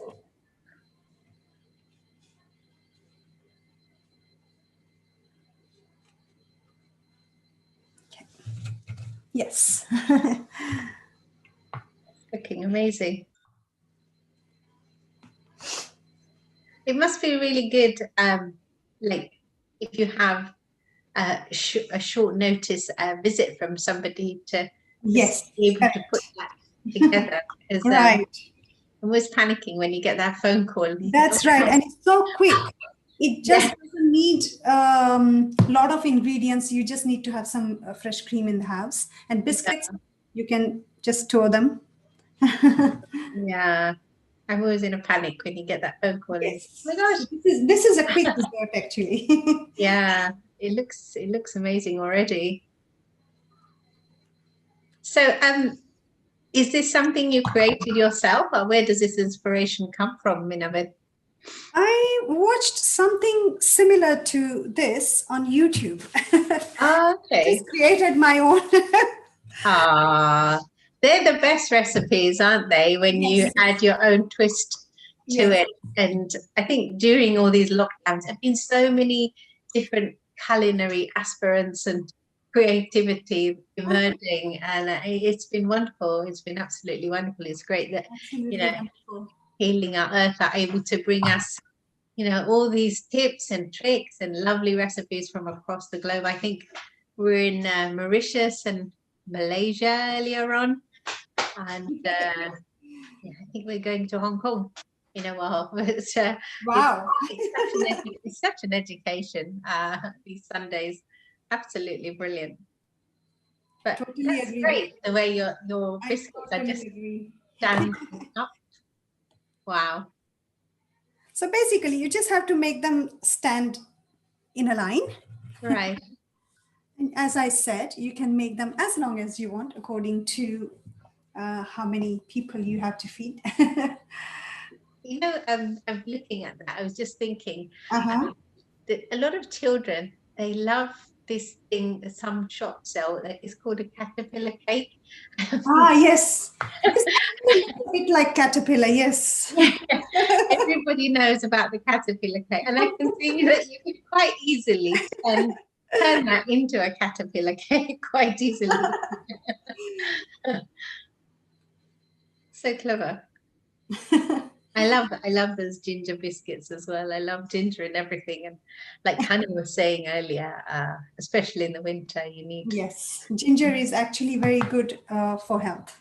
Yeah, it's very warming. It's such a warming spice. Very, very warming, yes.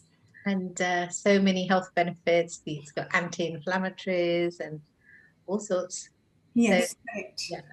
It helps a lot with coughs and heart. Yeah, definitely. Definitely, gosh. Right, let's sing a few lines. Chandan Sabadan. I thought you'd forgotten about that. Sabadan, chanchal chitwan, धीरे से तेरा ये मुस्काना चंदन सा बदन चंचल चितवन. You can finish it now. Oh, bless. Okay, right. I apologize for this. I'm nowhere near as good as Minaben, but who can say no to this lovely lady? No one can say no to her. So I'll try my best. मुझे दोष न देना जग वालों, मुझे दोष न देना जग वालों, हो जाए अगर दिल दीवाना, चंदन सा बदन चंचल चितवन. Wow. See, Vashaben, you sang so beautifully. You're very kind. I have a long way to go to catch up with you. Well, it's a good start, isn't it? We all have to start sometime. Since this morning, I've been humming a song. Okay. I really don't know which film it belongs to, but I just love the words. Jo bheji thi dua, you must have heard it.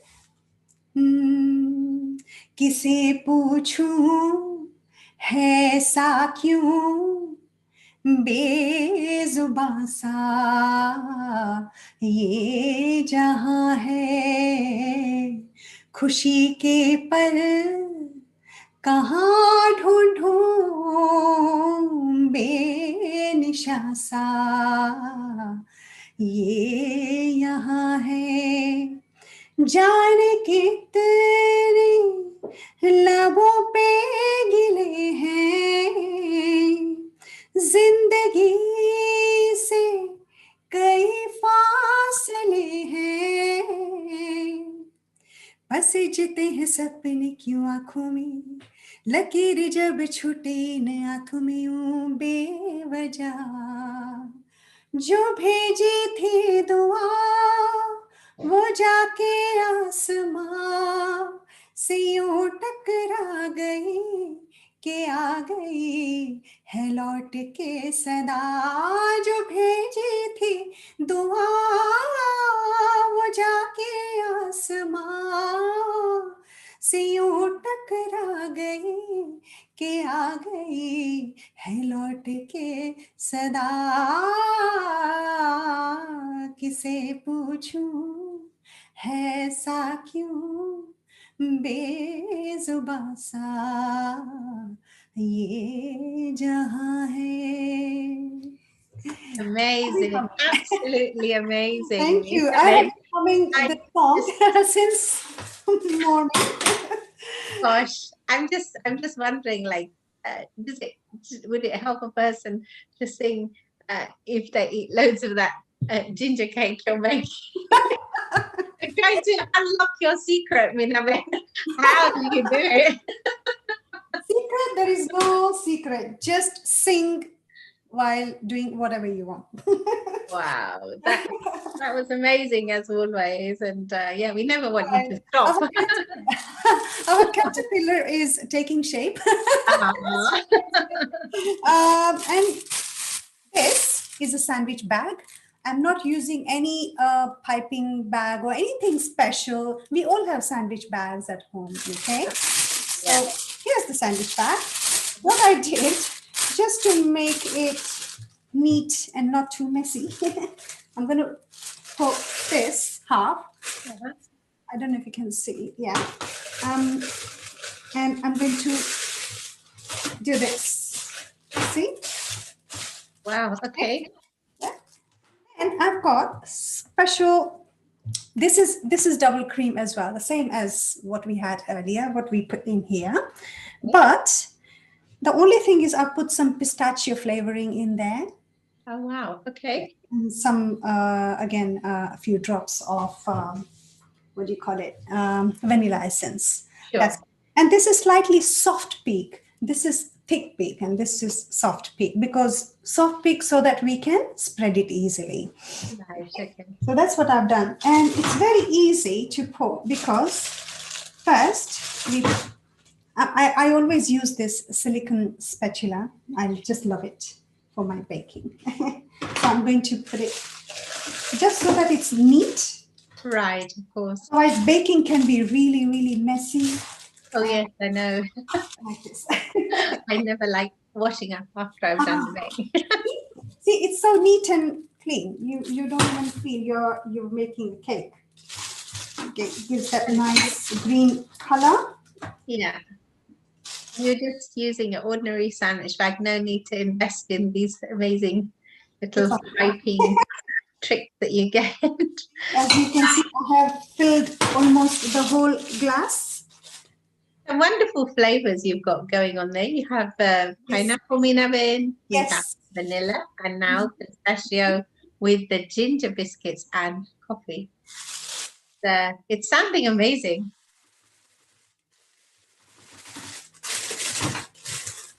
Hopefully that should be enough, or I can put some more in there. Gosh. Because we have to cover our caterpillar. Right. And I've got scissors here. I'm just going to make a small hole. Okay. Very simple. You know, baking is actually very simple. So you just squeeze the sandwich bag like this. See? Uh-huh.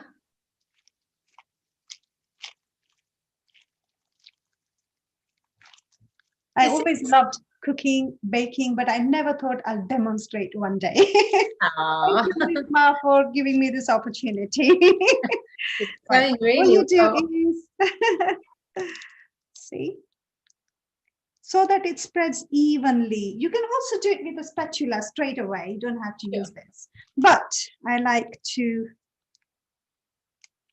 I'm just impressed that that's just held together with cream and you're managing to keep that construction intact. Because those biscuits can be a little bit heavy, can't they? So it's really impressive. You're an engineer, Minaben, as well as a singer and a baker.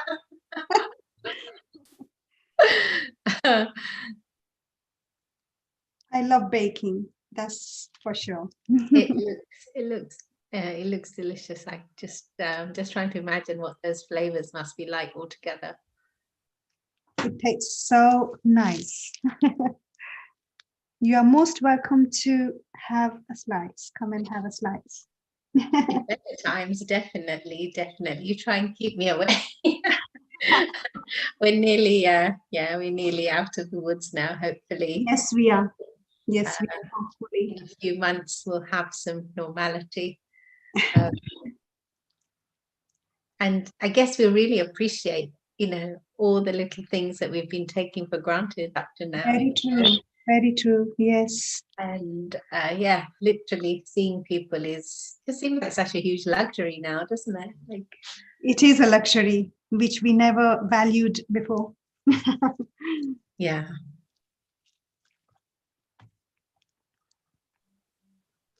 So basically, we have to cover the whole of, and then using the spatula, separate.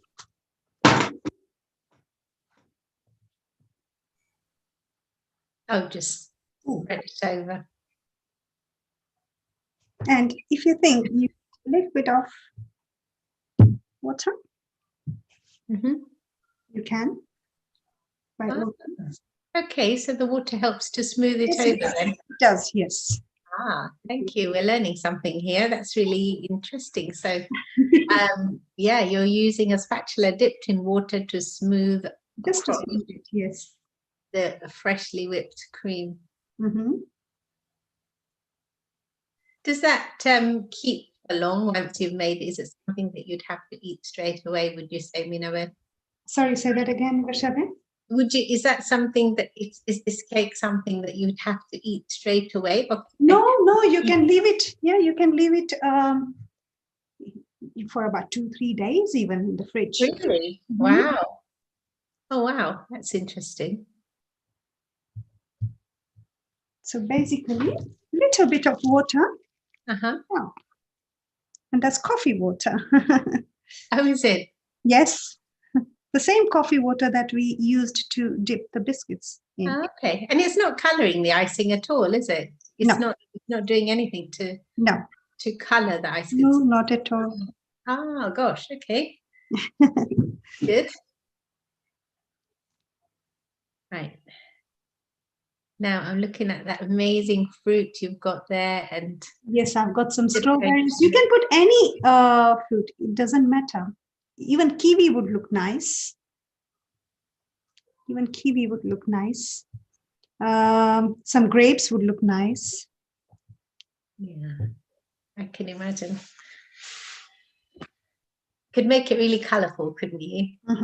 Go as colourful as you want.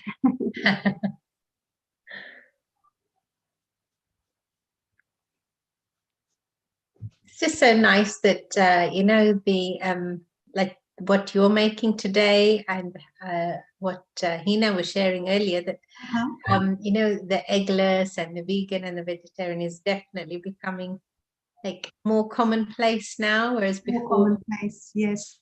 Before it was a struggle, you know, many years ago it was quite a struggle to get hold of these things. I think we had one shop, yes, and every Saturday there was a huge queue outside to get birthday cakes. But it's really good that yeah, there's more creativity like you're demonstrating today, and so many alternatives available now, which gives you so much more choice.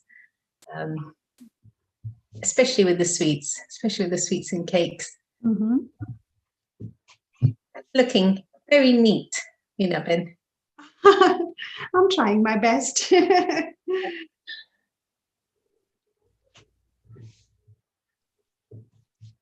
Just a little bit of water, not much.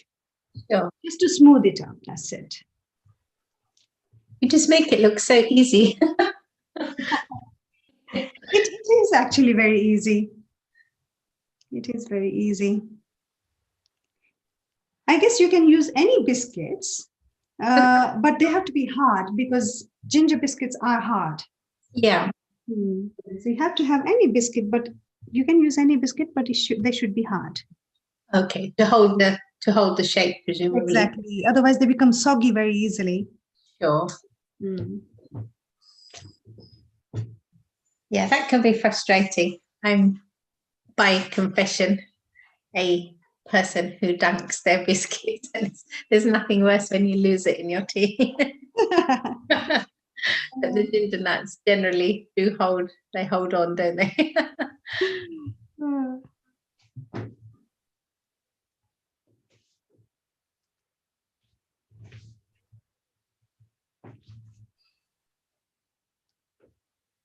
So for those of you who are just joining us, Minabel is making a cake that you don't need to bake.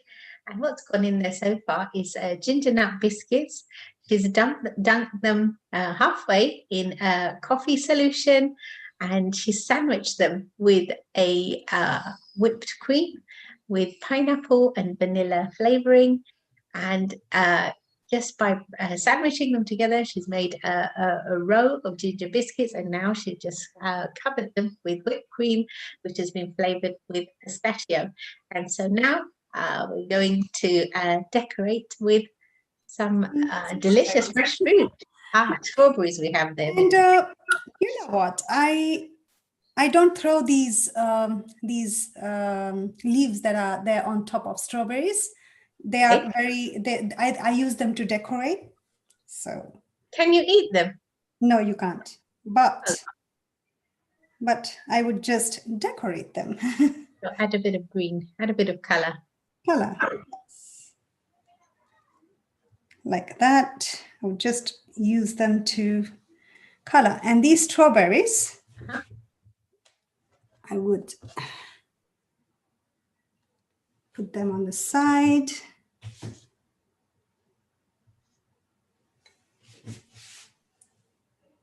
Minabel was mentioning earlier that you can use any fruit. It doesn't have to be strawberries, but presumably soft fruit works best. Would you say, Minabel? Yes, any fruit would do actually. Any fruits that you like. So there you can also put some grapes. You can also put some kiwis. Slice them just like this and decorate them as you like. Strawberries are nice. They give nice color. They're healthy. Yeah, the berries are very good, aren't they? Full of antioxidants and vitamin C. Correct. We're all trying to keep our immunity at its optimum at the moment. So, yes. We're getting in as many berries as we can at the moment.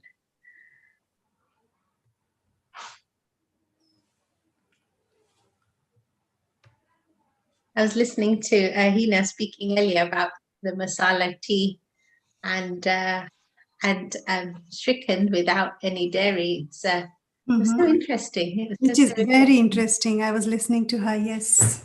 And just makes you think, like, I didn't think you could make chicken without dairy, but it's amazing what alternatives you have available to you now. And you can give it a bit of a wipe if you think it's a little bit messy here. Looks very neat and tidy.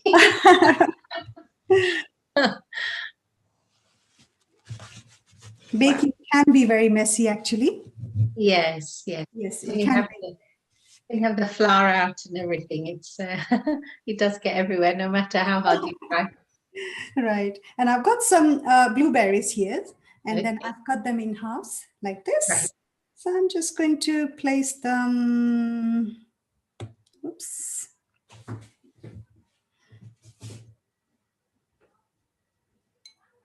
They just give nice color. Plus, they are healthy. Yeah, they're very healthy, aren't they? They're very healthy. Very healthy. I just love them. Are they in season right now? Yes, they are. Good.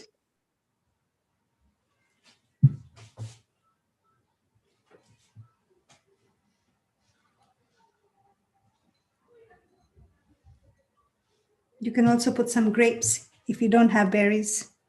Sure.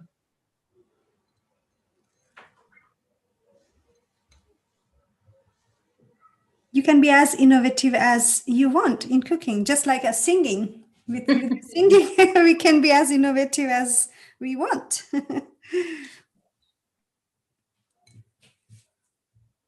Wow. That's looking great, Minabel. That looks amazing. Thank you. Wow. Very creative.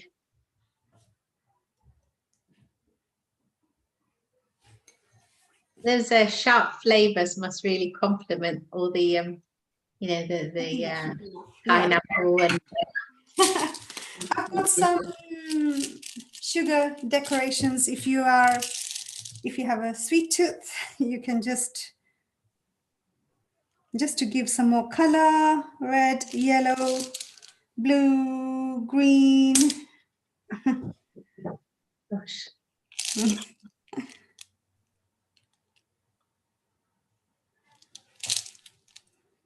They just look nice. Yeah. Make these with little children as well. They'll really enjoy this. I'm sure. Yes, it looks lovely. It's fairly simple.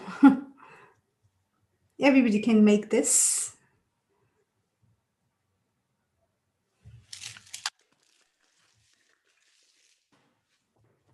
And I just love caramel sauce. So at the end, I would just drizzle some caramel sauce. That gives nice flavor.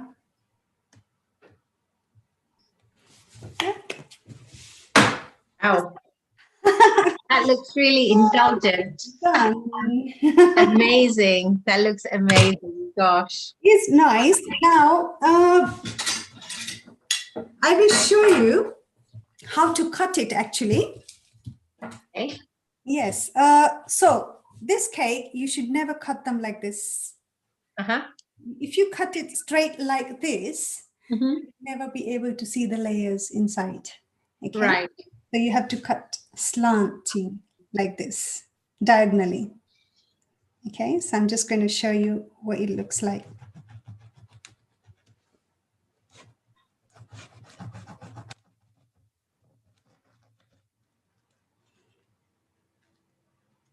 Oops. There is an art to cutting the cake, isn't there? It is. But I think because it's still fresh, that's why it's Mm. collapsing. It's too fresh. You to actually put it in the fridge for an hour or so.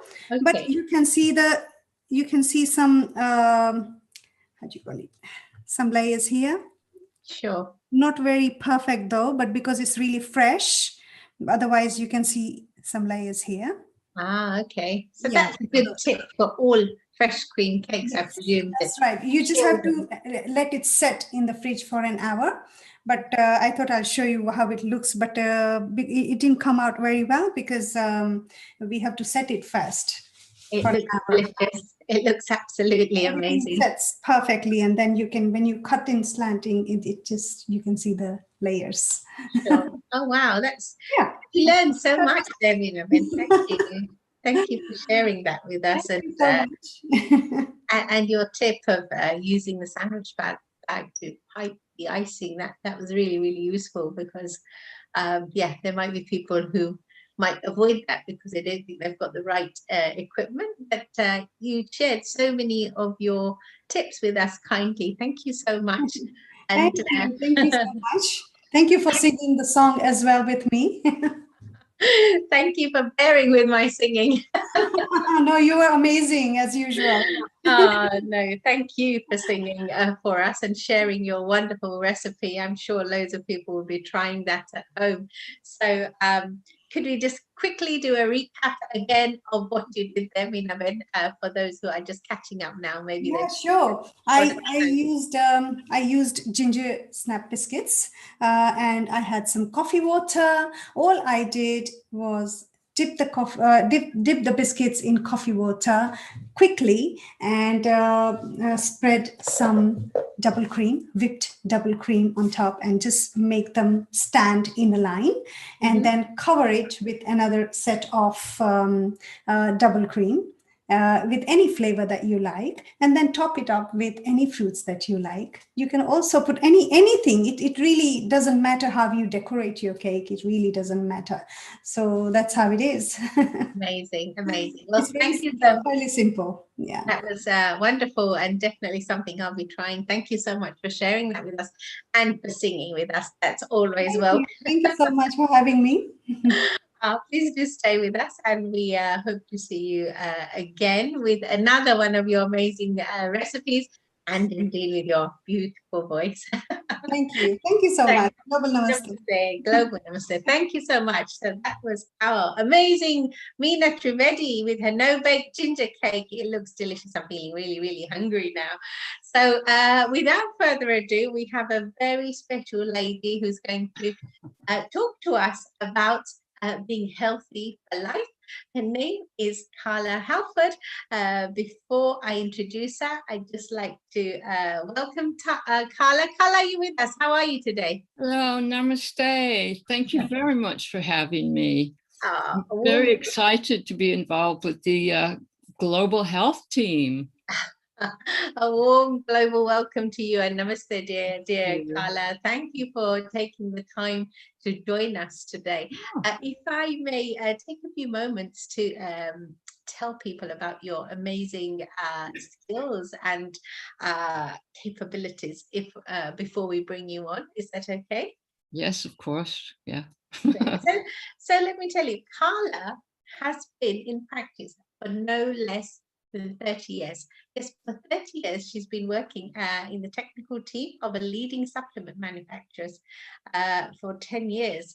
She also went to Indonesia to work on a high-end spa in Bali for 2 years, working internationally with individuals to help them improve their health. Now, Carla continues one-to-one consultations to help people regain their health and balance. She holds a qualification from the Institute for Optimum Nutrition and a postgraduate degree. She also she works with Optimum Nutrition, and it never ceases to amaze her what big changes can happen through dietary improvement. So it's literally that theory of making food your medicine, but just knowing how to do it. So with these dietary improvements, streamlined for a specific individual, you can really make that difference. The natural state of the human body is wellness. Our bodies are built from, fueled by, and repaired by food. You're taking my first introduction. Okay. Sorry. No, you keep going because you're probably doing it better than me. Oh, no, not at all. Okay, so I'm going to stop there, and I'm going to let Carla take over and just share with us the benefits of treating food as medicine and eating a certain way. So without further ado, it gives me great pleasure to welcome dear Carla Halford. Thank you, Carla. The floor's yours. So please share with us. Thank you, Washa. I just kind of picked up on what you said about eating in a certain way. And I would say that it's eating in a healthy way, and it doesn't have to be too complicated or too difficult. I think it's kind of a normal way. I love working as a nutritionist on a one-to-one basis and helping people get better. And yes, it does always, it really does sincerely surprise me how quickly people can react. The worse your diet, the better you'll react, which is quite interesting. So it's absolutely scientifically true that what we eat affects every single cell in our body. Now that seems kind of obvious, but nobody ever thinks about it. And I often wonder why people don't really take that on board, or they don't think about it. And I think it's because we're eating all the time. You know, it's like over and over and over and over again. So it's just kind of almost, for a lot of people, it's automatic. Sure. But you are what you eat. And you can, by eating good foods that are specifically for you, because some people do have allergies, you can actually change your genetic tendencies, which is really important. And that's quite powerful. So plant chemicals are very powerful. And for instance, garlic, one of the plant chemicals in garlic is the strongest antimicrobial known to man. How simple is that? When you say antimicrobial, Carla, for those who might not be familiar with the term, how does that benefit us? Well, it can be antifungal or antibacterial. Okay. Yeah, yeah. And also purple foods contain anthocyanidins, which are anti-inflammatory.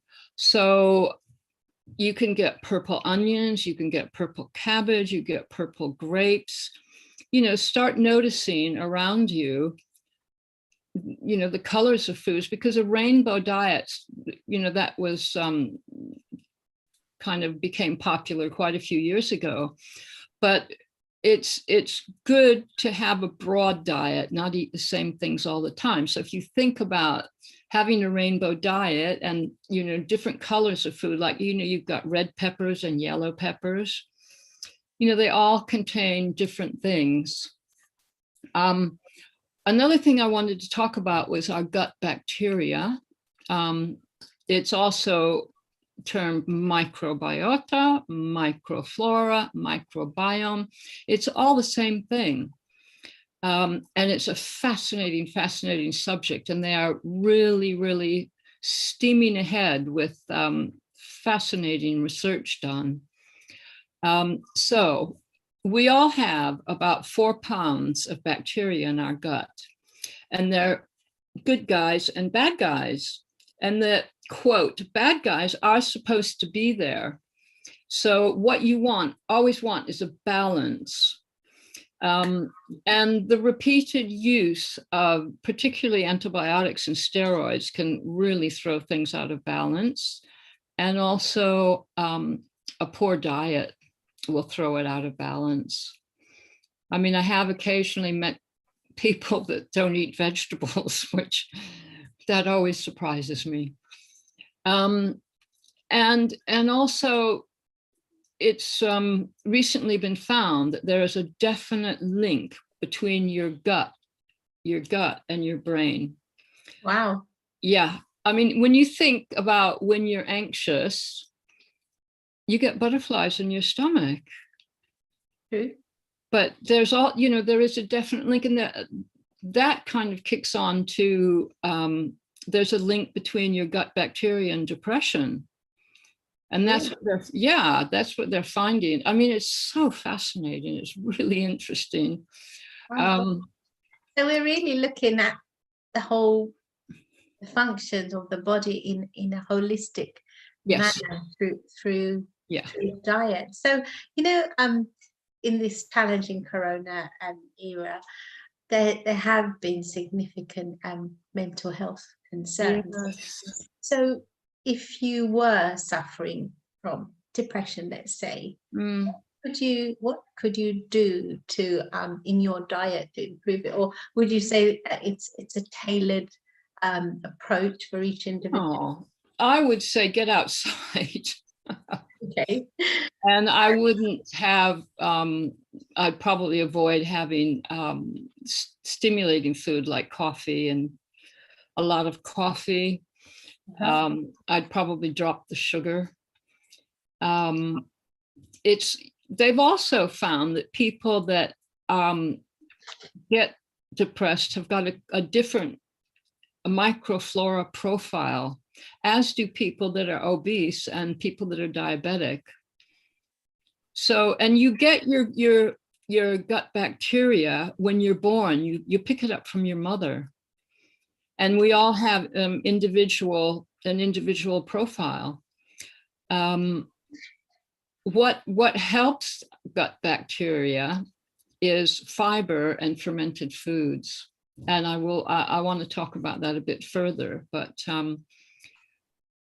basically the fiber comes from vegetables and from whole grains and fermented foods. There are a lot of different fermented foods around. kimchi has recently become popular. It's Korean and it's absolutely yummy. You can make it yourself. It's really, really simple. It's incredibly simple. And you know, the recipes are online. Does it take very long to make kimchi, would you say? No, I'll try to go through it really fast. You get Chinese cabbage, you chop it up, you soak it for a couple of hours in salt water, and then you rinse it 3 times, and that's the difficult part.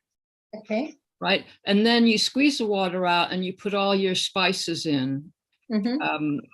And then you put in, you can put in grated carrot, you can put in shallots, not shallots, spring onions. And there's a certain type of Korean chili pepper, which I don't use that much. You can use as much as you like. You can make it very, very hot. And they also put radishes in. Right. And then you just let it sit for two weeks. That's all. Is that in the fridge? You presumably No, you put it in a sealed jar. And put it somewhere dark.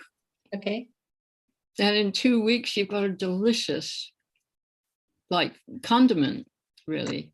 Wow, that's interesting. Now, I'd just like to take you back. You mentioned spices and like how spicy can you go in terms of still remaining beneficial to your gut bacteria? Is it, can you be like, I don't think spices have a bad effect on your gut bacteria. In fact, you mentioned I was living in Indonesia. Where I was living, they ate loads of chili. And that was chili will kill, you know, bacteria and parasites if you eat a lot. I can't eat a lot. It's not my, you know, I wasn't born to it. No. But it won't have, because, you know, it's basically stops in your stomach, really. I mean, it goes through as chili, and some people are allergic to it, but chili is actually can be quite beneficial. And ginger, you mentioned that earlier. You can put ginger in your kimchi. Okay. Which is nice. Yeah, ginger seems to be a star of the show today. Yeah. Well, it's good. One thing about ginger is you mustn't peel it, because a lot of the goodness, a lot of the healing properties are in the skin. Oh, wow. Gosh, I didn't know that. I have ginger in my tea every day. So Brilliant. if I was wash the outside and then... That's brilliant. Yeah. Gosh, thank you. And I also wanted to mention some vegan, vegetarian superfoods. And of course, number 1 is vegetables. Okay. But then we've got miso, which I absolutely love miso. Miso is it's Japanese and it's a fermented, it's like a paste. And it's soya and grains. And you can buy it in a paste or you can buy it in a powder, and you can just make a soup out of the powder. And it's fermented, so it supports your gut bacteria. It has good bacteria in it. And it also helps the body to detox, and it helps clear radiation out of the system. Wow. Which is quite amazing. And in the West, we say an apple a day keeps the doctor away. Well, apparently the Japanese say eating miso every day keeps the doctor away. So would you have that on a daily basis? I just love it. I love it. Okay. I mix it with tahini, which is it's like peanut butter, but it's made out of sesame, which is high protein, and it also has a lot of calcium in it. Oh, okay. So I mix the two together, and I make a paste, and I can put that on crisp bread, or you can use it, add water, and you can make something like a sauce to put on vegetables. That's really interesting. So, you can completely avoid the butters and the margarines and have something that's filled with calcium, and that's good for your gut as well. And it's lovely that you've suggested the sesame paste, the tahini, because those who are trying to cut out dairy will probably benefit from having this instead as a calcium substitute. Sure. I mean, leafy greens are very high in calcium, and so are almonds. So that's important.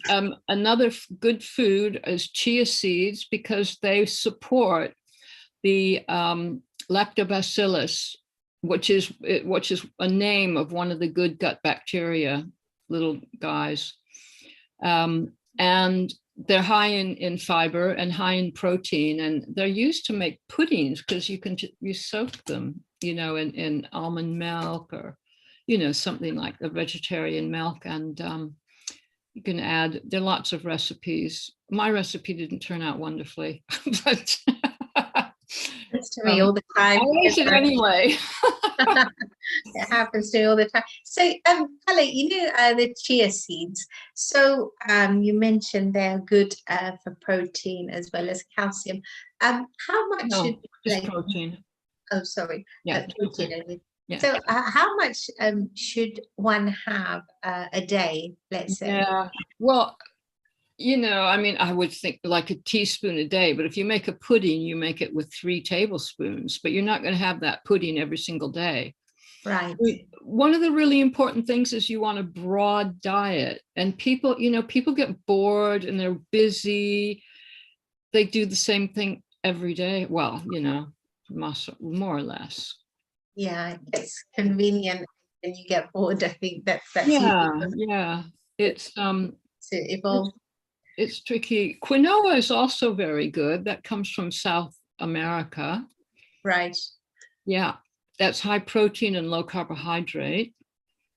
And I think the important thing with these high protein foods is, like, when you do become vegetarian or vegan, it's really difficult to find those foods that keep you feeling full. I could quite easily get through a loaf of bread and then still feel hungry afterwards. But I think you've hit the nail on the head, that it is the protein that we need. So it's great that you're suggesting things like quinoa. Being vegetarian is a responsibility, because, you can't just eat cheese and rice and cheese and, I mean, I'm not talking vegan, I don't know how strict, but, vegetarianism, you really do have to keep an eye on what you're eating if you want to have a healthy diet. And how difficult or easy would you say is to remain healthy as a vegetarian or a vegan, and what would you advise people in terms of necessary supplements if you make that switch? Well, I have to be honest about supplements. You get what you pay for, and the government has been trying to legislate for a long time to bring the supplement companies into line, and they haven't done it. And there's been a lot of arguments about it, but there are a lot of cowboys in the business. So I would say with supplements, you get what you pay for. Sure. There's certain companies that are good. I obviously can't mention them.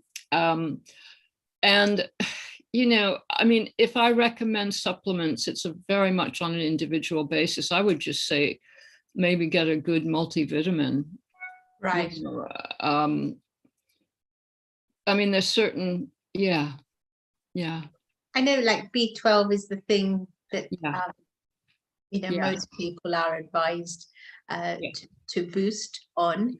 And is it correct that as a vegan, you can't source enough of it to maintain a balanced diet, would you say? Well, you could certainly take a supplement then. Sure. And I would, brewer's yeast is a good source. And also B12 is part of the B complex, which I don't know how many, there are about 15 in the B complex. So it will absorb better if you eat the whole complex. Okay. Together. Yeah. So rather than just single out the B12, it's good to have the full range. Yeah, I would say maybe add a B complex every now and again. I mean, I don't like to ask people to spend money on vitamins, which they're awfully expensive if you buy the good ones. Yeah, they definitely are. And if you don't know what is good and what isn't, you could quite easily be wasting quite a lot of money as well. I think absolutely. And what's really sad is that if people buy the ones that aren't good, they completely lose their faith in using them. And I can tell you, if someone knows what they're doing with supplements, it's a very, very effective way of healing people. Sure. Now, I read in your profile that you've helped people with heart diseases, diabetes, and many other conditions. So in terms of changing your diet, how soon can one expect to see results? Is it months? Is it years? What would you say? If it's a really bad diet, you'll see results quickly. Okay. Can we say quickly how? Well, I'd say, literally a couple of weeks. But you see, I only tell people what to do. They have to do it themselves. That's the hard bit. And it is hard to make changes, and eating's a habit. Yeah. It is. So, sometimes people really have to hit the wall before they're willing to make changes, which is, not so good. It's encouraging. It's encouraging that in a matter of weeks. Well, yeah, I mean, that's feeling better. I mean, you're not going to cure heart disease or diabetes. I would really love to talk about sugar because it's one of my obsessions.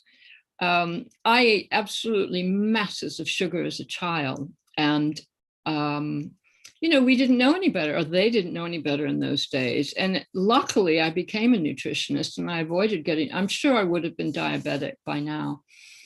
And, sugar is everywhere. The food industry they put sugar even in beans, So they're kind of twisting our taste buds a little bit. And, all this sugary type of food is on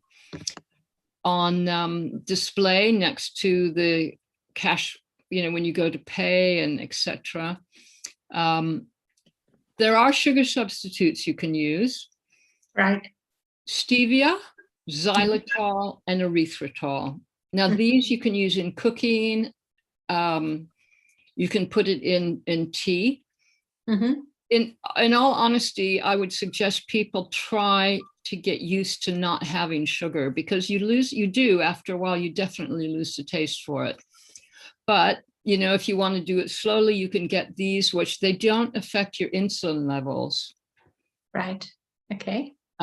Which is really important because, diabetes starts with low blood sugar or hypoglycemia. And so many people that come to see me are hypoglycemic. I mean, over 90%. Gosh. And it's kind of a vicious circle, because if you're hypoglycemic, you get certain symptoms that get better when you eat sugar. Okay. Because when you eat, I'm just looking at the time. How are we doing? Okay. Okay, we have time. A few minutes. Okay, so when you eat sugar and sweets, your body releases insulin, right? That's what it's supposed to do. The insulin pushes the sugar into the cells where it's supposed to be so it can be digested. And if you're eating a lot of sugar, like this could happen 4 times a day. So you're constantly getting insulin going up to deal with the sugar. It deals with the sugar and it goes down again. And when it goes down, you might feel a bit headachy or tired, anxious, sweaty sometimes, even thirsty. And the first thing that'll help you is sugar, because it's putting your insulin up again. And it's absolutely really the worst thing you can do is have more sugar. And it's the path to diabetes. And you know, I don't understand why the doctors don't explain this to their patients, because it's super simple to regulate. You know, at first stop eating a lot of sugar. And if you do eat a lot of, well, if you want to have something sweet, have it with a meal. So the food that's already in your stomach will buffer that, you know, piece of cake. Ah, okay. So it's okay to have a certain amount of sugar. Yeah, of course. In a certain way, you can have it where it creates the least amount of damage. So at the end of a meal, perhaps you might have a small dessert, and that's better. It definitely depends on the person, and also, you know, dates don't have a negative effect on your insulin. They don't promote insulin release. And dark chocolate is good. Okay. And I also tell people to you can make your own halva. Okay. You can mix tahini and almond butter and honey. Okay. Wow. And make your own. That's quite healthy because that's high calcium too. Sure. So you know, you get those, I don't know if you've seen them, those sugar snaps. They're like peanut brittle, but with sesame seeds. Would you say they're okay, or is that too high? I'm sorry, they're like, you mean the sesame things that are about that big? That's it. Yeah, those. That's just glucose syrup and sesame. Okay. Meal. I'm just trying to think how else we can incorporate more sesame seeds in a tasty way. Now that you've explained the calcium aspect, because I have been vegan, and that calcium is the one thing that does bother me. Leafy greens, almonds. Okay, right. Yeah. And in terms of so if we look at a glass of milk and the calcium in that glass, what would be the equivalent in vegan terms? My goodness. To be honest, milk isn't that easy. It's not that easy to absorb calcium out of milk. Really? God. Yeah. I'm trying to think. That's the reason that, you know, from childhood you were told to have milk. Yeah. Well, it contains protein.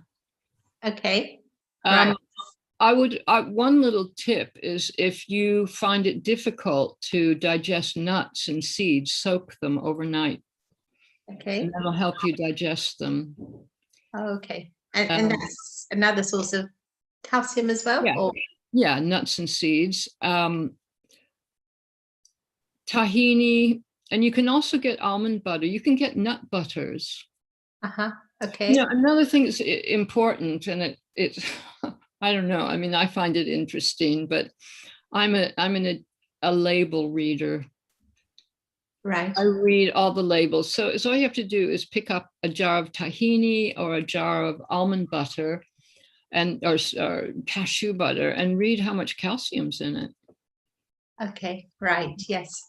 And how much should you be having a day? Because I'm entirely clear on that. I don't know if anybody else has that concern, but calcium is the worry, along with protein, I'd say. Is it?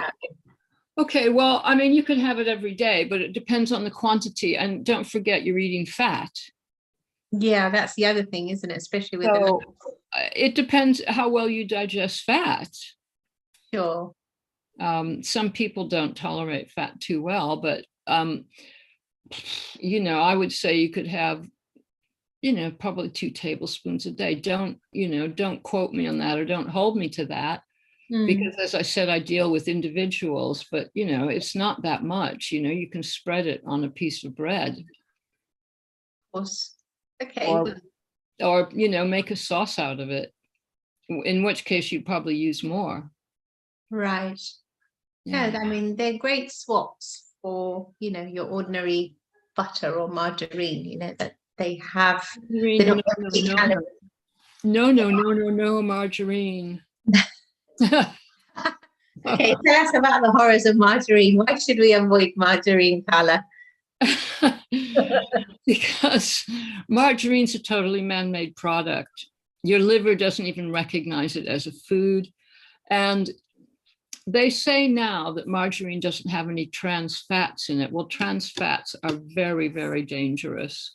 Trans fats are damaged polyunsaturated fats. Polyunsaturates are vegetables, right? Okay. So, I mean, that's another reason why you want to be careful what kind of oil you cook with. Sure. Because if you heat polyunsaturates, they tend to go off.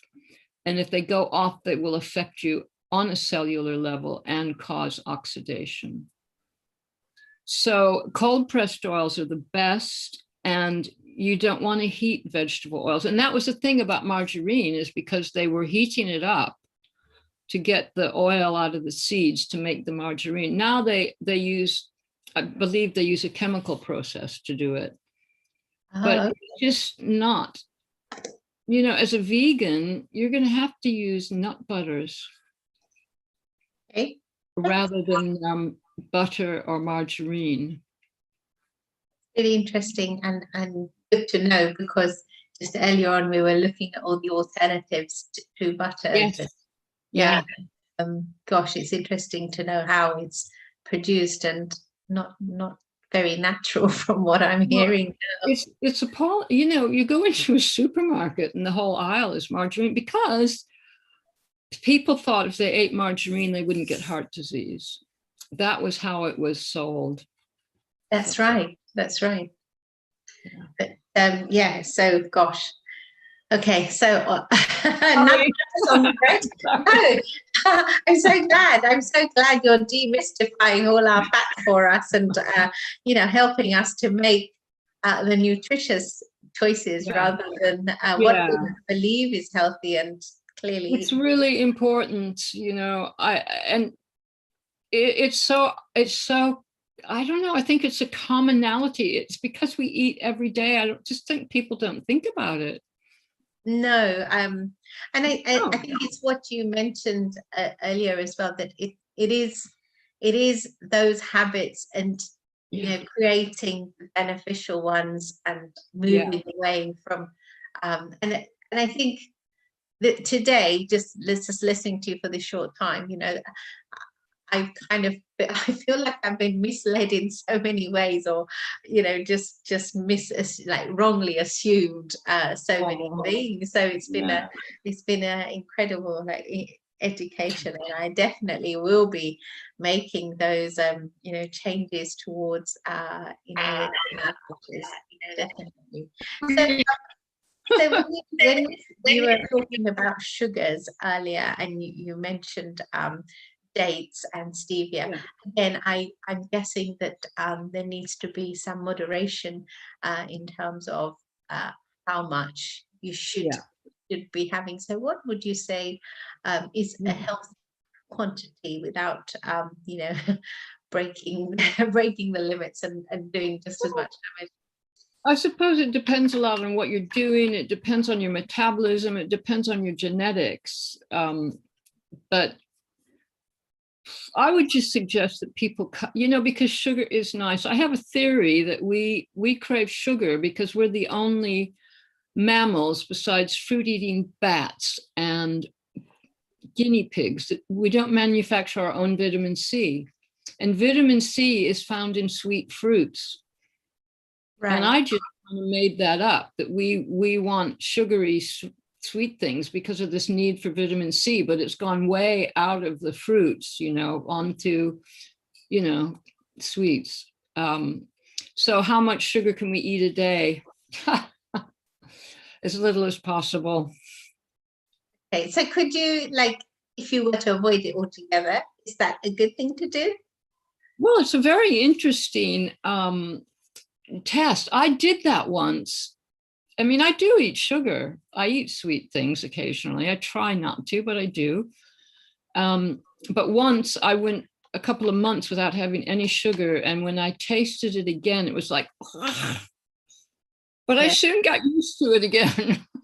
Yeah, it's too easy to do. I think I know exactly what you mean. I did go through that journey myself, and yeah, it is awful. But and the other thing I wanted to ask you is, there are a lot of books and magazine articles with diabetes suggesting it is possible to actually reverse diabetes. Have you seen this to be possible, or would you say that's possible at all?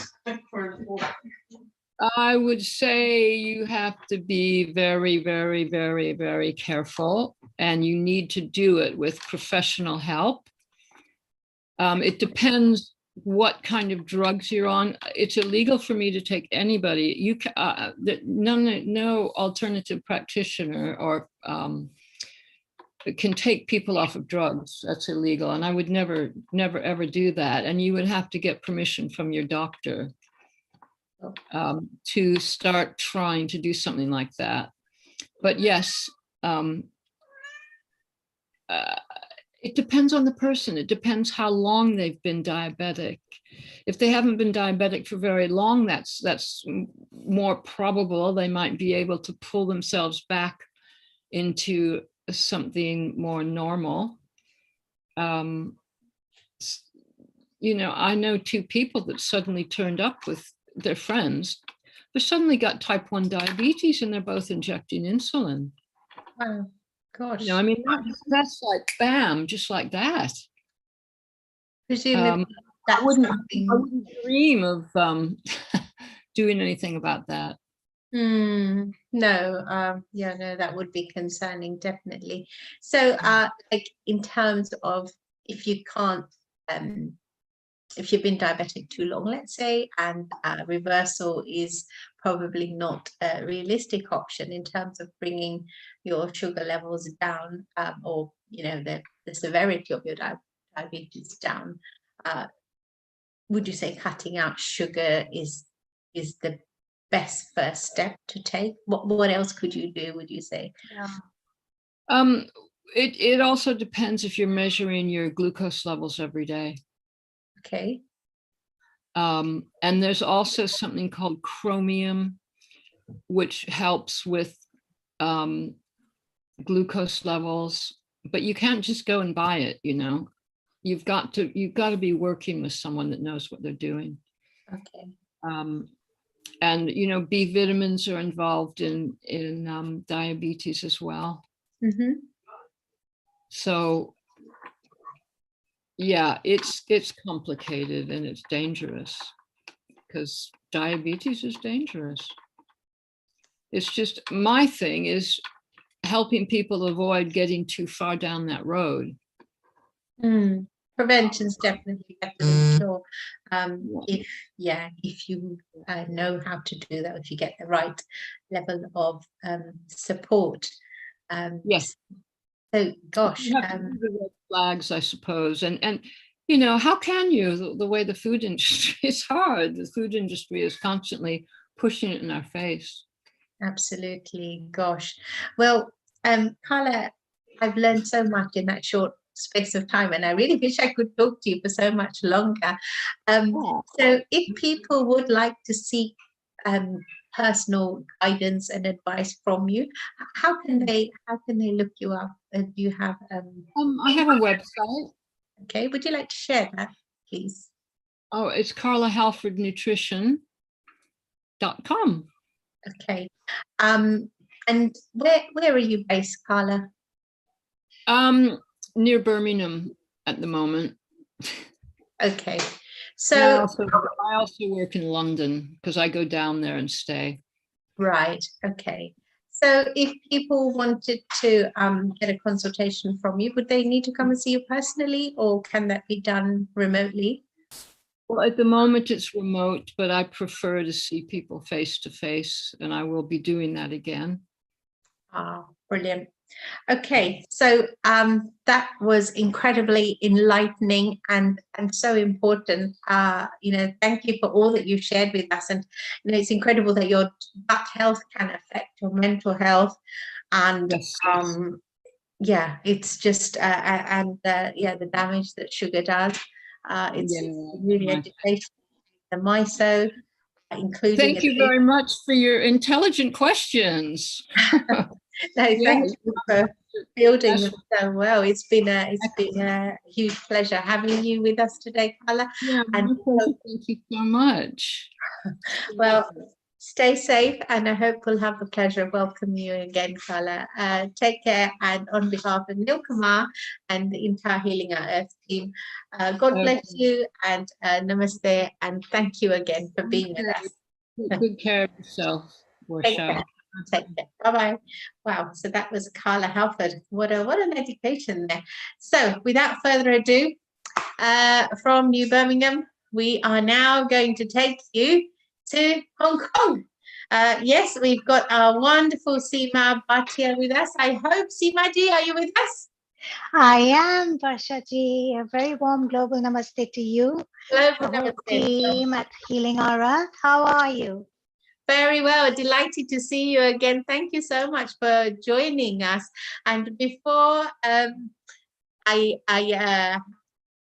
we delve into what amazing spring exciting learning you've got for us today from your kitchen, I'd just like to share a little bit with us global friends about the amazing work you're doing, a little bit about your background. So thank you. Seema was born and raised in Nairobi, Kenya. Her culinary interest developed at an early age, founded on family food business. Extensive travel in Africa, India, and Southeast Asia have allowed her to follow her culinary passion and grow her knowledge on the effects of food, mind, and body. Spring is that perfect time of year that represents a chance of rebirth. Yes, indeed, it's the time of growth right now, tossing off the old body and birthing the new one. The perfect time to reset, rejuvenate, and recommit to healthy habits so that our body and mind can transition with the seasonal changes. So in this session, Seema will be sharing with us Ayurveda and spring, the Kapha season, Ritucharya, the importance of aligning ourselves with the seasons and nature. So, Seema ji, if you want to learn a bit more about her work once we're done, she's on www.facebook.com/pranayam. So, Seema ji, you're going to speak to us and share with us what we should be doing in spring. So what are we doing today? So yes, I will be sharing with you what we should be doing in spring later. I have a presentation ready for all of you. But it's such a beautiful time of the year. You see all the buds and blossoms outside. It represents rebirth, creativity, energy, and getting out with the old and in with the new, right? That's why we always have the terminology spring cleanse. Right? So you spring clean your home and you spring cleanse yourself. And spring is the perfect time of the year to do this cleanse, actually and detoxify. Now, traditional Chinese medicine celebrates spring as the time of the wood element, okay? Just as a tree has to be strong and adaptable with all the challenges it faces, so should we. So the wood element is actually very strongly related to the liver and the gallbladder. And in spring, we're already naturally detoxifying all the kapha or the earth water element as per Ayurveda. I'll discuss that later. That has been stored in our body due to all the festive cuisine that we've been having over the holidays, begins to liquefy. Just as ice begins to liquefy outside, the kapha begins to liquefy within. So it's the perfect time of the year to detoxify, and there's several ways of doing that. But before I get into all that detail, I really want to go first into the recipe. So today I'm going to be showing you Thai-inspired spring pea soup and I'm going to show you on all the elements of spring salad. So let's start with the soup. Okay, and I'm going to be working on a medium-low flame here. And this, I have a very moody induction cooker here, so I'll be playing around with the temperatures. Please forgive me. That's okay.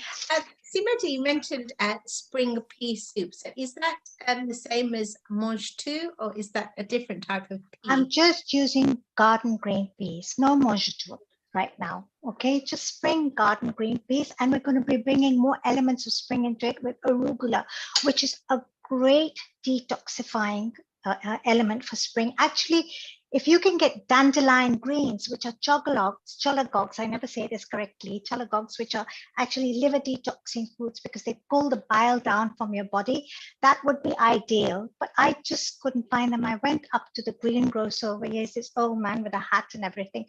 I said, please, can you get them for me? He said, look, I'm trying to get them for you from the Covent Garden Market, but I'm just not able to. So the perfect substitute is arugula. So we're going to bring these elements of spring into this soup and balance it out. It's all about balance. Okay. You know, Ayurveda emphasizes a lot about balance. It says two things. You are as strong as your Agni, your digestive fire, okay? If your Agni is weak, that's when you're going to get diseases and immunity issues, etc. And the other element is Ritucharya. You have to align yourselves with the rhythms of nature. Spring it is, spring produce it is. Summer it is, summer produce it is. That's the way it is. And that's the way you can strengthen your metabolism, you know, fire up your Agni, keep yourself healthy and strong. This is the direction that Ayurveda emphasizes on. But I have that all on the PowerPoint. So why don't I start with the soup? What do you say? Because we have to actually get the soup going and then wait for it to cool down a little bit so I can blitz it up in the blender. And while it's cooling down a little bit, I'll show you how to do the salad. Is that okay? That sounds like an excellent plan. Yes, take it away. Okay. So what I'm doing is I'm working on a medium to low flame here. And I'll walk you through the ingredients. Now, whenever you're starting a soup, okay, you start with a base. And the base that I like to begin with is a mi pois. So it's actually a number of diced vegetables that bring all this aroma and fragrance into your stews or your soups. So we're working with olive oil over here, not extra virgin, just light olive oil. And I'm going to go with 2 tablespoons. Sure. Not too much. I'm going to get that out of the way. Now, there's something very interesting about the mi pois that I want to share with you. And I wrote it down because I'm very forgetful.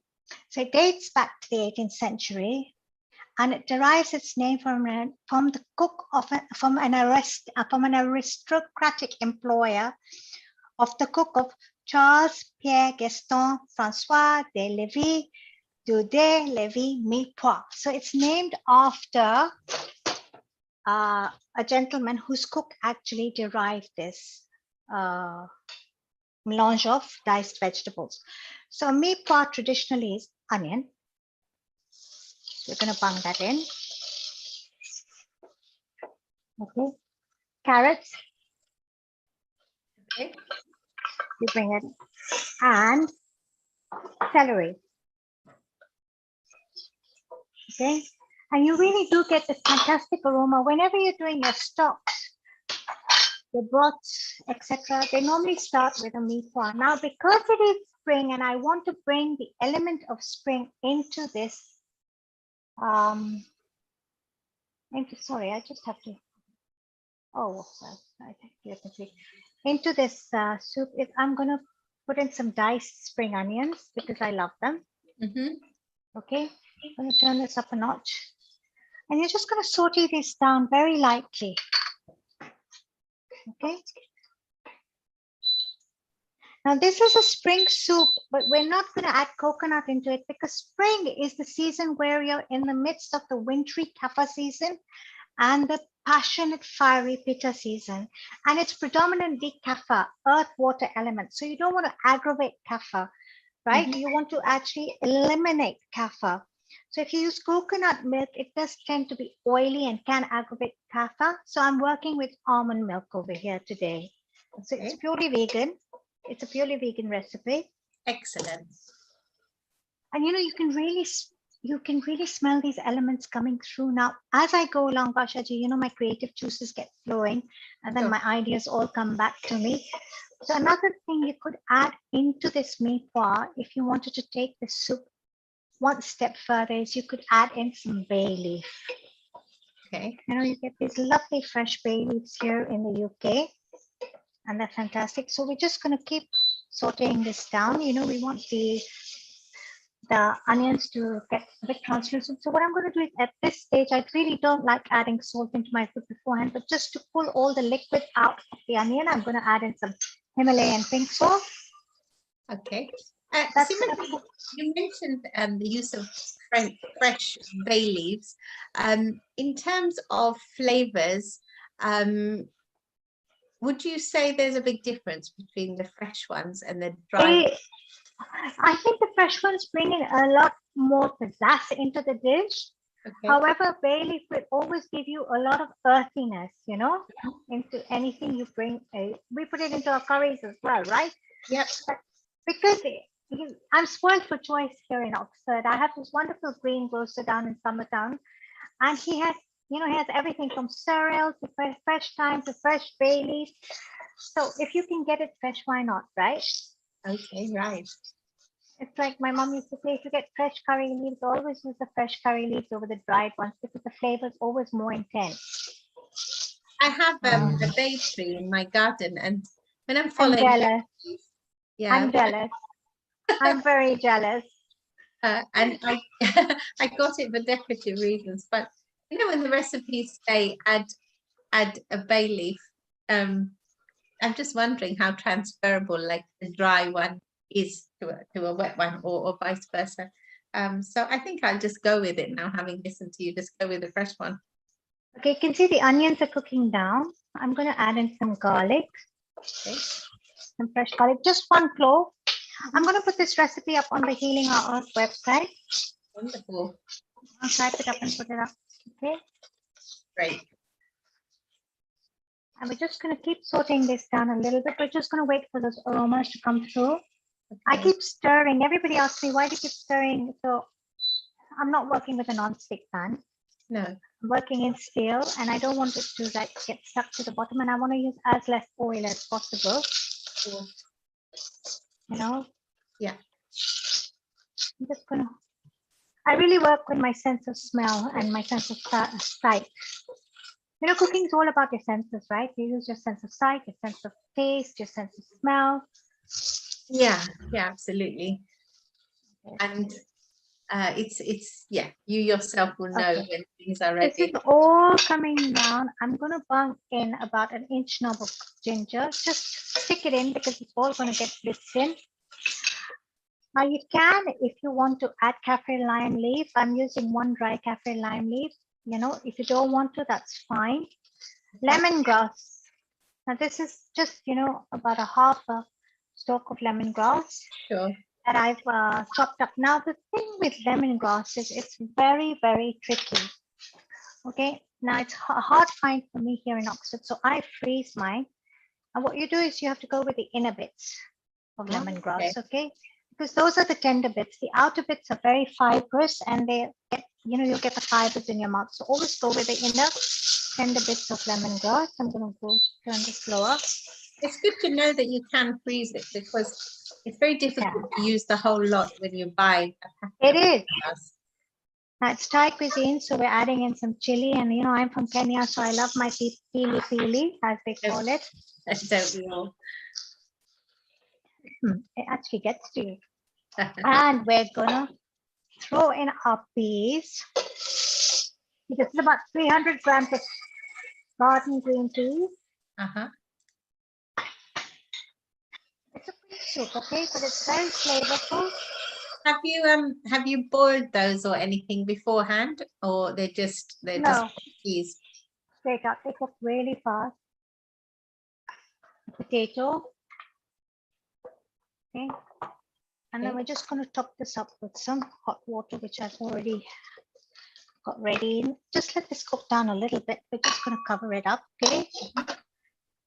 And I have some warm water over here, which I have ready. And I'm going to salt this towards the end. Okay, we're not going to salt it now. We're going to salt it towards the end, because the thing with salting is that if you salt your food beforehand, I feel you sometimes have to re-salt it. Okay. Okay, and if you look at the salt is enough, when you salt it at the end, then you're not adding much salt.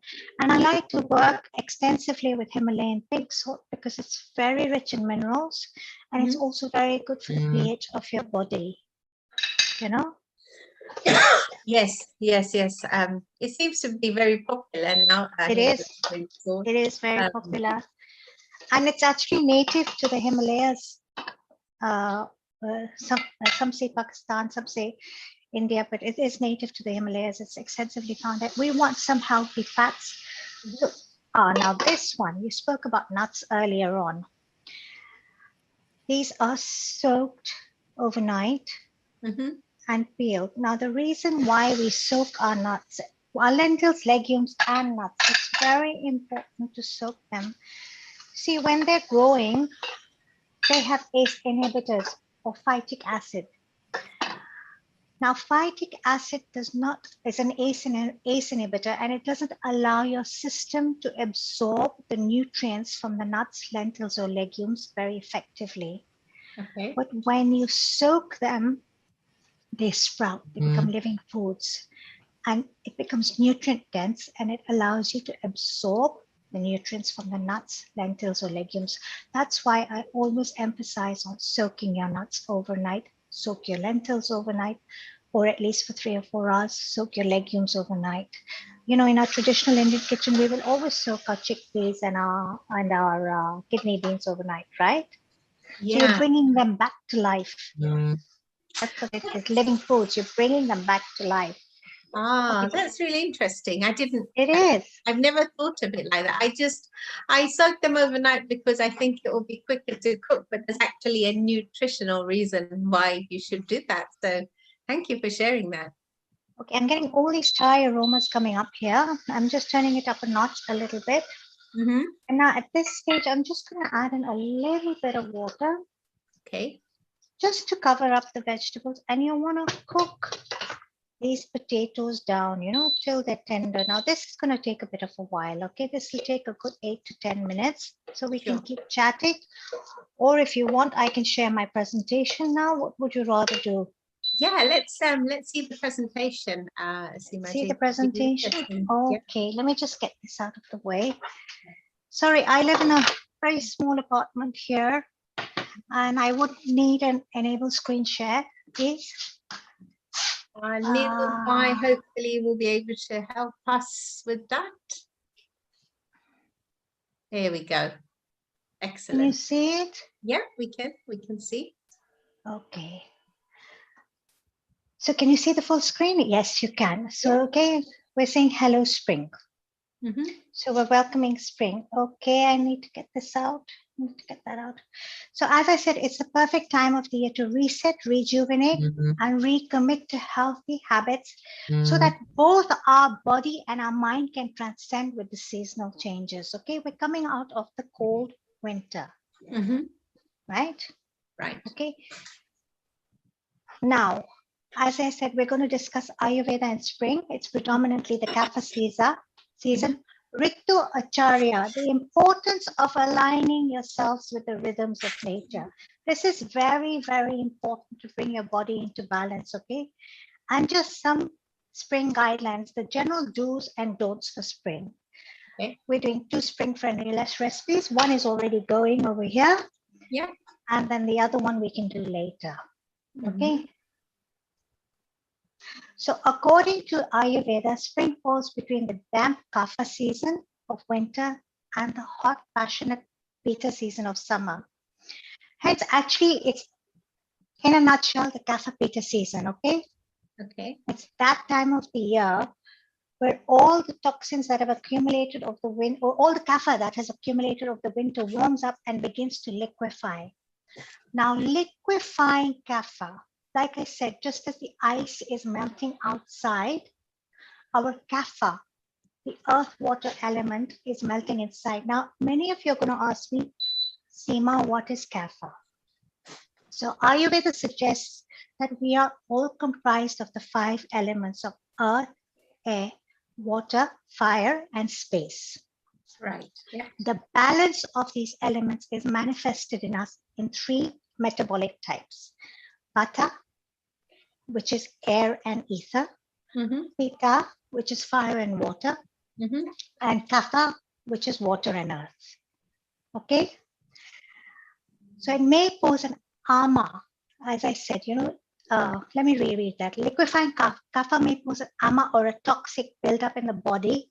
And naturally, our body wants to express, expectorate, and detoxify. So what is ama?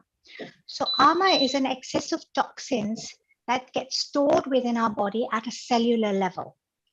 Okay. Does that make sense so far? Is it? Yeah. Okay.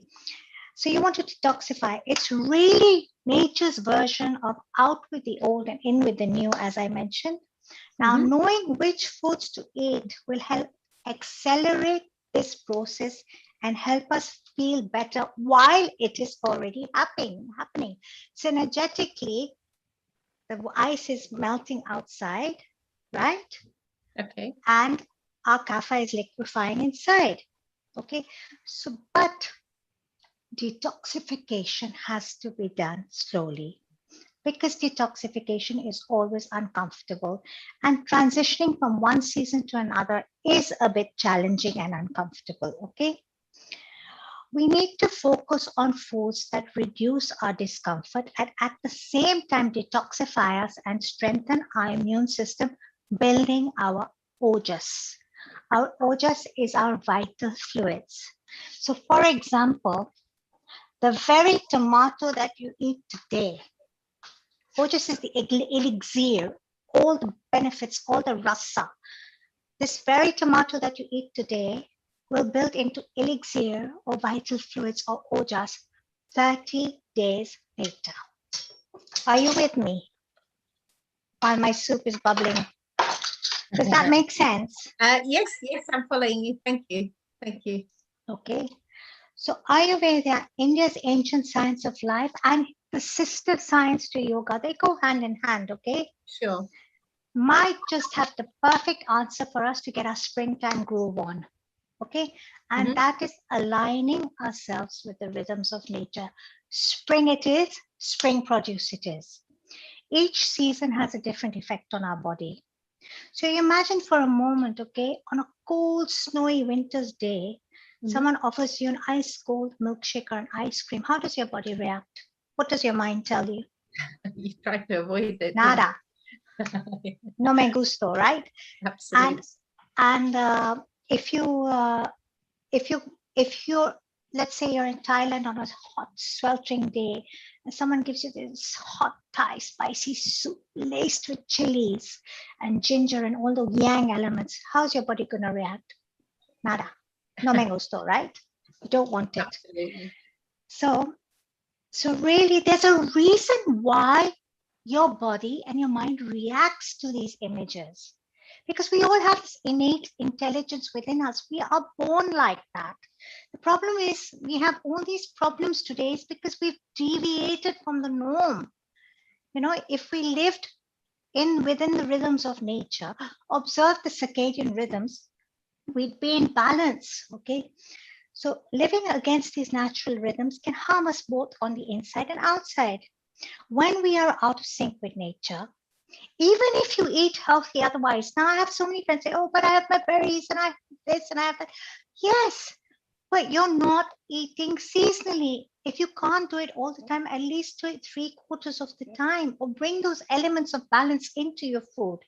So if you're even eating a healthy diet, the consequences will be a compromised immune system, unhealthy weight gain, poor quality of skin, and even can be an increase of more serious illnesses. That's why it is so important to eat Ayurvedically with the rhythms of nature, with the seasons. This is going to take a little while. I'm going to turn this heat up. Okay, are you with me? Yep. We're, gosh, it makes makes sense, definitely. Okay, so eating Ayurvedically with the season will make you feel good in the moment, but it is a powerful preventive health measure too, and it's important. Okay, now you will notice many foods in the table below are beginning to spring into season. I'll go through that. And Ayurveda suggests that seasonal produce helps us to detoxify the body. It stimulates our digestion, it speeds up our metabolism, it strengthens our Agni, and it can metabolize excess fat. Agni, as I mentioned earlier, is your digestive fire. You are as strong as your Agni, okay? Sure. Now, honey, I know this is not vegan, must be consumed during spring because it has a heating element to it, which helps increase your digestive fire, okay? A cup of warm lemon water. Now, not hot lemon water, we're talking warm lemon water, because if you put it in very hot, 80 degrees and above, honey will become carcinogenic. So please be careful there. Wow. Okay. It is very useful in balancing kapha, and it's very good at firing up your Agni, especially in spring. Now, is everyone with me? Am I going too fast? No, you're fine, Simaji. And I'm just wondering, if somebody is vegan, is there an alternative they could use instead of honey? Maple syrup. Okay, so more for the taste rather than... Maple syrup because of the minerals, blackstrap molasses because it's high in iron. Mm-hmm. You know, crude blackstrap molasses is really good. Yeah, I would say basically those two. Okay. Really. Thank you. Really. Okay. So we've covered the honey. Now, both ginger and turmeric are rhizomes, right? And they've been celebrated by Ayurveda since time immemorial for their medicinal and their culinary properties. Give this a stir, we're getting there. Could you possibly explain what rhizomes, what? So rhizomes are roots like ginger that grow under the ground. Okay. Okay, so ginger and turmeric, okay? Sure. Now, turmeric and ginger are both very rich in antioxidants. Mm-hmm. They have great anti-inflammatory properties, as we all know.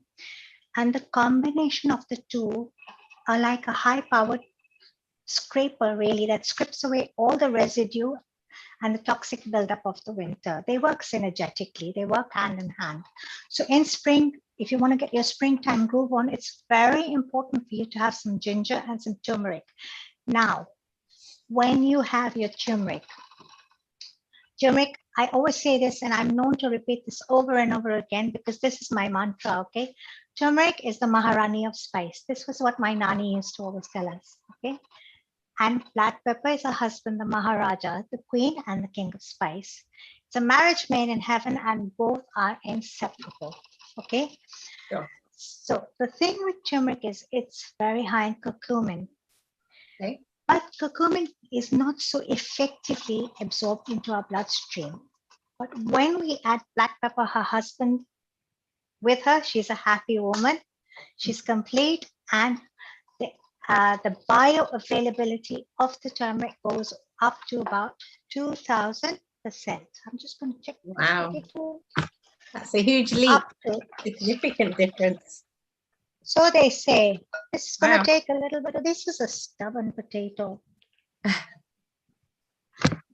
Needs a few more minutes, okay? No problem. So about 2,000%. We've covered the tutorial. Now, I need to pull this down. Sorry, I'm not very good at this. Okay, so we covered honey. Now I'm going to let's just look at the table below and see what are the vegetables that are actually springing up around this season. So this is in-season produce, and this gives you an example of what you can be eating or adding into your daily diet. Arugula, very important, great for detoxification. Peppers, antioxidants. Carrots, beta-carotene. Cruciferous vegetables like cabbage, cauliflower, daikons, radishes, dandelion greens. Please, everybody, if you can get dandelion greens, Just use them in your salad, bung them into your soups. They are powerhouses, they are cholagogues, they will clean up your liver, they work on your gallbladder. Traditional Chinese medicine says that this is the time of the year where your gallbladder and your liver is most, they're most responsive to any detoxification measures that you take for them. So make use of it, get those dandelion greens in, kale. Yeah, could I just ask a question, Seemaji? So when you say dandelion green, it's from the dandelion flower. It's from the dandelion flower. No, it's from the dandelion flower. It's from it. It's from the dandelion. The greens from the dandelion flower. That's right. Okay. And so you can get the tea as well, which is very good for you as well. So if you have I'm not very good gardener. If I have lots of dandelions in my garden, you could just you have to be cautious. I would be cautious. I would buy them from the greenhouses because there's a certain part of the dandelion that can be poisonous as well. Oh, okay. All right. And I'm not very sure what part that is, but be cautious. Just go to your, local green. Actually, the Covent Garden Market, they say, has them. Okay, thank you. I don't know much about London. I haven't lived in London in God knows how many years, but since I was a student. That's visited, but not lived, so I wouldn't know. All and you've got lettuce. You've got methi. Okay, methi is fenugreek.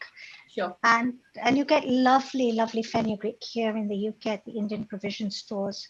Okay, you have onions and spring onions. Okay, so these are some of the vegetables that you can incorporate into your daily diet. Seema, Yep. Seema, if you can hear me, this is the production. I think you're using a Bluetooth, which is slightly intermittent. Maybe if you switch it off and just use the computer audio, it will be more clearer. Shall I? Are you on a Bluetooth? I am on a Bluetooth, yes. Try to switch it off and go via computer audio, then it will be seamless because it's crackling, it's intermittent. So I'll go on my phone audio, right? That's fine, thank you. Varsha, you can carry on. Thank you, just give me a second. Okay, no problem. Okay, I'm just going to switch this off. That's okay, that's okay. Hang on. So, is that better? Can you hear me? Yes, yes, we can hear you, Seemaji. Can you hear me? Yes, we can hear you. I can't hear you. We can hear you. Varsha, she hasn't put her speakers on, so she's not listening to us. Oh, can we send something on the chat? Yes. Okay, I can't hear. He just needs to join the computer audio again on the main one. I'll just put something in the chat.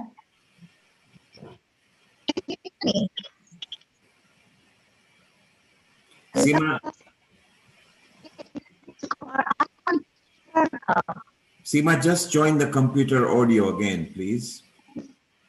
Can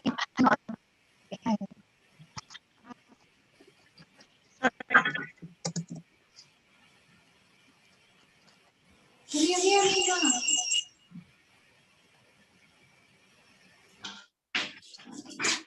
Seema, we can hear you. Okay, I've just muted my phone because it was echoing. Sorry about that. I do apologize. Is that better? Yes, that's much clearer. Thank you. Okay.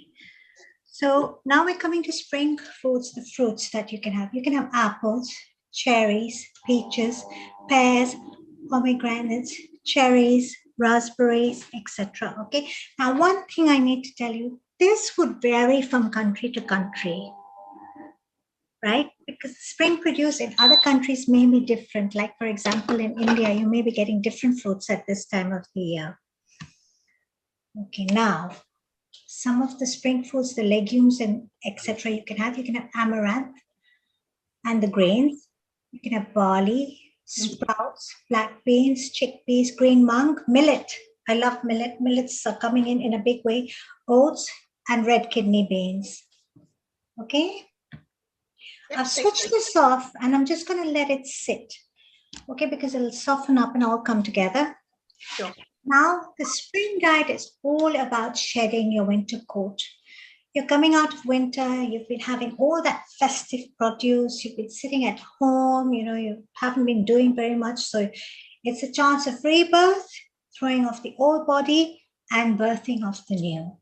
It's that time of the year that's characterized by, actually, there's an increase of moisture, softness, and a nurturing gentleness. So spring is actually a really special time to get that self-care going, go within, be kind to yourself, look after yourself. It also has the slow, heavy, wet qualities from the winter kapha season, and they're very strongly present. Hence, spring is predominantly the kapha season. Lots of upper respiratory infections, lots of pollens in the air. There's a lot of congestion, colds, hay fever, and allergies. Now, in Ayurveda says there are only 2 reasons for these conditions, okay? And that is the body's release of accumulated ama, which is toxins that are stored within your body at a cellular level, and kapha, which, of course, from all the winter produce, excuse me, that we've had.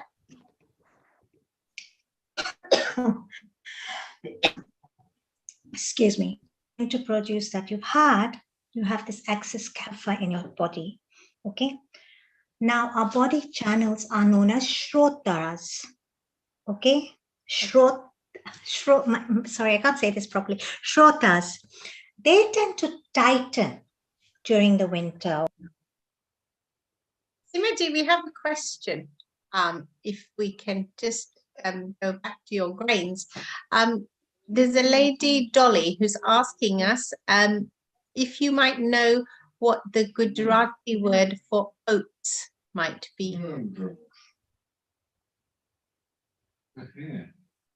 Oats in the chat.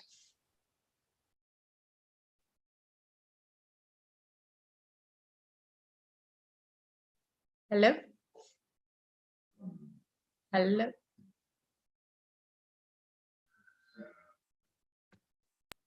Dalia is cracked wheat. I don't, I'm afraid. Please forgive me. I will ask my Gujarati auntie today and get back to you on that. That's fine, thank you. Okay.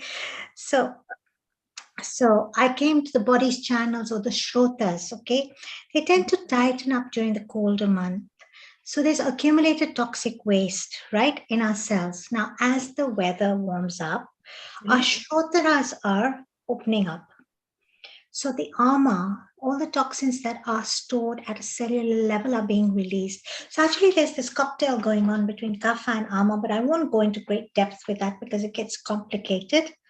Okay, main case, eat Ayurvedically, be healthy, sleep on time, observe the circadian rhythms of nature and the spring guidelines, and you'll be fine. So during the spring, your appetite, you find, is naturally lower. So you reduce heavy oily foods, okay? You reduce foods with excessive sweet, sour, and salty tastes. You reduce heavy or sour foods like bananas, figs, dates, oranges, apples. I mentioned coconuts and melons because they're watery. You reduce heavy watery vegetables as cucumber, courgettes, avocados, and squash. Now, I'm going to show you a salad that has got cucumber purely because I want to show you how to balance that off. Okay, it is a watery vegetable. Now you're going to go out for a meal, or you're going to go to someone's house, or you just love cucumber and you want it in your salad.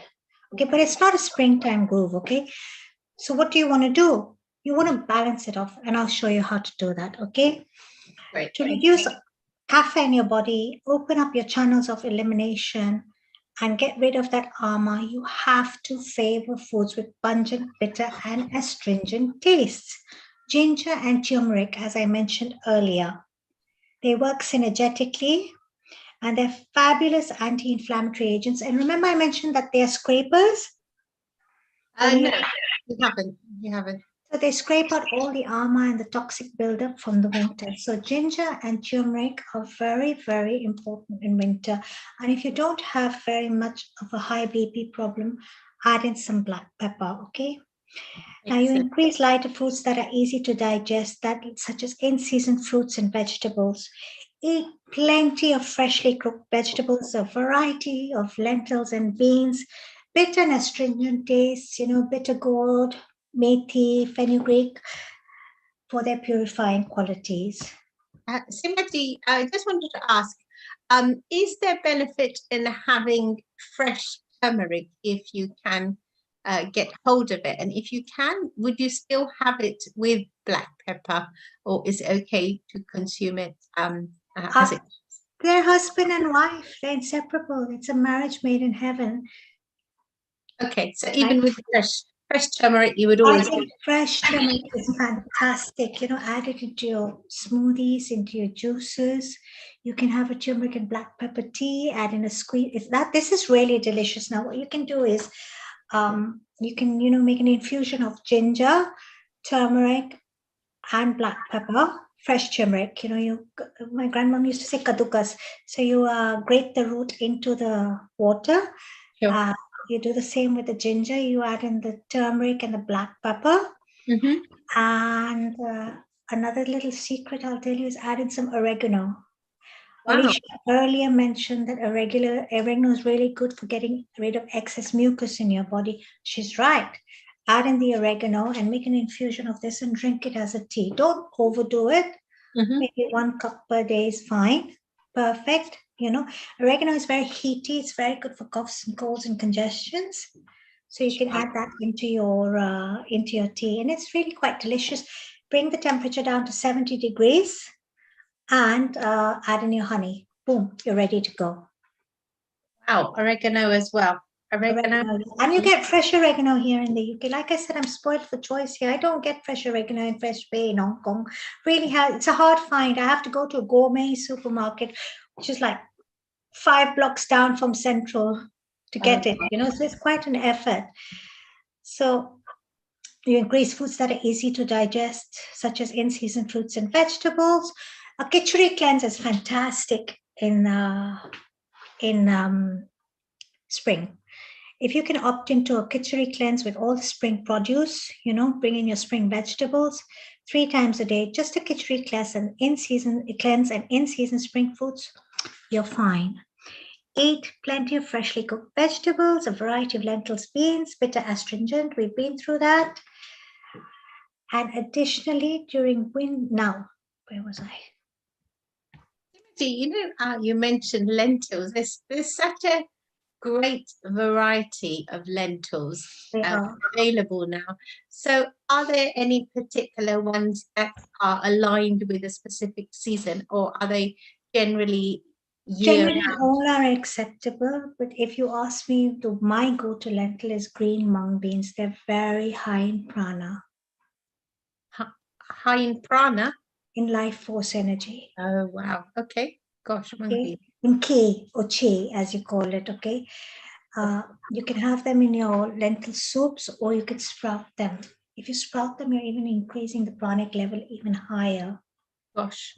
Green mung beans are my go-to. Just sprout them and just lightly saute them with, the mustard seeds, asafoetida, curry leaves, green chilies, a little bit of lemon juice. The Gujarati in me puts the jaggery into it, and you're ready to go, Sure. Just sweet and sour balance, and you have it. It's fantastic, and don't overcook them. How long should you cook the sprouts? I just stir fry them. I just give them a quick stir fry for about 2 minutes and ready to roll. They have to have a bite. Okay. Lots of fresh green coriander. And I spent an extensive 5 weeks last year in an ashram in India, and they would give us a big bowl of fresh sprouts every morning just to have our prana levels going high. It's delicious. And in summer, you can have these sprouts with a bowl of yogurt or a bowl of coconut yogurt if you're a vegan. Great. And you wouldn't cook them. It's okay to have the sprouts just I raw. feel sprouts are a little harsh to digest uncooked. They're very strong and high in the vata elements. So it's nice to, cook them a little bit, lightly, break them down, break the cell membranes down a little bit. You can add in a little bit of asafoetida, which is really good. It's good for your digestion. Okay. Asafoetida is a resin. So asafoetida, very interestingly, is a resin. Okay, now we call it hing in Hindi. And if you smell it on its own, you know, if you smell it on its own, you're going to say, oh, goodness gracious me. My children say, Mommy, that's horrible, yuck, you know. But when you put it into any fat, oil or ghee, it actually imparts the aroma of sauteing leeks, which is really nice. Yes, I think somebody mentioned, for those who don't use onions and garlic, the hing or asafoetida was considered to be a suitable replacement. It can be. So that's Yes. interesting. That's interesting. But it's not sattvic. As if you go into the sattvic, rajasic, tamasic foods, if you go into that bracket, which is again another whole chapter altogether, it is not so sattvic. It's quite rajasic actually. If you feel excess. Right. Okay, so we've discussed the naturals. So winter is the kapha season, and it's bound to accumulate in your system due to all the festive foods that you've consumed. In the same way that the snow melts, the ice, the lingering melts, snow and ice melts, kapha is liquefying. A good diet and a seasonal routine is one of the best tools you can use to minimize kapha. Especially, you don't want it to accumulate during this time of the year. You would eliminate excess kapha and ama that has accumulated from the winter, okay? Right. So support the natural process of springtime and renewal and revitalization. Adopt a diet and lifestyle that adds lightness, sharpness, dryness, and heat to your body. Okay? Okay. And the general guidance are, your appetite is naturally lower. Reduce heavy oily foods. Excessive sweet, salty tastes. Sour fruits. Oh, we went through this. Sour fruits like bananas, figs, dates, oranges, pineapples, coconuts, and melons. Reduce watery vegetables. We spoke about cucumber, kapha, your channels, bitter pungent, turmeric, ginger, you know, all these agents. Increase lighter foods that are easy to digest, in-season fruits and vegetables. Eat plenty of freshly cooked vegetables, a variety of lentils. That's where your question came up from. Okay, additionally, thank you. Yep, and basically that's what you need. Brilliant. How are we getting on with the cooking now? Move on. So now our soup, I think, is pretty much done. I'm just going to allow this to cool down, okay? Thank you. Could you stop? Just a little bit, because if I put it into my blender, it's going to go flying all over the place. Can we stop sharing the screen now, Simaji? I can stop sharing the screen, indeed. Thank you for reminding me. Okay. Are you with me? Can you hear me? I'm going to keep this near me now. Can you see me clearly? I can see your photo. Can you see me? Do you have a front vision? Can you see, or shall I? We can just see a still picture of yourself. Okay. So you can't see me working in the kitchen? Not on the main screen, no. Not on the main screen. Okay, this is getting complicated for me now. So yes, you can see that. And let me mute. I just need to mute this one now. Are you with me? Can you hear me? Ouch. Can you hear me now? There's a bit of echo. But we can see you now. Thank you. Hang on.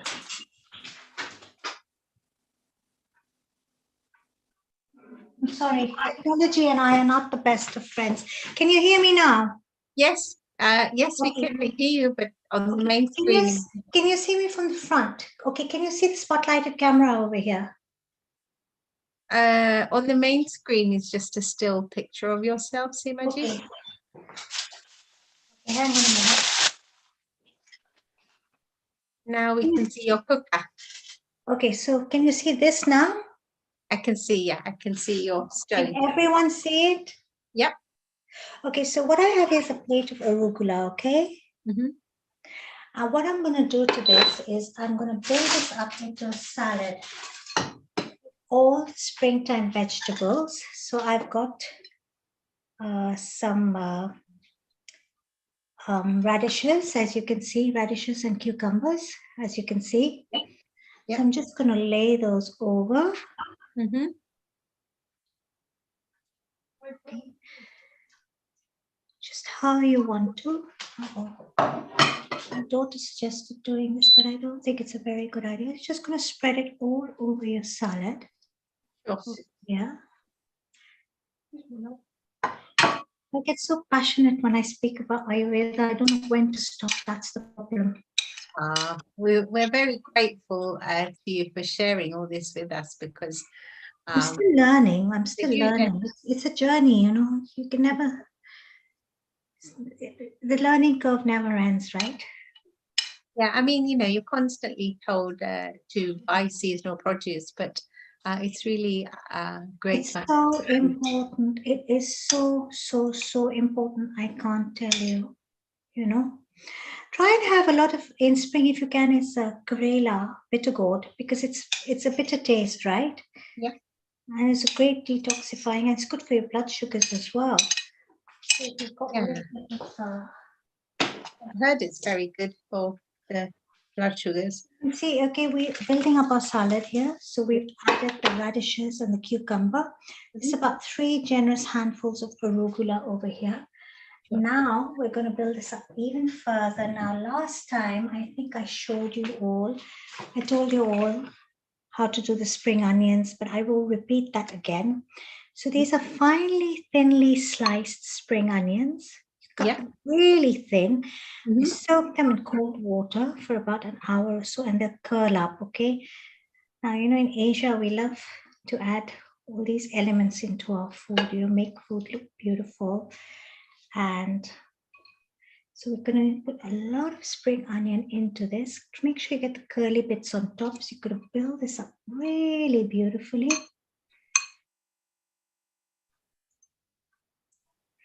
Now this is a wonderful salad that has 2 other elements in it. One is the cucumber, and the other is strawberries. Wow. Because I love them. Okay, just layer them up. You want to bring in all this color into your salad. And I love strawberries. You can add in a few twists of lemon if you want. We're a bit of a lemony lime family here. That's optional, but I think it looks really pretty. Try not to touch. So just throw over your strawberries.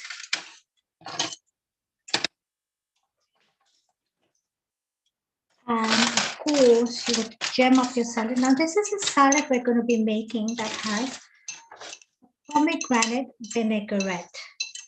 So hence the pomegranate seeds. You can see this lovely colorful mix here. You can see it, right? It looks delicious and sounds very healthy too. Now we're going to make a vinaigrette. Okay, so I'm just going to move. I'm sorry about the space here. Okay. Yeah. Can you see this? Yeah. Yeah. I always say I miss my husband back home in Hong Kong, who does everything for me. Well, she helps me a lot. I do most of the cooking. So I'm just gonna, oh, my battery's running low. Please don't go. So what we're gonna do is we're just gonna add in some jaggery syrup. So that is some jaggery that has been soaked in hot water. Yeah. Now you can use soy sauce or tamari. This time I'm using soy sauce. Okay. Now last time I think I used tamari. I mentioned tamari, and he asked me what is tamari, and I said I don't know. I don't know where my brain was. Of course I know what it is. It's Japanese soy sauce. So I'm going to go in with 2 tablespoons of soy sauce. That's the Chinese in me. Pomegranate molasses. There's a bottle available from any Indian provision store. Pomegranate molasses in. It sounds really rich. Wonderful. 1/4 cup of olive oil. Just bung that in. I'm going to work really fast here. The elements of the salad that are going to balance off the cucumber are the ginger and the turmeric. So even if you have the cucumber in there, I'm just going to bung that in. Of course, a vinaigrette is never a vinaigrette if it doesn't have any mustard. And I'm just going to mix that up.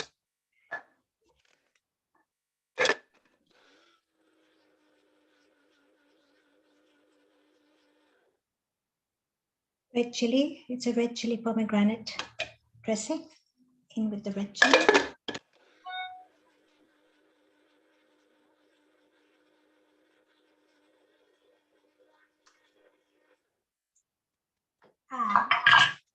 It's so easy. You're not going to add any salt to this or anything because it's already got soy sauce in it. If you wish to have it saltier, that's up to you. And of course, you'll have extra dressing. Just drizzle it over. I like a lot of dressing, and your salad is ready to roll. Beautiful. Easy peasy lemon squeezy. And it's got all these colors, it's got all this freshness, and really, it really is a delicious salad. You've got to try this one, believe me. Okay, it's got the turmeric, it's got the ginger. Now, one more element. It's got turmeric, right? Sure. To add a husband. The pepper, of course. So in the end, go in with the pepper, and if you want a few, you know, I'm crazy for alfalfa sprouts and microgreens, etc. Just bung those on top, very lightly. Can you see that? Yes, now we can. Now we can. That's your salad, boom, it's ready. Okay, now we're gonna go into our soup.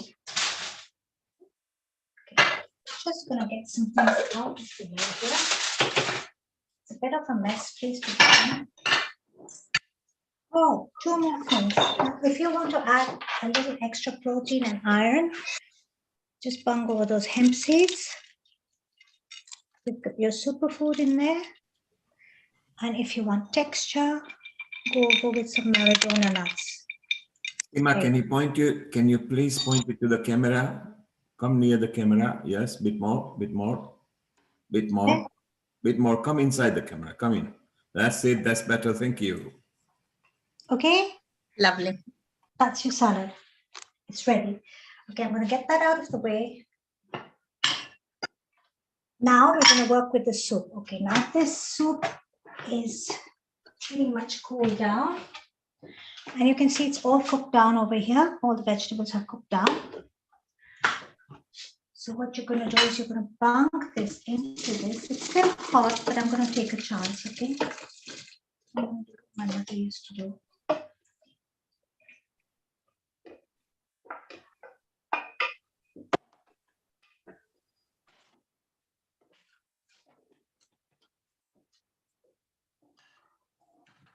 So if your soup is hot and you want to really, you know, can you see this over here? It's, yes. Yeah, right?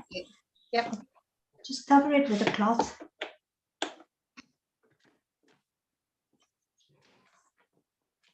Mix it up.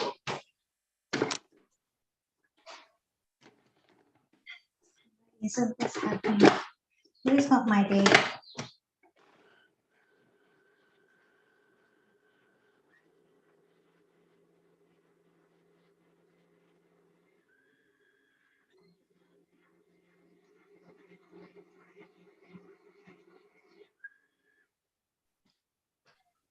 All this stuff. Put it into the pan. Back into your saucepan. Now you can see it's quite thick, right? Yeah. So it's thick and it's creamy. Now, the texture of soup that you want is actually up to you, okay? You can see this is all mixed in. We're going to turn this on. We're going to turn it on in a low heat.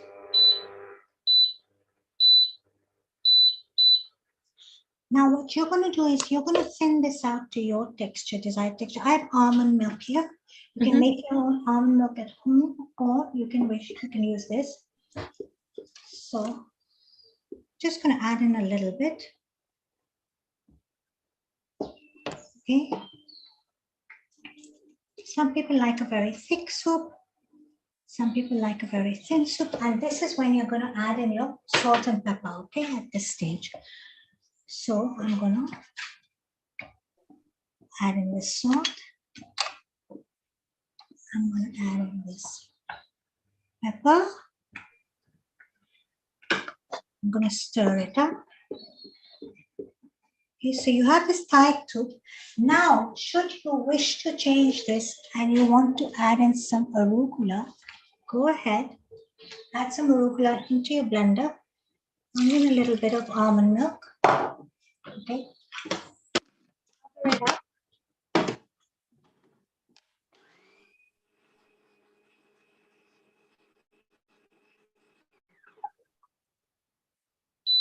Your soup is bubbling. Just bubble through. Turn that in. And you get this lovely herby. Can you see that? It's a beautiful green. You get the beautiful green and you get the pepperiness of the arugula, which is just so fantastic. Okay, your soup is done. Easy peasy. We added salt to it. I'm going to taste it. No salt.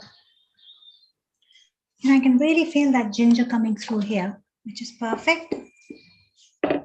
And you're going to ladle it into a bowl, or just pour it in if you want.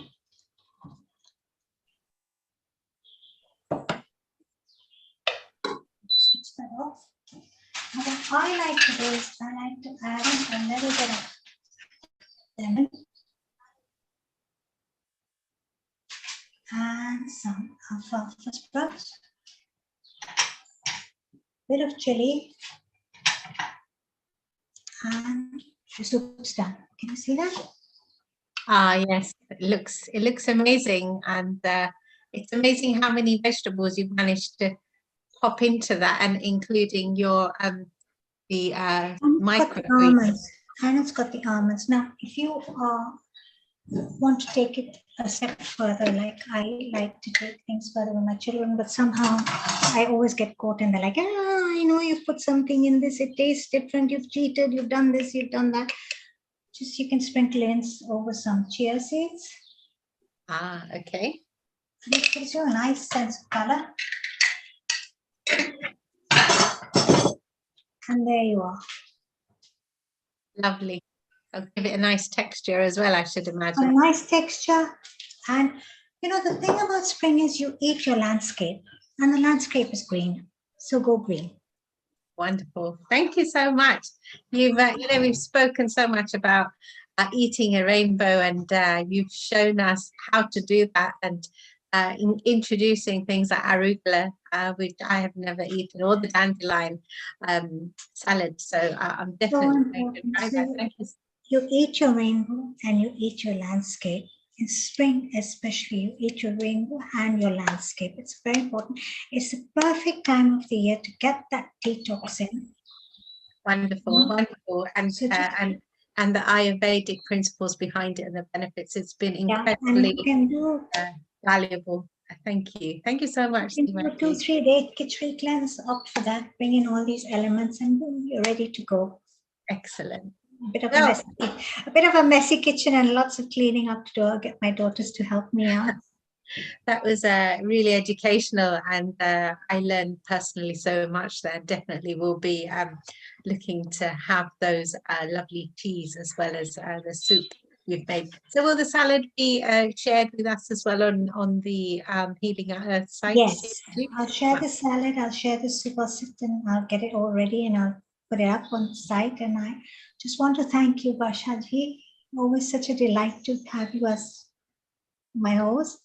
And I'd like to thank the whole team at Healing Art and Mr. Neil Kumar for having me here. Global Namaste. It's been wonderful. If you have any questions, just put them up on the Healing Art page and I'll try and answer them to the best of my ability. Heartfelt thanks to you, Seemaji, for your valuable time and your insightful presentation today on behalf of our producer director, from Healing Our Earth, Neil Kumar indeed. So sadly, our time with Yasima ji comes to an end. We hope we'll have the privilege of welcoming her again. But if you'd like to know more about the wonderful work and the recipes that Seema is producing, you can find her on www.facebook.com/pranayam. That's PRANAYUM. So sadly, that's all we have time for. Thank you for staying with us. Thank you. Thank you for having me. Always a pleasure, always a pleasure. So it's been another amazing, interesting session. And if you would like to get involved next week on our first anniversary, it'll be our 69th session. Please do go onto the website www.healingourEarth.com. There's a mobile phone number on there, and contact our director, Neil Kumar, please. So a few thank yous for today's amazing session. Firstly, Neil Kumar, our producer director, our technical director, Nishit Kotak, creative director, Sarita Menon, host director, Simran Ahuja, media team, Kesh Mojaria and Anita Namula, host team, Shivali Ruparelia, Dr. Hani Kalaria, backup team, Deepa Vitlani, Renu Gidumal, Dr. Milan Shah, Malesh Kota, Dr. Sheila Dobi, Meena Trivedi, and Sevani Shampu, all the way from Mauritius.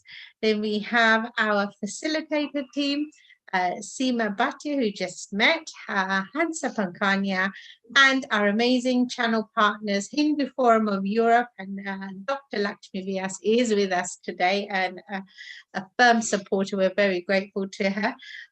Mental Health Connect, Hindu Matters in Britain, Enrich TV, Sanskriti, Simran Ahuja Official, Diwali in London, Bhakti Sagar TV, Sunrise Radio UK, and many, many more. And a special thanks to Strategic Web Success and Indus.co.uk. So without further ado, I hope you will join me to close with a Gayatri Mantra. Thank you so much, and we look forward to welcoming you next Sunday on Healing Our Earth. Om Bhur Bhuvasvaha Tatsavitur Varenyam Bhargo Devasya Dhimahi Dhiyo Yona Prachodayat. Om Bhur Bhuvasvaha Tatsavitur Varenyam Bhargo Devasya Dhimahi Dhiyo Yona Prachodayat. Om Bhur Bhuvasvaha Tatsavitur Varenyam Bhargo Devasya Dhimahi Dhiyo Yona Prachodayat.